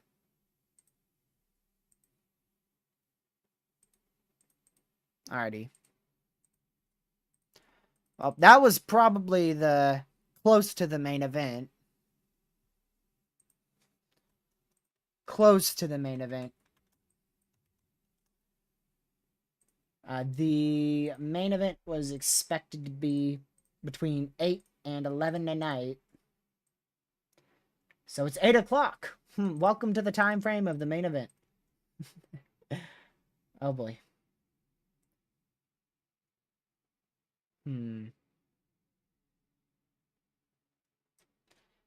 Interesting.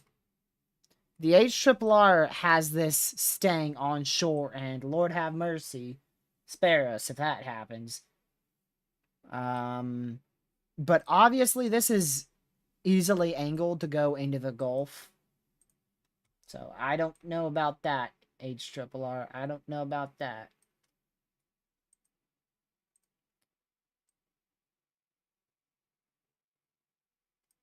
I can tell you this, the HRRR did nail the timing. The HRRR had a damaging storm, whether that be hail or wind, in Houston at 7 p.m. Eastern. And this hit downtown Houston at 7:29 p.m. Eastern, but it was approaching Houston at 7. So I gotta say, the HRRR did a good job on that. That was the HRRR 18Z. Which, you know, that's out at about 2-3 p.m. Which is typically the most accurate model run of the event, because it's just before most events start. And then after that, you just toss everything out the window, because after that, the model runs just go crazy. I don't like to look at model runs the day of and take them seriously, but I do love to look at the HRRR to see what type of doomsday scenario it portrays for a given day. This is warned for 70-mile-an-hour winds. This is one of the more unique storms, too. Just the weird shape of it out here. By the way, the HRRR nailed this, too. This is what I was talking about towards 8 o'clock. With this being the best threat for, damaging winds and severe weather out here. Look at that. That is a report of 76, is it? Yep. Station in Midland measured a 76-mile-an-hour wind gust. So that's probably what warranted them to upgrade it to 80. I imagine. Just to be, better safe than sorry there. That area rotation did fall apart there, but that was present for 3-4 scans. I'm quite surprised we didn't see a warning for that. It's kind of just like that storm that we had in northwest of Odessa, like an hour and a half ago. All right, let's see if we got a big jump. This should be the last jump in power outages. Not yet. Not updated just yet. It updates about every 15 to 20 minutes, so it should update any second. It's been 15 minutes right now since the last update. How is this storm doing? Ooh, pretty rough. We're doing it all over again. What the heck? We'll see if they upgrade that, because that definitely has velocities. And yet again, it's not that far from the radar. Now, it is definitely further than the one that was in Houston. But that is 80-mile-an-hour winds, not but about 2,500 feet off the ground there, or off from the radar. So that's for 60. I would not be shocked if they upgrade that to 70. I don't think they're going to do it for 80. That'd be pretty crazy if they go from 60 to 80. Hello, Legacy. I don't know when you left, but it depends on when you left. You might have missed a ridiculous first part of the event. Yep, that's probably your last big jump. Now at nearing, actually that's over 750,000 people without power in Texas. That is 750,000 people without power in Texas. That is crazy.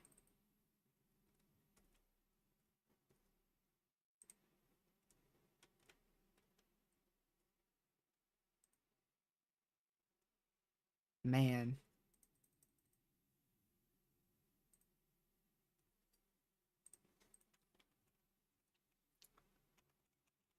When are you leaving?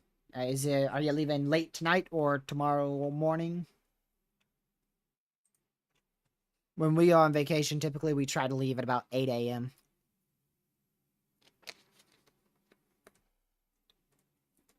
If not sooner. Sometimes we leave at like 6.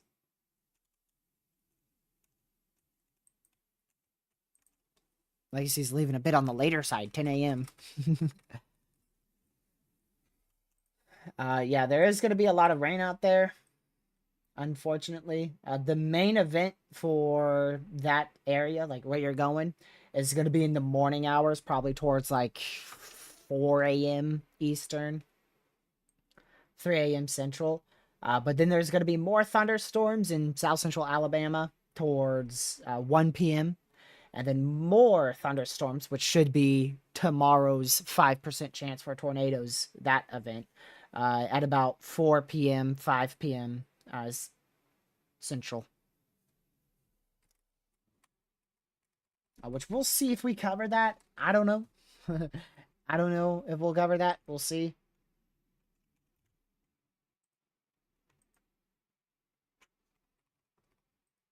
There's another considerable. I wonder if that's tour possible. Nope. 1-inch hail, 70-mile-an-hour winds. So we've got another MCS. We have MCS mayhem right now.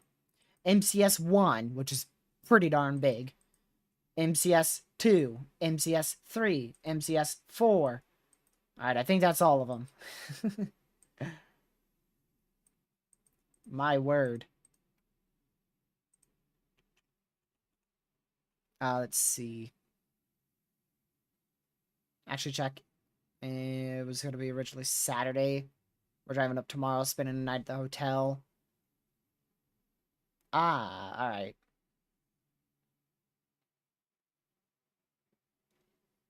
Okay. Just have fun and don't worry about modern chat.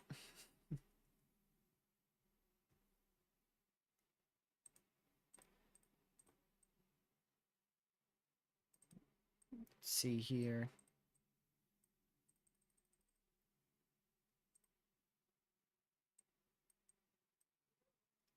That is crazy.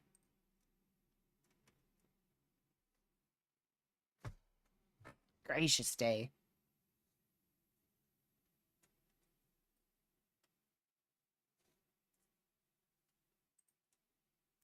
So, depending on how damaged that I already forgot what transmission tower was.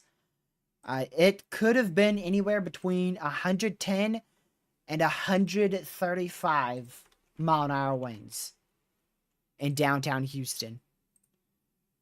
110 to 135 mile-an-hour winds. That is windy. That's pretty windy.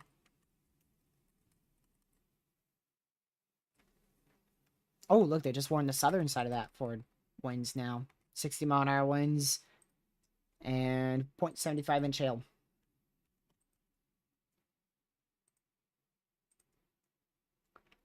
Gracious. This could ramp up. This has a ridiculous look to it. Lord have mercy. If there is wind shear here, yikes. How is this not at least a considerable severe? Hold on a second. I need to go look at the ingredients out here because this has a look and a half. Oh, great. Yeah, they're really good. Yeah, the ingredients are really good out here. Better than yesterday. Man, so this has a solid chance at doing something. Oh, I wonder if that cell merge is going to do anything to it, but this has a look and a half. If this is in the environment I think it is, and it's trying to do what I think it's trying to do, this is probably going to have a hook in the matter of 15, 20 minutes.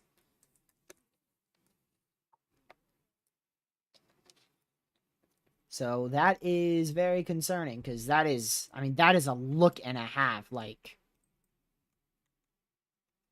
gracious day. Well, we knew it was going to be near Lake Charles. We knew it. I told you guys it would either be for Lake Charles or just to the north. So we'll see which one it ends up doing here. But this is playing out ridiculously right now. We went from very quiet to very active very fast. Just waiting to see the next scan on this thing.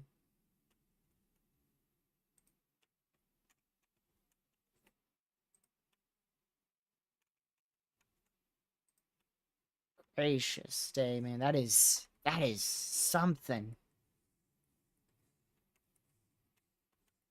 And it's that cell merge probably not gonna hurt it at all.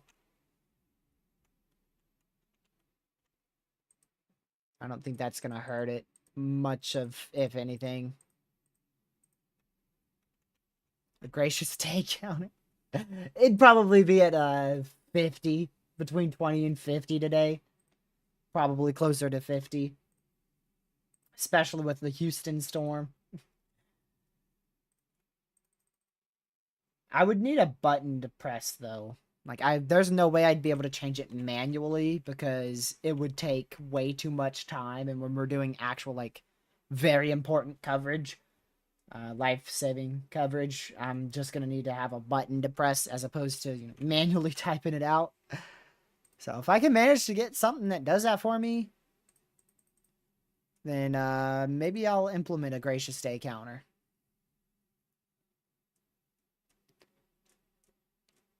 Sometimes, some streams, I only say it once, twice, no matter how crazy the threat is. And then other times, I just go crazy with Gracious Day.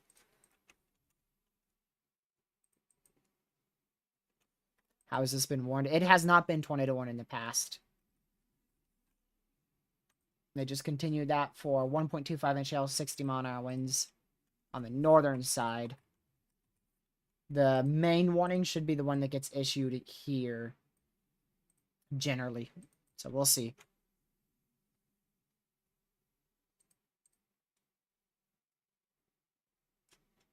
Man.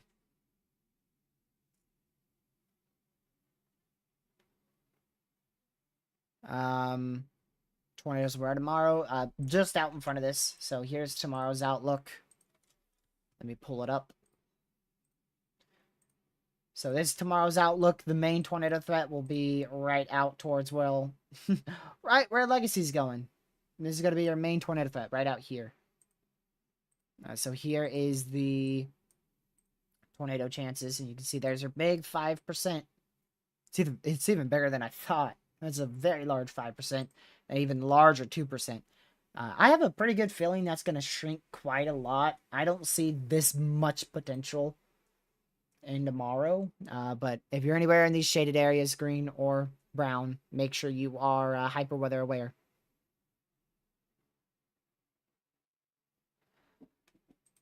Like I said, tonight's big threat ended tomorrow morning. The main threat's going to be about 4 a.m. Central out there. But then tomorrow, we're going to have another threat, which I don't know how big it's going to be, about 4 p.m. Central. So 4 a.m. and 4 p.m. Will be the main timing for thunderstorms in southern Alabama. Dude, I'm telling you, this thing could ramp up so freaking fast. Oh, it's sub-severe. Done. Can't be qualified as a derecho. That's it. It's sub-severe. Because that's... would that southern one count? I don't think that southern one would count. But that most likely won't be qualified as a derecho. Dude, this thing could... Like, holy crap. If it didn't have this rain here, which even it does, this would be crazy. Like, just send somebody a screenshot of this reflectivity with this velocity. They'd be like, yep, that's probably going to drop a tornado within the next 20 minutes. Because that is the look. Like, that is as much of the look as you can get. Man. I'm shocked they haven't just precautionarily tornado warned that.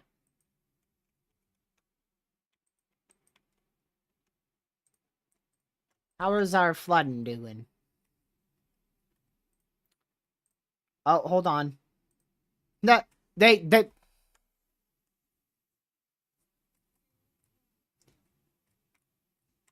So would that be considered sub-severe if they just didn't issue the polygon quick enough?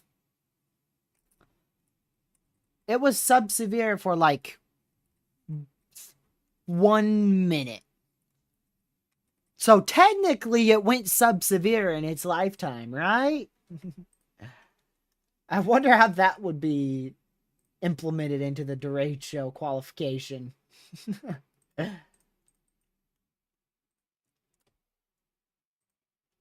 I'm shocked they didn't upgrade that one to the south. It went severe just east of Austin, which is 180 miles away.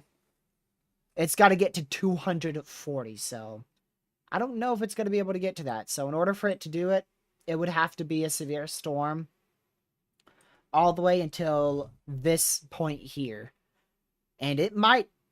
I mean, it's hugging the coastline. It's turned a little bit east to the point where it might stay on shore, barely on shore to stay severe. We'll see. Oh my word, those velocities just bird farted. They're gone. That's probably because of the rain shower there, but it's probably gonna increase again, to be honest. It will probably increase again.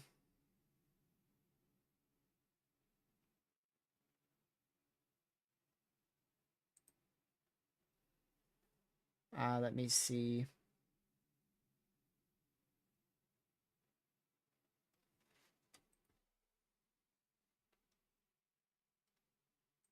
I want to check two things. All right. Not there. And power outages are up to 916,000 people. We might cross 1 million in Texas. We might just cross 1 million power outages in Texas.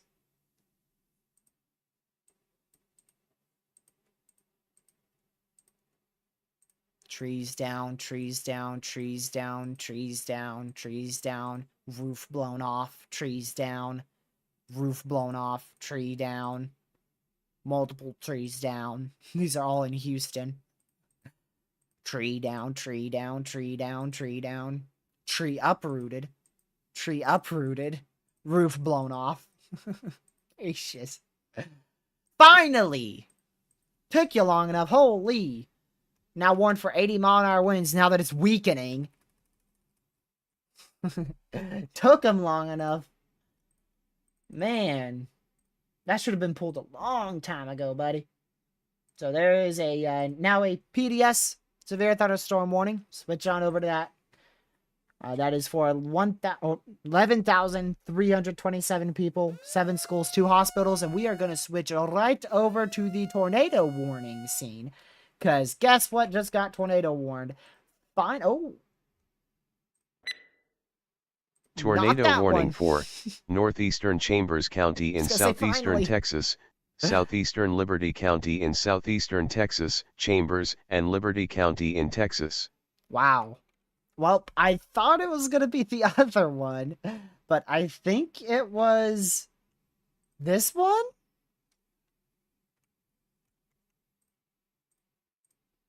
Yeah. Ooh, excuse me. Is this destructive tour possible? Of course it's not. Well, there you go. I don't blame him for warning that one, because I saw that it was rotating a while ago, then it broke up, now it's rotating again. So I'm not too shocked that they tornado warned that one, but it wasn't the one I was expecting. It was not the one I was expecting. I was expecting it to be this one up here, because that's been having a small area rotation for a little while. Well, zoomed in too much.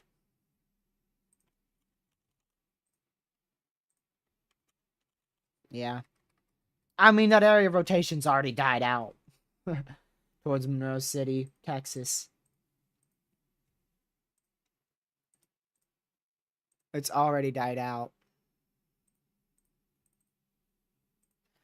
Hold on. I want to look at the power outage map here. Here's our power outages. I wonder what's what has the what state has severe weather. Jeez. 916,000 people. And then here's our county outages, and you can see Houston. 319,000, 27,000, 18,000. Because of the stupid tornado watch, I can't see which one it is in there.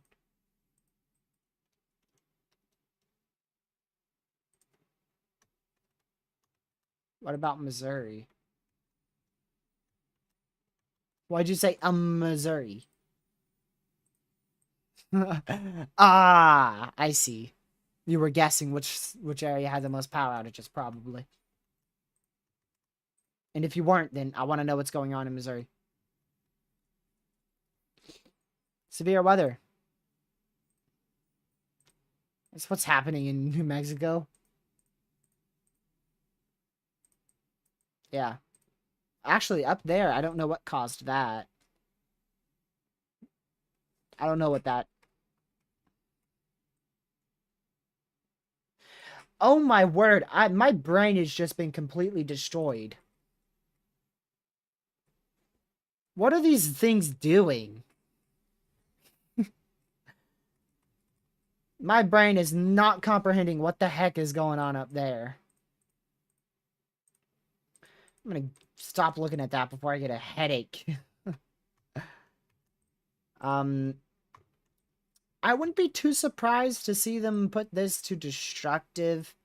The velocities aren't too impressive, but just the shape of this, the fact that it's bowing out like that, going towards Sterling City, in Texas, I would not be too surprised if that goes destructive.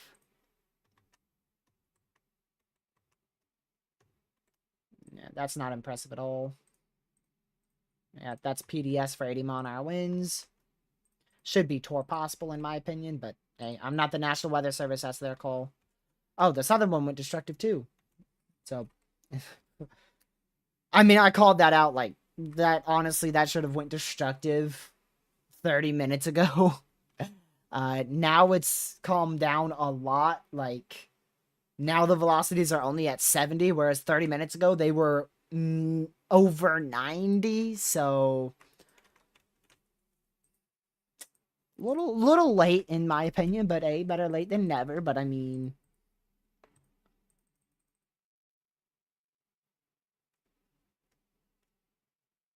let me go back over here.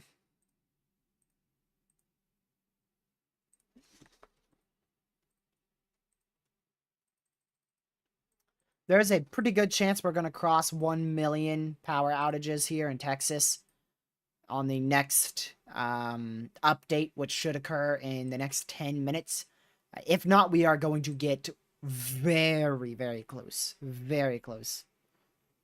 Like, ridiculously close, because we're already at 916,000.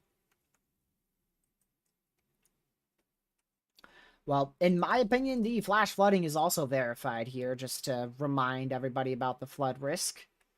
Here is our day one outlook, and as expected, the majority of the flash flooding has stayed on the southern area of the high risk and the southern area of the moderate risk for today for flash flooding. And it's not over. This is the last big line that's pushing through here. Then it will be done, at least in that area. So, yep, we've got MCS 1, flooding risk 1. We've got MCS 2, flooding risk 2. MCS 3, flooding risk 3. And then we can't forget about MCS 4 over here, which is also flooding risk 4. What in the name of almighty? Okay, that's got to be corruption or something. What is that?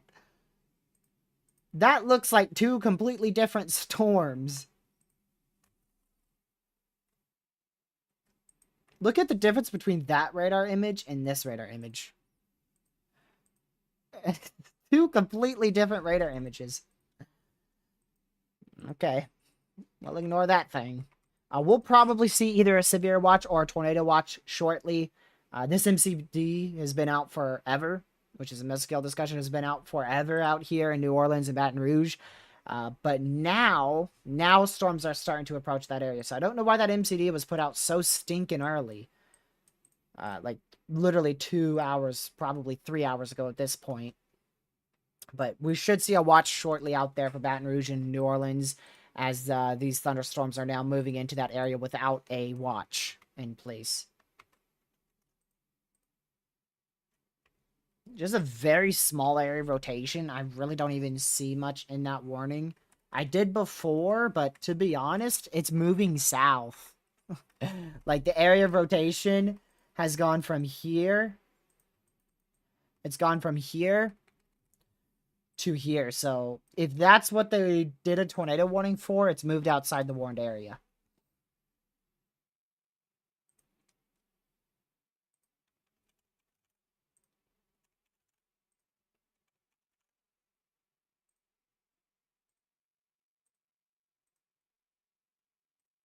Gracious day.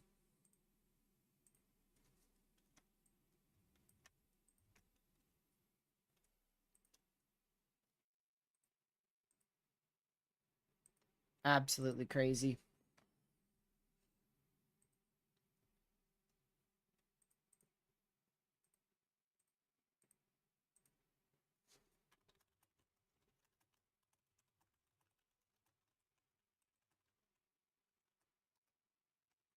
Give me just a moment.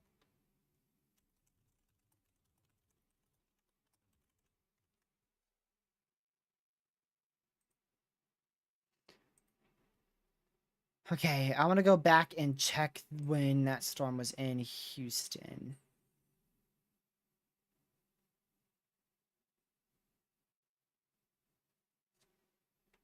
Give me just a brief second. I want to see something.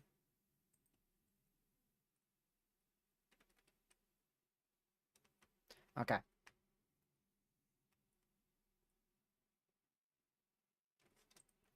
My word. Yeah, this has weakened a bunch, like a whole lot, over the last few scans. If it was going to produce a tornado, it easily could have. 15, 20 minutes ago.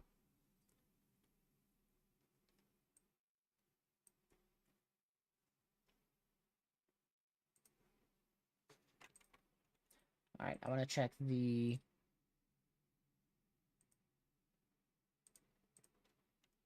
Oh, ta-da! Told you! Ta-da! It's destructive. It's destructive in Starling City. So there you go. That's in Texas.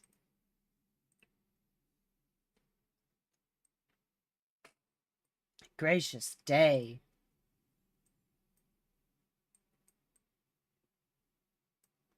That is like a freaking nuclear bomb. Look at that. Barely anything, and then right now, it starts to explode. Holy.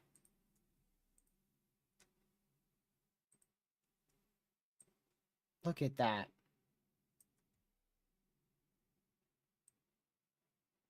Absolutely insane.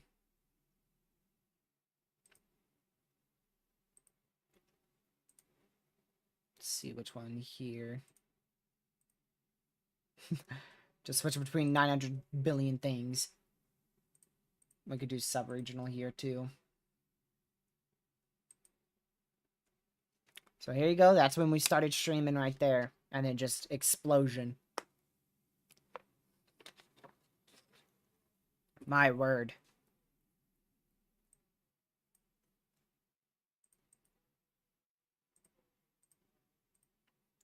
That's crazy.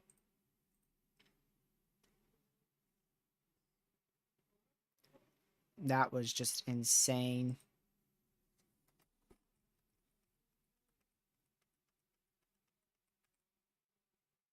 Do I have my audio on? No, I don't. Good.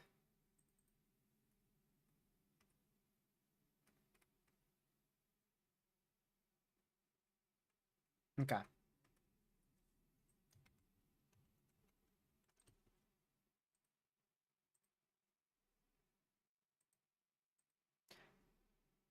Just looking at this severe. There we go. And 991,000 people without power in Texas.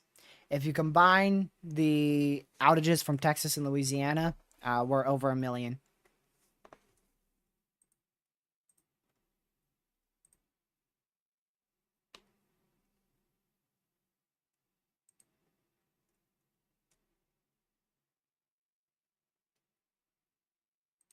Let's see here.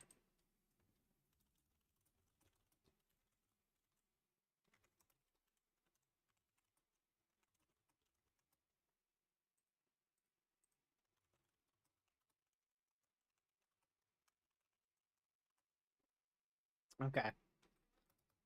Sorry, y'all. I'm just quickly checking something. All right, I'll go look at this storm in Montana. It better be like a like a bomb up here or something. Oh, wow. So impressive. Okay, back down here.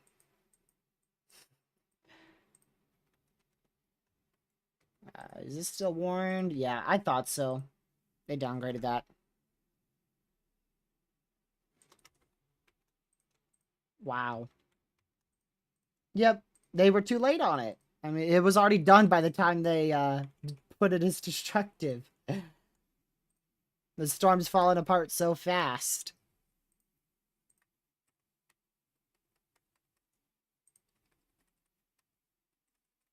So, we'll see.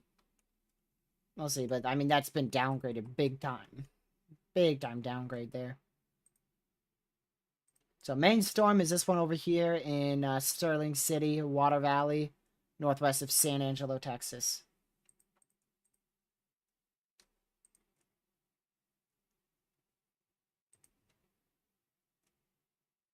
Wow.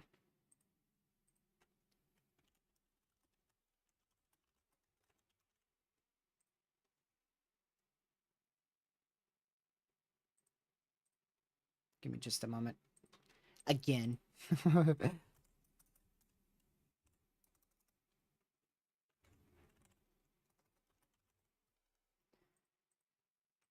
So we'll continue to watch this storm here as it moves off to the east in Sterling City, Texas. Let me go check the other storms. I got distracted. So yeah, this cell is barely doing anything now. They just dropped that tornado warning, so we'll go to a destructive because we are at a destructive severe out there in central Texas. This stuff's still going to be pretty strong. I wonder how strong, though, because we might have hit peak already. I don't know if it could get any worse than 120-mile-an-hour winds in downtown Houston.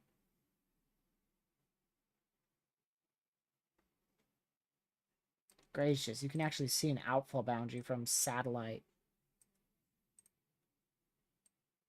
Oh, it's still day over here? Oh, I forgot it's not like midnight right now. Normally we're doing coverage at like 2 a.m. So we can actually watch this thing explode on satellite. And there.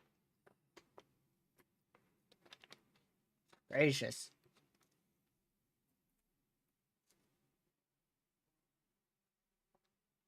That is something else.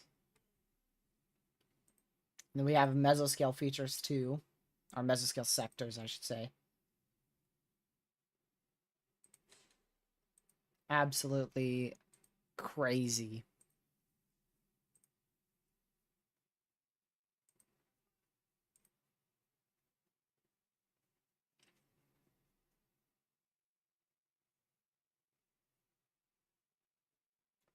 Man.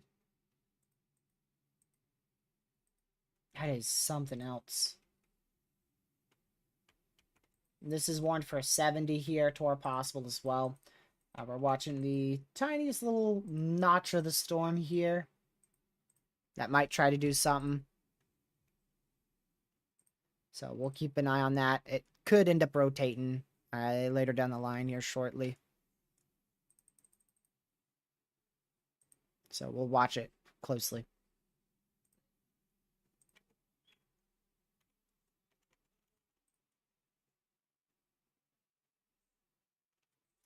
Why do I need to talk about the storm in Montana? It's nothing special. It's not even severe anymore. Where did it even go? What was it?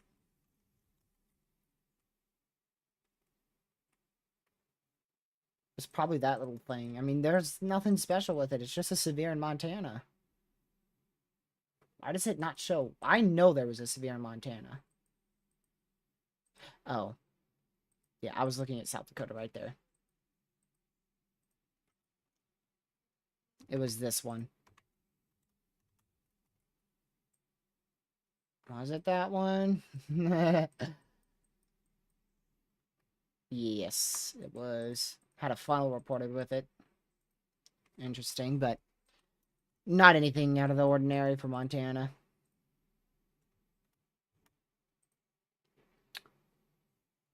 Wind blew back part of a roof. EMS in Cove. Wow. Well, that's a damage report.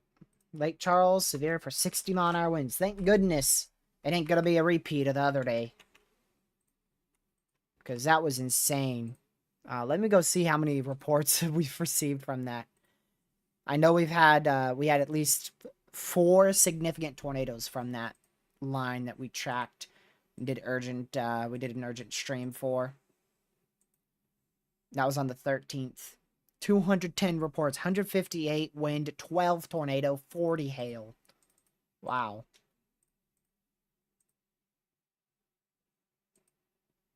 That is something.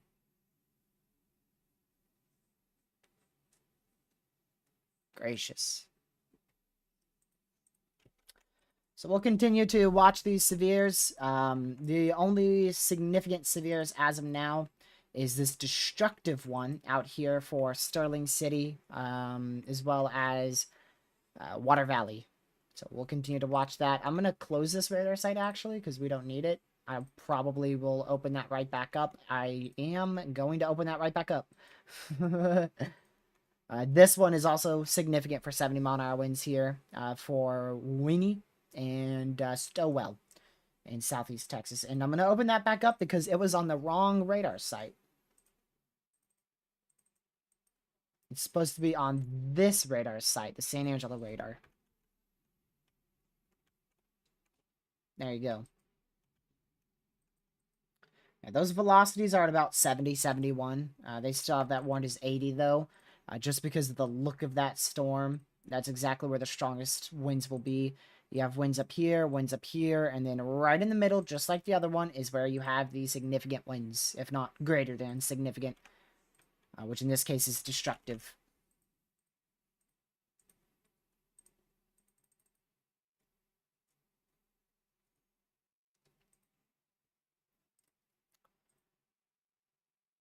I'm not going to stop refreshing this site until I see the next update for Texas. I want to see if that crosses 1 million. It's probably barely going to cross 1 million.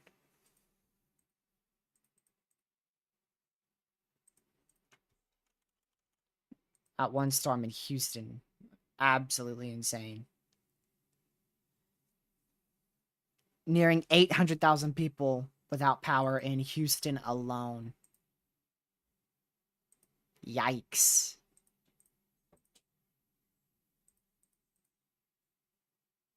That is crazy.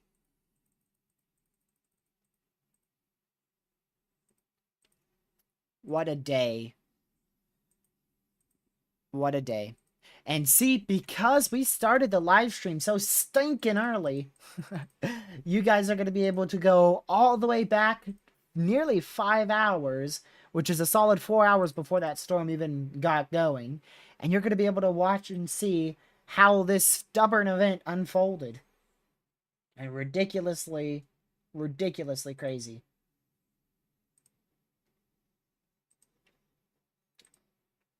We started watching this storm a little over 3 hours ago. A little over 3 hours ago. Wow. Man, I need a life. Let's see here. Still warned for 80-mile-an-hour winds out here in Water Valley. They'll probably continue that, and then it's probably going to get downgraded to like 60. Honestly, it will probably be downgraded to 60.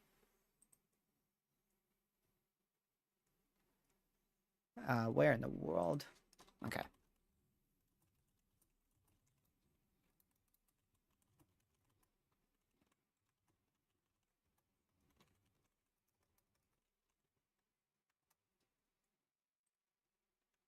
So that's our main storm right now, which is still destructive. A PDS, severe thunderstorm warning for Water Valley, Texas. We've seen 3-inch hail, and we haven't seen any reports, but we've seen multiple instances of 80-mile-an-hour winds. And due to damage, we saw anywhere between 110 to 135 mile-an-hour winds in downtown Houston. The National Weather Service will go and survey all that, and they'll determine, how strong it was and if we saw any tornadoes. Which I wouldn't be surprised if we saw 3, maybe even more tornadoes in Houston today.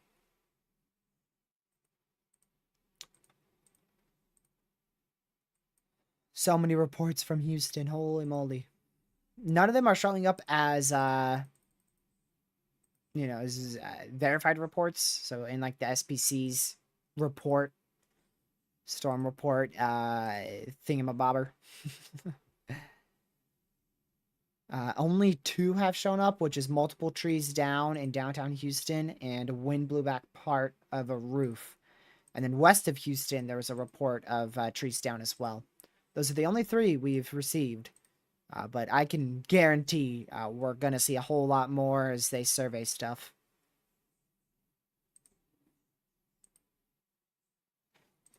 I don't know whether to celebrate or not. I'm fairly certain this is not something to be excited about, but we have crossed 1 million power outages in Texas, which is historic, let's be honest. For a few counties, for Harris County to be without, what is that, nearly half of Harris County without power, that is ridiculous.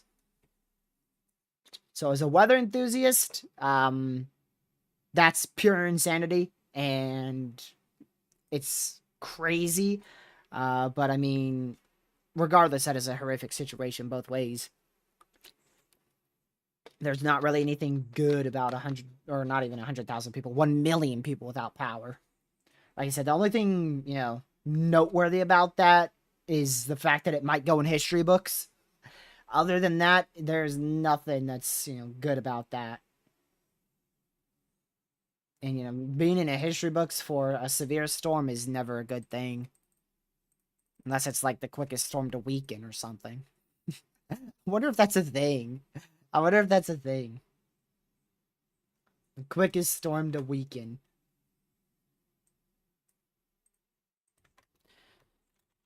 Let's see. 1 million. Gracious day, that's a lot of zeros. Oops. I can't spell.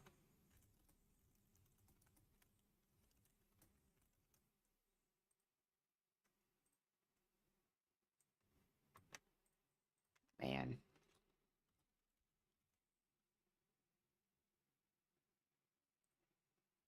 Absolutely crazy.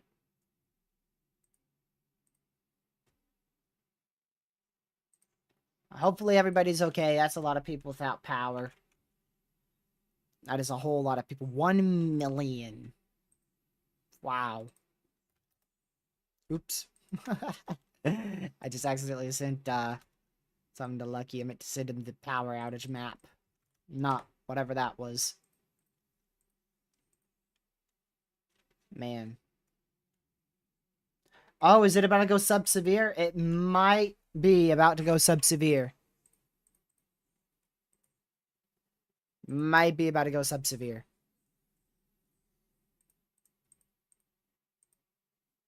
Now I can turn off the power outage map because we have over 1 million. Not here, no, we're not expecting a second wave. But out here towards Louisiana, there's 1, 2, 3 different waves of storms here. Just like I thought they downgraded this one to 70. It will probably be downgraded to 60 as well later down the line. But they're going to continue that for a while longer here. And we'll see what happens. Alright, let's go over here now. We're about to close the Houston radar site, which is crazy considering we started with this radar site. Then we went to San Antonio's, then we went to Houston's because we had this fat radar hole here, which was very annoying. Now we're about to go to just Lake Charles radar site for all these severe, ongoing severe weather here. On all these ongoing severe storms. I'm starting to get tired. So, Well, we'll keep watching this hot mess of storms. Because gracious day, that's a lot of storms, my word.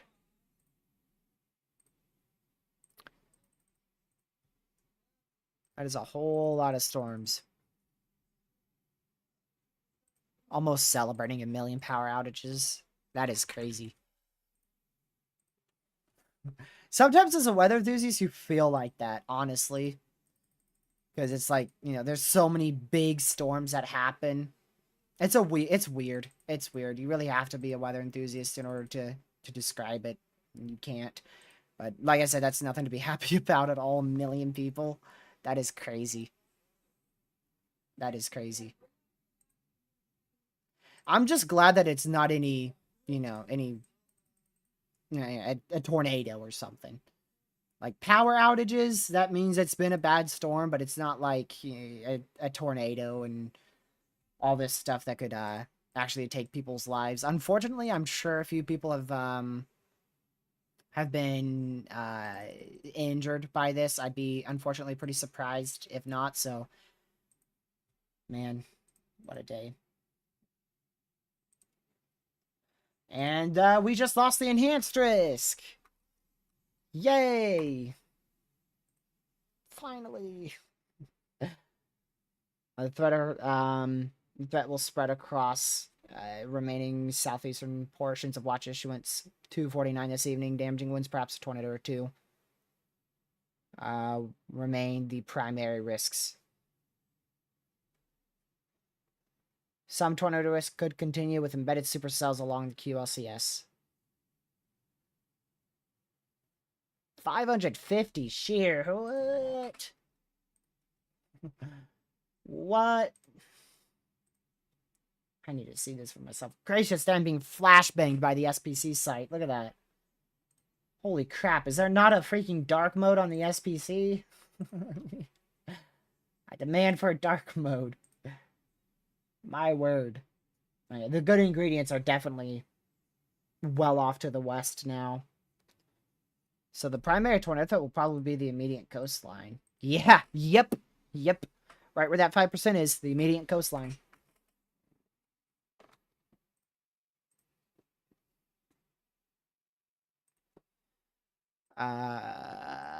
Let's see. 950. That. I use dark mode on everything possible. Yeah, me too. Me too.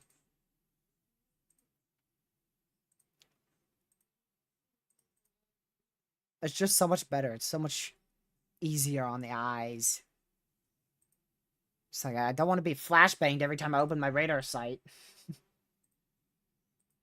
That's why I used to use dark mode for satellite, dark mode for radars. But then satellite imagery was just much better. I know there's a dark mode for GR2 analysis, but I just prefer satellite because satellite's not like, it's not like light mode. If you use this map on Radar Omega, like this one, just... How do you use this? How do you open your radar site daily and go, that's the one I want? Like, gracious. At that point, you're the freaking sun. We did just get a tornado warning in Canada for this little storm in southeastern Manitoba. We'll keep an eye on that one, and by keep an eye on it, I mean we'll look at it one time and then never check it again. Also a severe out here in Kyle, South Dakota for 1-inch hail, 60 mile-an-hour winds. Like, that is something. We're still at a couple significant severes. We're at 1, 2, 3. Oh, 3 significant severes. Honestly, I kind of thought we were at more.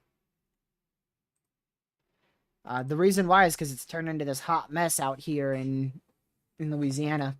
I may have to disable flash flood warnings. Look, if I get rid of the flash flood warnings, look how much cleaner this looks. Like, there goes all the considerable flash floods. Looks way cleaner. And then there goes all the normal flash floods. Without the flash flood warnings, it looks like a normal radar. So that shows you how many flash flood warnings we have out here.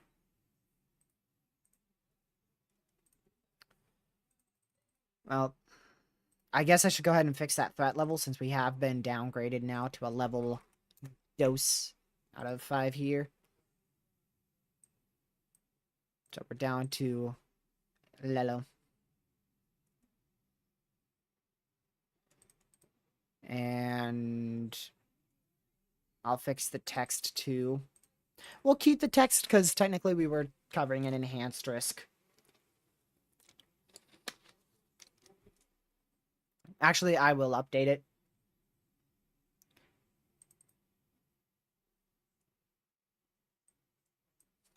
Slight risk. Level 2 out of 5 for damaging winds, large hail, and a few tornadoes. We're still for all hazards, right? Tornadoes, hail, and wind. Yep, all hazards. Just fix that. That way it's up-to-date information.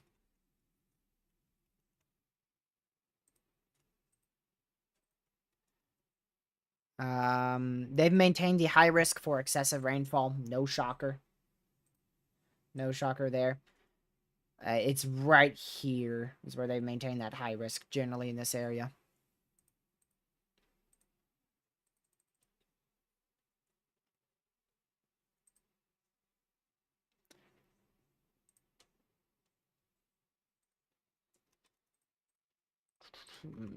Anybody know what's gotten under Sebastian's skin? Like, you could just leave. If you don't want that, I can help you leave. I've got 2 pretty buttons called the ban one and the timeout one that can help you get out of my stream.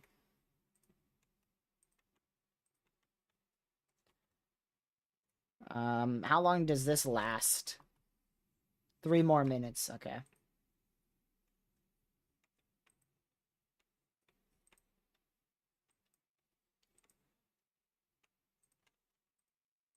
Yeah, so we're down to just a few severes now. 1, 2, 3, 4, 5, 6, 7, 8 severes. We're going to lose a few of those in 4 minutes. Let's see. We'll lose 1 of those in 4 minutes, I think. Only 1. That's it. Man, I was hoping to be more. I don't know.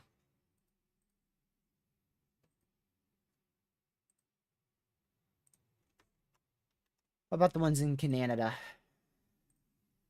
Oh, Lord have mercy, we are not staying live for another 3 hours. Gracious day. Hold on. We have a lot of cameras in Lake Charles, if they haven't been all demolished. LA DOT traffic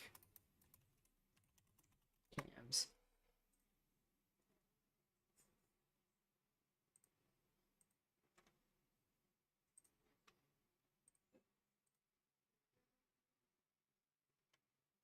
Where the heck is the map going? This one? Nope. Oh, there you go. Oh, maybe not. There we go.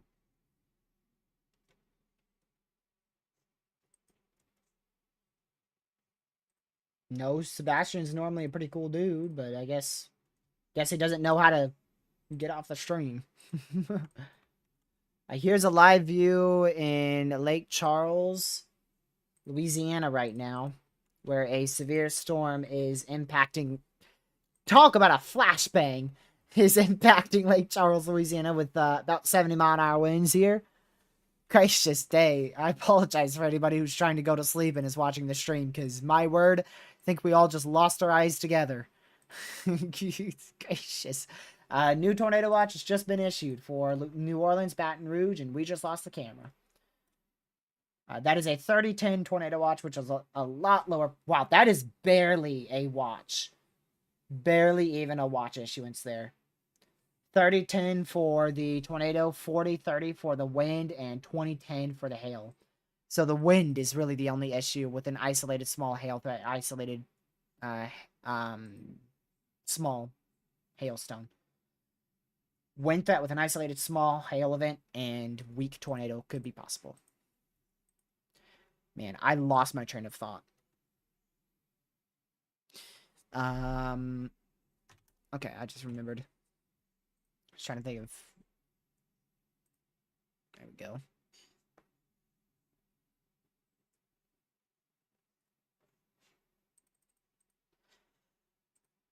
Alright, what are our power outages at now? Relatively the same. 1 million.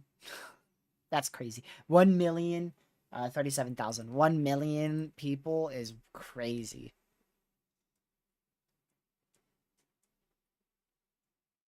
My word.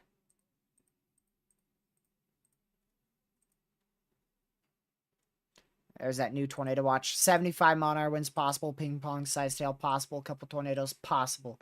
Everything is possible, possible, possible. Oops.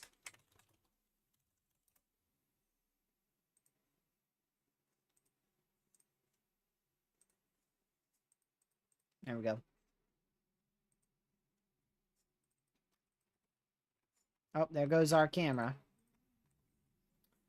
Yeah, we just lost a few severes. We are down to 9 severes as a whole. 1, 2, 3, 4, 5, 6, 7 of those are in the U.S.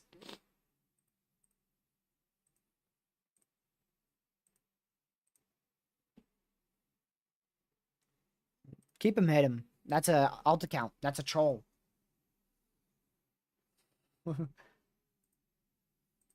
I could unhide him, but nah, hide him. That's a troll account. Already know.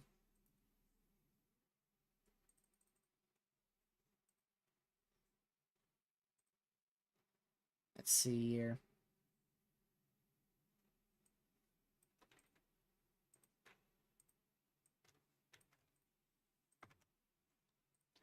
But in Louisiana, you've been through a lot.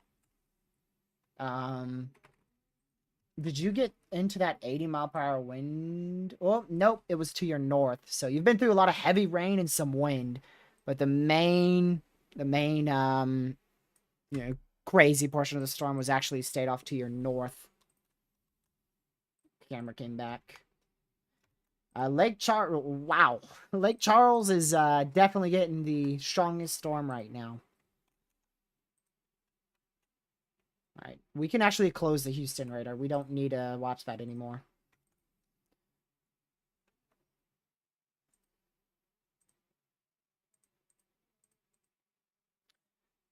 That is an old outlook. I want to look at the new outlook here. Man, the only tornado threat is on the immediate coastline, where we barely have any storms. Wait, I just realized. That's a tornado watch in a freaking general thunderstorm risk. I just realized that. That's crazy. The main hail threat is back out towards San Angelo, down through Rock Springs, Texas. You can see that above my face cam in the yellow area right here. That's where the main hail threat is. Out there in Louisiana, isolated 1/2 inch to 1 inch in diameter hail is possible. The wind threat, it's in both areas. Both areas have the wind threat. And then the tornado threat is only for, if you look above my face cam, I'll show it again. Immediate coastline right here. Pretty much done. I mean, really, the main tornado threat now is, if you look above my face cam, once again, right here. Because that's where we're actually going to have some storms for a little while. The other, I don't even know why they kept the other 5% and 2% tornado risk, because that risk's done, really. It's moving offshore. So, yeah. And then we have a tornado watch outside the 2%, of course, because it's 2024.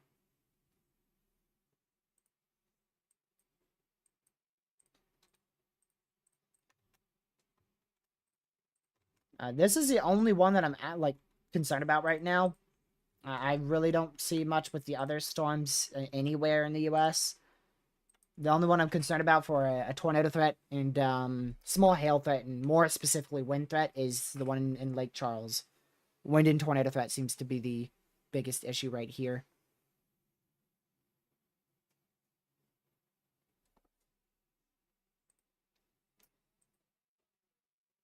If you're in Arkansas right now, you do not have a tornado threat for the next 3 days, but that could change.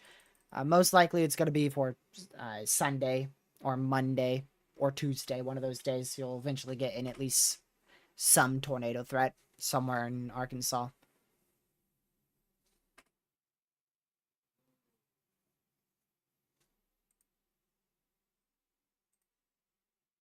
Let's see here.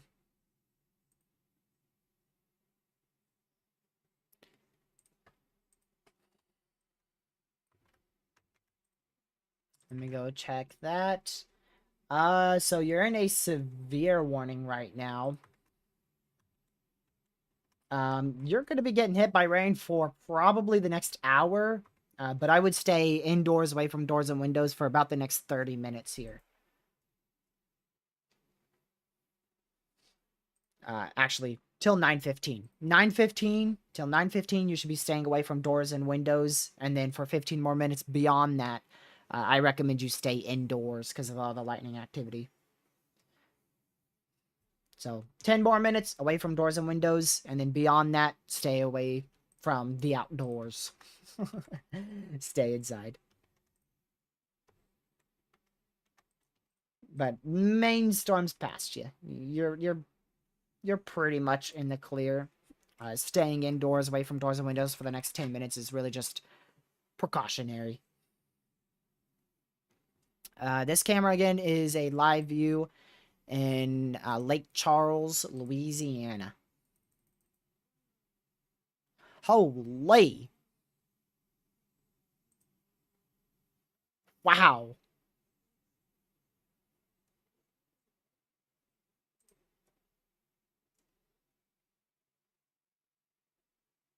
Dang!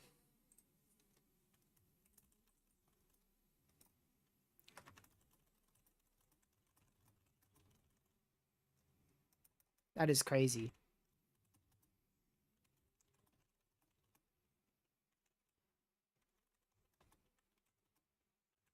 Let's see, that's in Houston. Of course, Texas.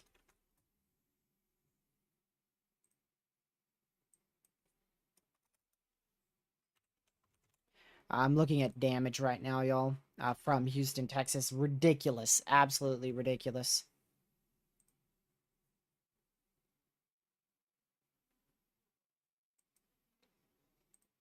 Absolutely crazy.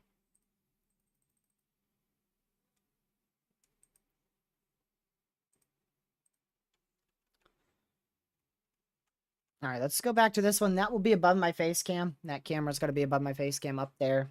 That is also courtesy of the 511 Louisiana government. So that's traffic cams, public domain. We are only at one considerable right now, and that is the one in Lake Charles, and that is the last significant severe. I don't really do a lot of Canada unless it's significant. I covered the EF4 tornado. Was it last year in July, I believe? I covered that. But no, I really don't do Canada that much.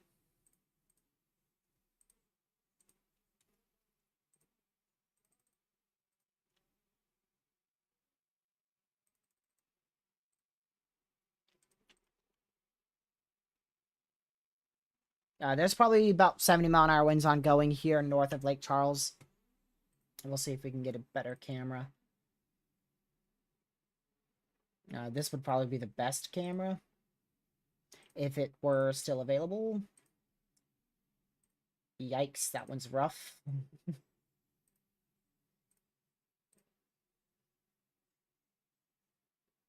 Yeah, that one's okay. It's a bit lower quality, but it's in the stronger portion of the thunderstorm.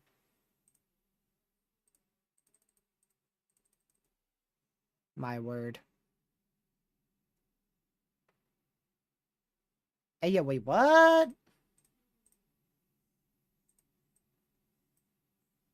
Whoa. What the heck? I didn't see this video. Yeah, there was definitely a tornado in Houston. If that is the video from Houston.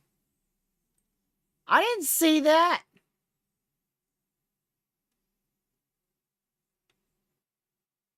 Power flashes and all. Holy. Wow.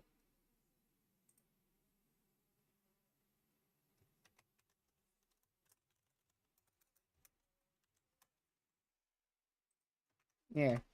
Simpez that thing. And then I've already lost it. Well, dang. That's tough. That's tough.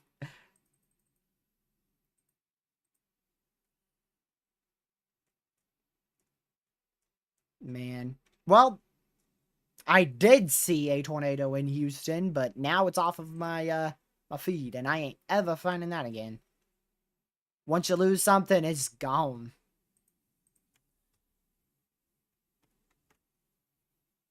Alright, let's see.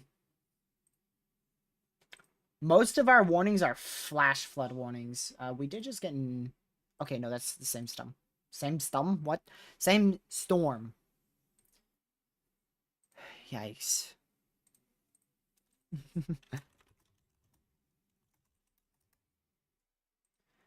We're not going to go for much longer because English is just being tossed out the window to the point where I don't know what I'm going to say. So we're not going for too much longer here.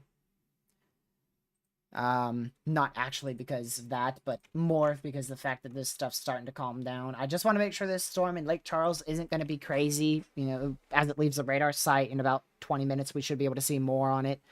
And then after that, we'll probably conclude.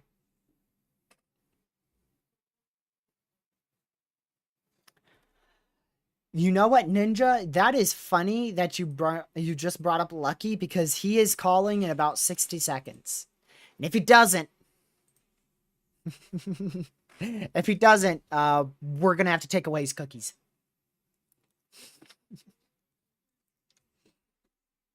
He said 1 minute.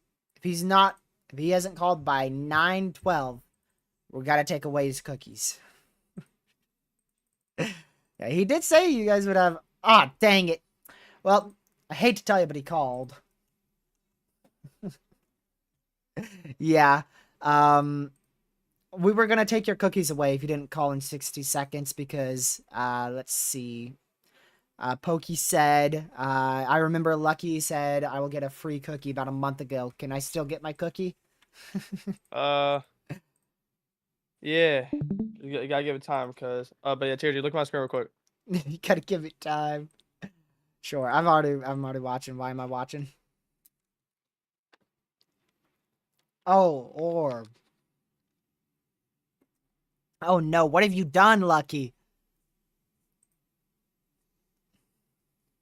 Is it faster?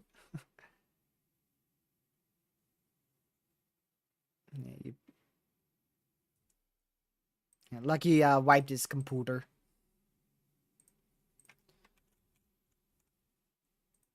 Alright, let's see if we got a better camera here. Let's see. This one might be better. Nope. Nope. What about this one? You could just say it. You know I can hear you. No. That's why I gotta keep talking, because it's not like they can hear you. I might have to do this one. It's so blurry. Yikes. We'll go back to this camera. They're also blurry, though, because they have rain on them now in Lake Charles. Yeah, that sounds like fun, Lucky. You have fun with that.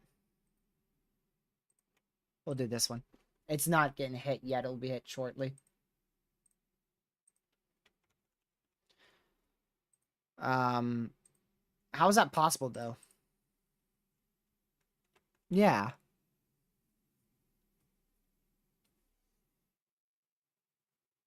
What? Bro's downgraded to like Windows 5. Are you sure? Because I don't remember the last time I saw a traffic cone on my main menu, bro. Bro's got a traffic cone on his wallpaper. Home screen. I don't know the last time I've seen that. I'm gonna make fun of you for that one, Lucky, forever. Man. Sorry, you're not gonna get that cookie. Lucky does not keep promises. That's just Lucky. So sorry to tell you.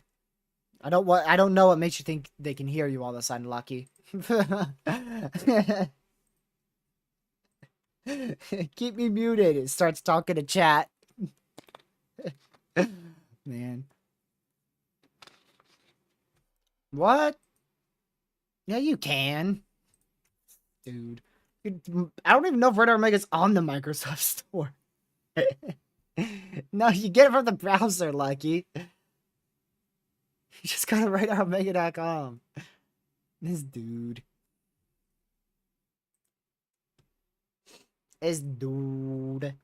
Now, radar scope, that's valid. I don't know if you can get that from the browser. Oh, it's getting windy on our camera. We are down to just 5 severes. Oh, by the way, Lucky, Houston, or I should say in Texas, there's 1 million people without power. Absolutely crazy. There's damage indicators that are indicating between 110 and 135 mile an hour winds from damaging winds, like not even a tornado. So that's not going to be fun. We'll see what they end up finding. Did you forget it again, Lucky? Here, I could give it to you real fast. If you don't get it there. Really? Because this is your 3rd attempt, buddy. Yeah, basically, y'all, I'm just waiting for this storm to get away from the radar.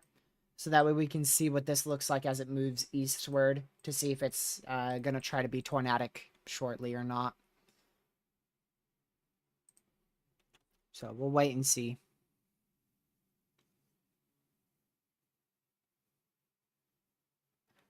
Ooh, your browser has normal tabs. Oof, impressive. On the side, that's just annoying. That is just annoying if they're on the side, man. Why change something that's not broken?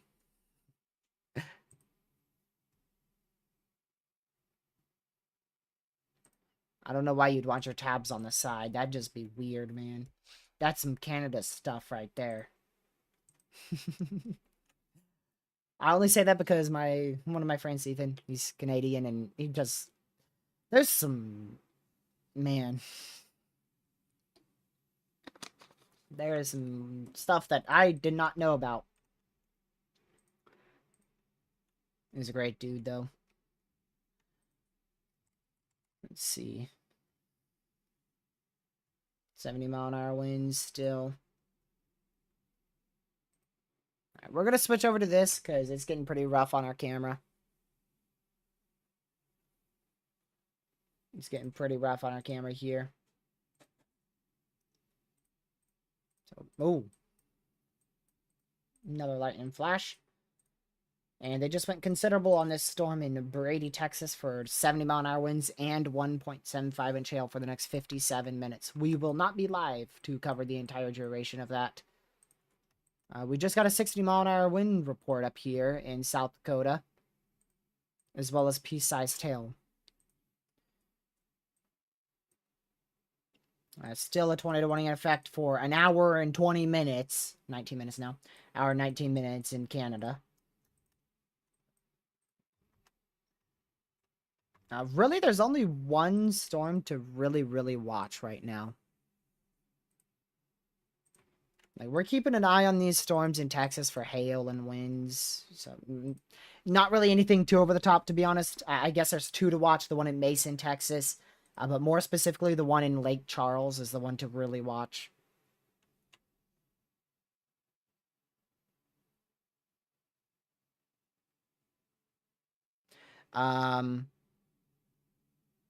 Twister. Pokey. Twister. What else did you expect? You know a movie that I have to rewatch?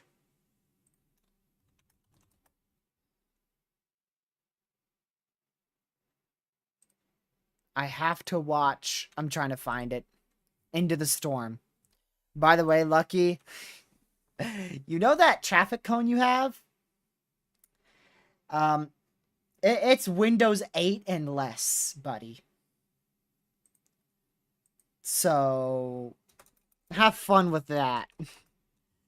Into the Storm. How much is this thing to rent? I gotta watch it again because I haven't. I have not watched it in a long time. There's now 1,090,000 people without power in Texas. It keeps climbing. It keeps climbing. I'm just reading what Windows has, buddy. That's right. Your Windows is old. That is dead right. You are correct. Watch this.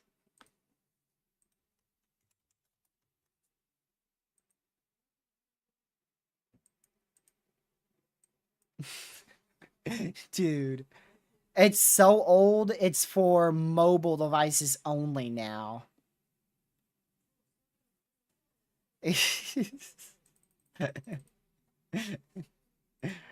That's funny. Bro, your computer is still old. What are you talking about? It may be a new drive, but it's still an old computer. That doesn't make it a new computer. It makes it... Hold on, shut up for a second. We got a warning. I don't know where the heck this is gonna be.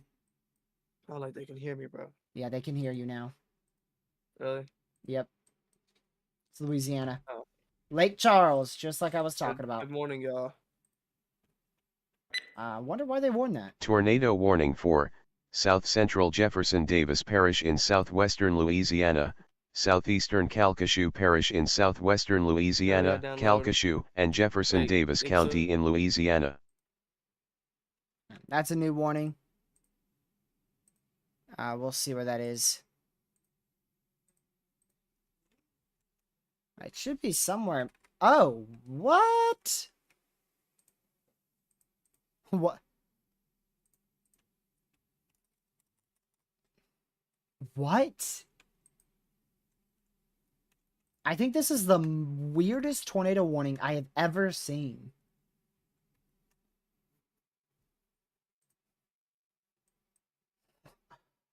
What? It's not weird as in, like, you know, strong or tiny warning. Weird as in, like, what are they seeing? And how are they seeing it? Is it this? I do not know why the heck that is tornado warned.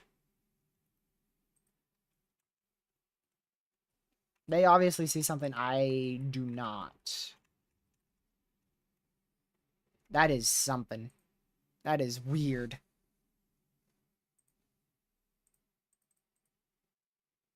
Well, I guess we'll keep watching this for a bit longer. But there is now a tornado warning in effect for downtown Lake Charles again. And I say that because we just went through some of them on the 13th of this month. Pretty sure about 3 days ago. The good news is the northern part of this storm's weakening. So that's the good news. So hopefully after we're done with this cycle here, which will be in 21 minutes, maybe this will be just a low and severe warning in effect, which will still be live for that in 21 minutes. And right after that, we'll probably start concluding stream.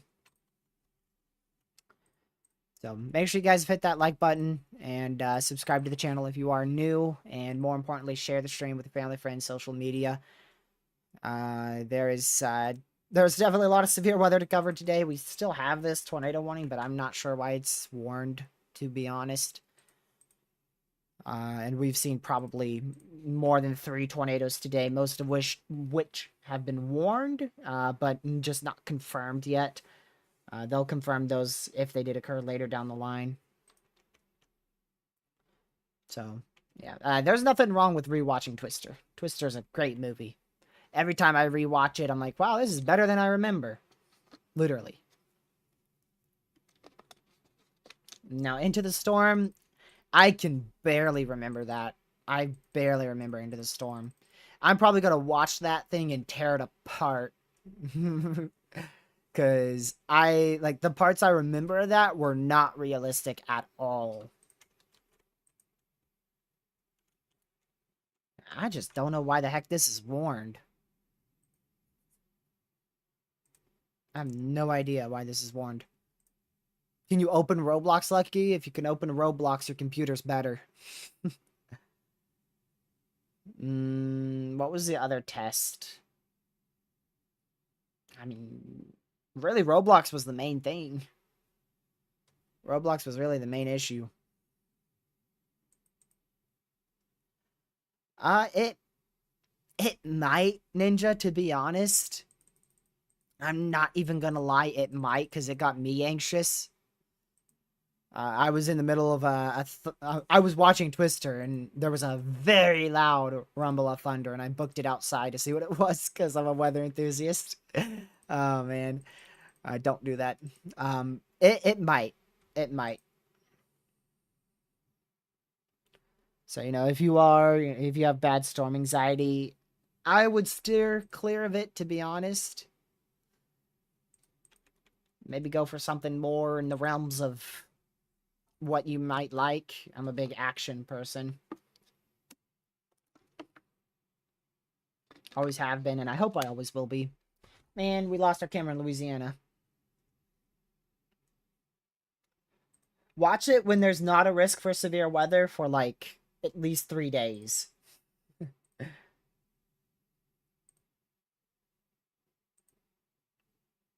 Thank you for subscribing. Much appreciated. I thought... Oh, right. Hold on. Bear with me whilst I go turn on the alerts on this one. I disabled the alerts for a minute. There we go.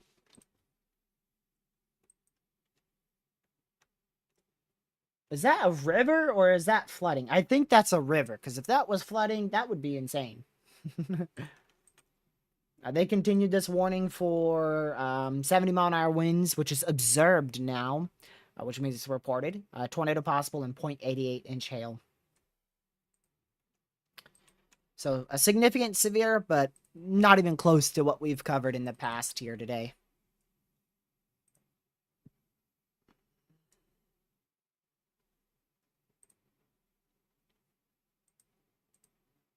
Let's see. Still at 1,090,000 people without power.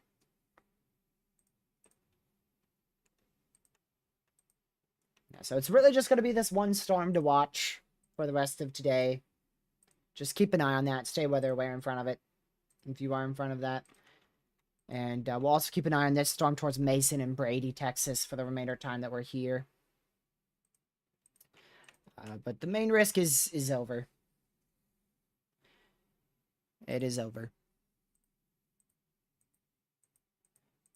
Which is obvious because we've lost our enhanced risk for severe weather. And the 5% is way smaller. We lost our 30 sig hail. And we also lost our 30 sig, or actually our 30% wind.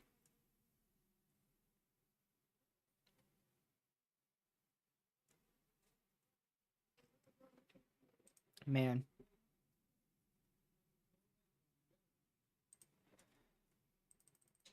So, yep, we'll just wait for the next couple minutes till we approach our end time. I don't know when we ended yesterday. I think we ended at 5.5 hours, which was 8 minutes ago for this live stream's time. Yeah, we ended at 5.5 hours yesterday. So we'll end at 6 hours today. And tomorrow, I'm going to be on monitoring mode tomorrow. I really don't expect much, so I'm not going to do like a full coverage like we did yesterday and today. We're gonna play the monitoring mode game, and there goes that pointless tornado warning. Didn't know why. I can't even tell you why that was issued. I lost words. I cannot even tell you why that was issued. I don't know why there was ever a tornado warning there.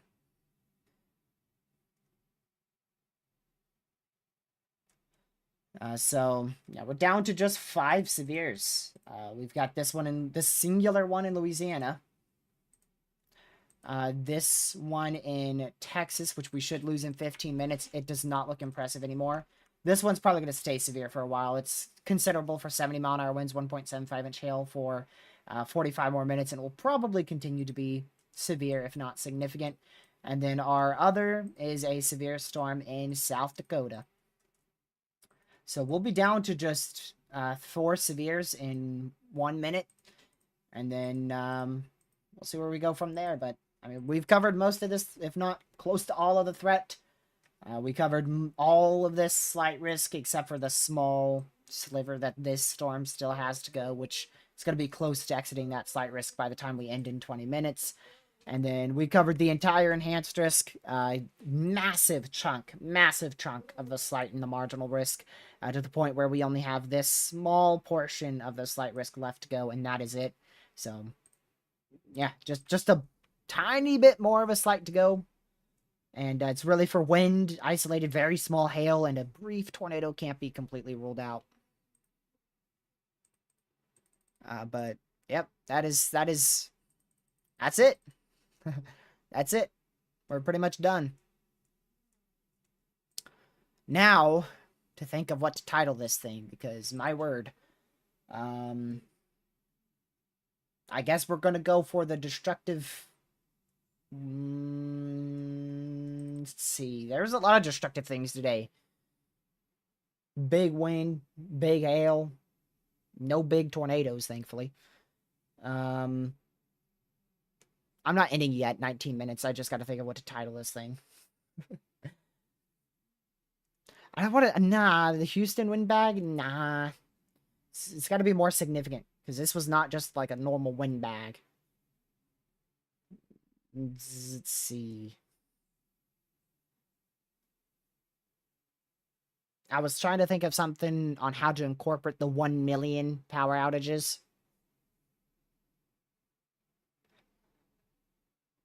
Let's see. Early hurricanes. Hey, you know what? The LandCane. Good idea. The Houston LandCane as it happened. There you go. That's what the title will be. I'm gonna put that in my... Or here. The LandCane. The Houston LandCane.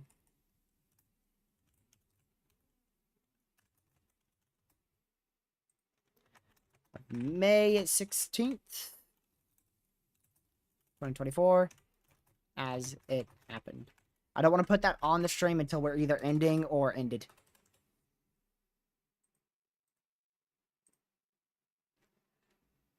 We're going to do LandCane as one word, but capitalize the L and the C.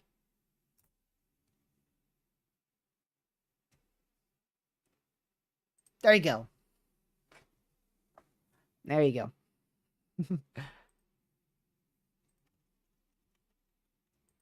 Because that was by far the main feature today.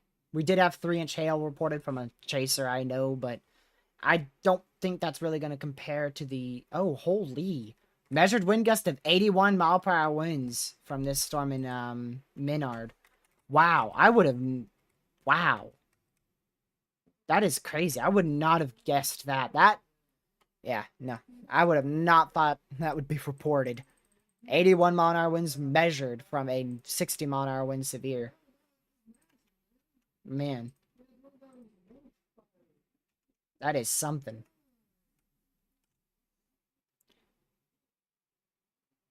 Not to mention all the power outages that we had today as well. And also the 3-inch hail. The possibly 130 mile an hour winds. And catastrophic. Actually, I don't think... We haven't had any reported catastrophic events. So we haven't had any flash flood emergencies just yet. But I know for a fact we've had a lot of significant flooding events. Here's the high risk that remains for excessive flash flooding. It's right here. That's your main high risk, and then your moderate risk is still in place, and then your slight risk and marginal for flash flooding as well. I don't know if we've seen any catastrophic flash flooding, but we've definitely seen significant, multiple events of significant flash flooding today.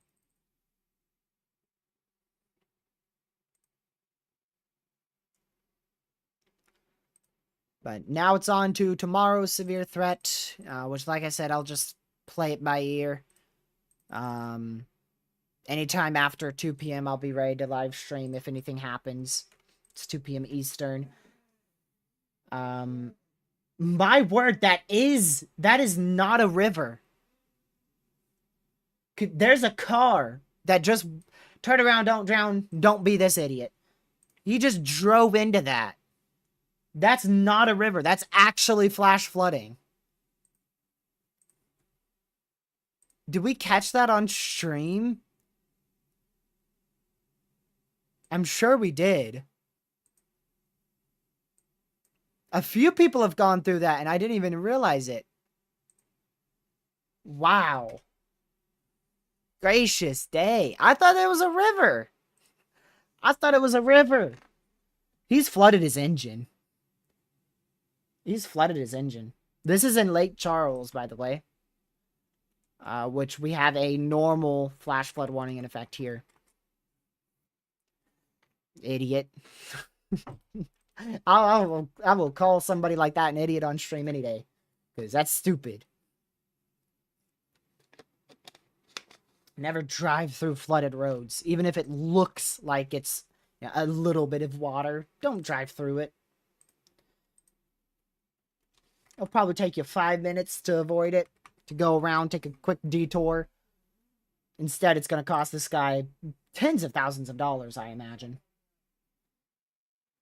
And not only that, he's stuck in the middle of a severe storm, so he can't even go anywhere until this is done in 30, 40 minutes. So he's just stuck there. He is just stuck there. And not to mention, it's 8:30 in the late evening out here in Louisiana, so not smart.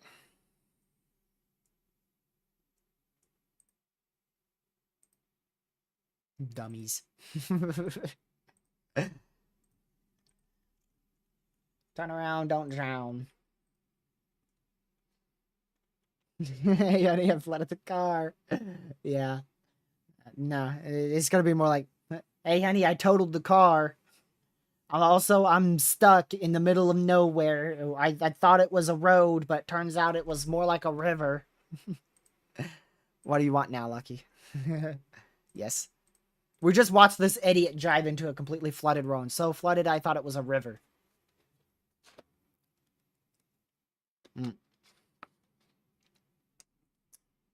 Yep. Yeah. Duh, Lucky. That's why I told you to make sure you had everything written down and saved up. But honestly, no. Because did you make an account? If you made an account, you can log into the account and they'll all still be there. You could just re-download them if you really want to, but I don't see a point in downloading previous thumbnails. If anything, that would be more of a good thing that I got rid of them all.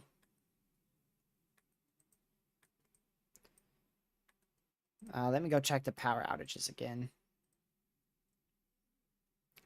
Oh, they're going down. They're going down.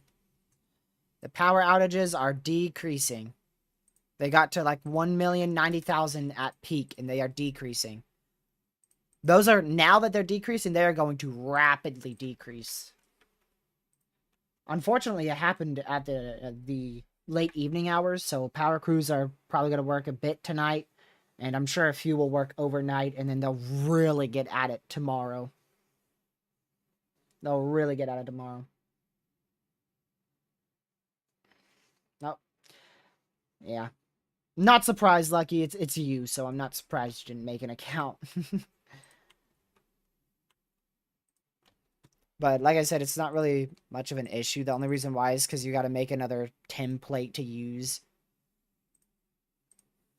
Yeah, dude doesn't know what I'm talking about. I'll show you after stream. We did just get a considerable, kind of out of nowhere. I'm surprised that was issued. 70-mile-an-hour winds, 0.75 inch hail. So this is going to continue to be a wind bag for probably the next at least 2 hours. Probably even later than that tonight. It's going to be significant, but it shouldn't be ridiculous to the point where we have to live stream again. Or to the point where we have to continue going. It's really going to be that one storm, that one line is the line to watch. Also, keep an eye on this storm towards Madison, Texas. It's already weakening. Still considerable for 70-mile-an-hour winds, 1.75 inch hail. But that's pretty much done. This is going to expire in 5 minutes. The storm in South Dakota is going to be present for a bit longer, but I'd be surprised if it lasts more than an hour. Still warned for 1 inch hail, 60-mile-an-hour winds for the next 35 minutes there. And, yeah, we'll end with probably just about 3-4 severes left. These will be the only considerable ones, as well as that one back towards Texas. So 2 considerable storms. I'm going to quickly check the 00ZH since that is rendered in. And yeah, the coastline is definitely going to get in on a lot of severe action tonight out of this storm. Brief tornado damaging winds upwards of 80 miles per hour and isolated large hail in 1 inch in diameter will be a possibility. Tomorrow just does not look good. Like, it looks garbage for severe weather, so we'll see if I end up live streaming. That call will be made tomorrow. I will be live at some point tomorrow, though. I can tell you that. So make sure you guys have hit that like button. We're at 162 likes. Make sure you've hit that subscribe button if you're new to the channel with the notification bell set to all so you know when I go live again tomorrow or upload a video. And share the channel with your family, friends, and on social media. It's greatly appreciated. We were one of the first to go live, and we're going to be one of the last to leave. The only 2 other people who I know who went live today start later. They started later than us, and they ended already, so. Let's see here. I believe we did have a tornado confirmed in Alberta, Canada today. So, just, you know, one of those tornado warnings that we covered did produce a tornado. So, the risk is going to be brief spin-up tornadoes tonight. Switch all over here. That camera was in, Lake Charles. Lake Charles, Louisiana. That's where that was. You want to say bye then? Yeah. Good. Bye. Bye. All right. He's working on the PC. He'll get it done in the next decade. Will you be back at like 10? Ish. Okay. He already turned off. Oh, I thought you already turned off your computer. All right. Talk to you in a bit then. Bye. You didn't say bye back. Meanie.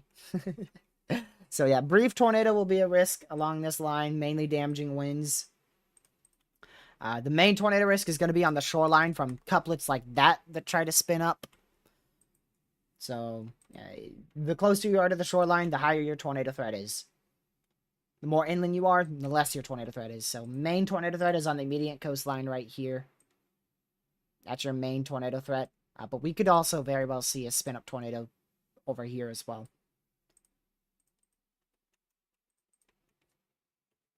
So, we'll keep an eye on it. We will watch it closely. Baton Rouge, definitely damaging winds are they're likely tonight. So I would be hyper weather aware, most likely hitting Baton Rouge. If they do end up hitting you and not going south, about 3 a.m. Central.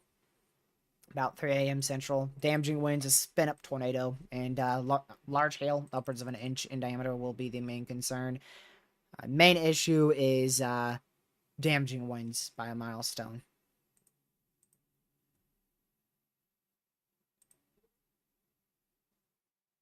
Have a great night, Ninja. Hopefully I'll see you tomorrow. Thank you for tuning in. We're going to wrap up shortly here. I'm going to go ahead and get rid of this camera.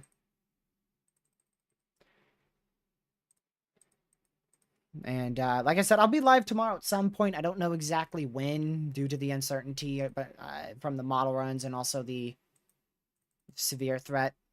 So, not sure when we'll be live. We'll just be live. Today was another one of those days where I was anticipating to either split it up into 2 coverages or just go straight throughout most of the severe threat. And, I mean, today and yesterday were both of those. Both days we ended up just going straight through it. So, out of both days, we were live the longest here on YouTube outside of Chasers, because gracious day, those Chasers live stream like 11 hours for the slight risks. So, yeah, there's more we could cover here, but the biggest threat's over. I'm getting tired. I gotta go get some food in my system. We're approaching the nearest hour for ending the live stream, so therefore we're gonna end it. So just before we head off, make sure you guys hit that like button, subscribe to the channel if you are new, and share the channel with your family, friends, social media, because we'll be back here tomorrow for probably at least an hour, at minimum an hour, probably 2. I don't know how long, but we'll be there for at least an hour tomorrow. So yeah, just gonna double check the National Hurricane Center just in case something changed. And nope. So yeah, we are good to end. So thank you guys so much for tuning in. A bit of a flash warning whilst this loads. It's gonna load our radar loop that we covered today. Whoa, was that 3-inch hail or 4? Hold on, I just want to check that. 3-inch hail, got it. A massive shout out to the mods for modding chat. Again, just a bit of a flash warning here. Much appreciated that you guys stayed here for most of the stream. I know a lot of you guys stayed here for a very long time. And yeah, thank you guys for staying in my live stream for 6 hours watching me talk about the weather. Hopefully you guys found this helpful, maybe informative as well. And yeah, thank you so much for tuning in. My word, what a live stream. Absolutely crazy. You guys helped me reach over 4,000 people with the word of severe weather today, so greatly appreciated. I'm going to go ahead and change that live stream title. So, yeah, thank you so much. I hope you guys have a fantastic rest of your night. I'll see you guys in tomorrow's live stream, whenever that may be. And again, massive shout out to all the mods for modding chat, and I will see you guys in the next one. Stay safe, watch severe weather. Goodbye. And watch the tropics.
Stay safe for severe weather, and I'll see you guys in tomorrow's live stream. Have a great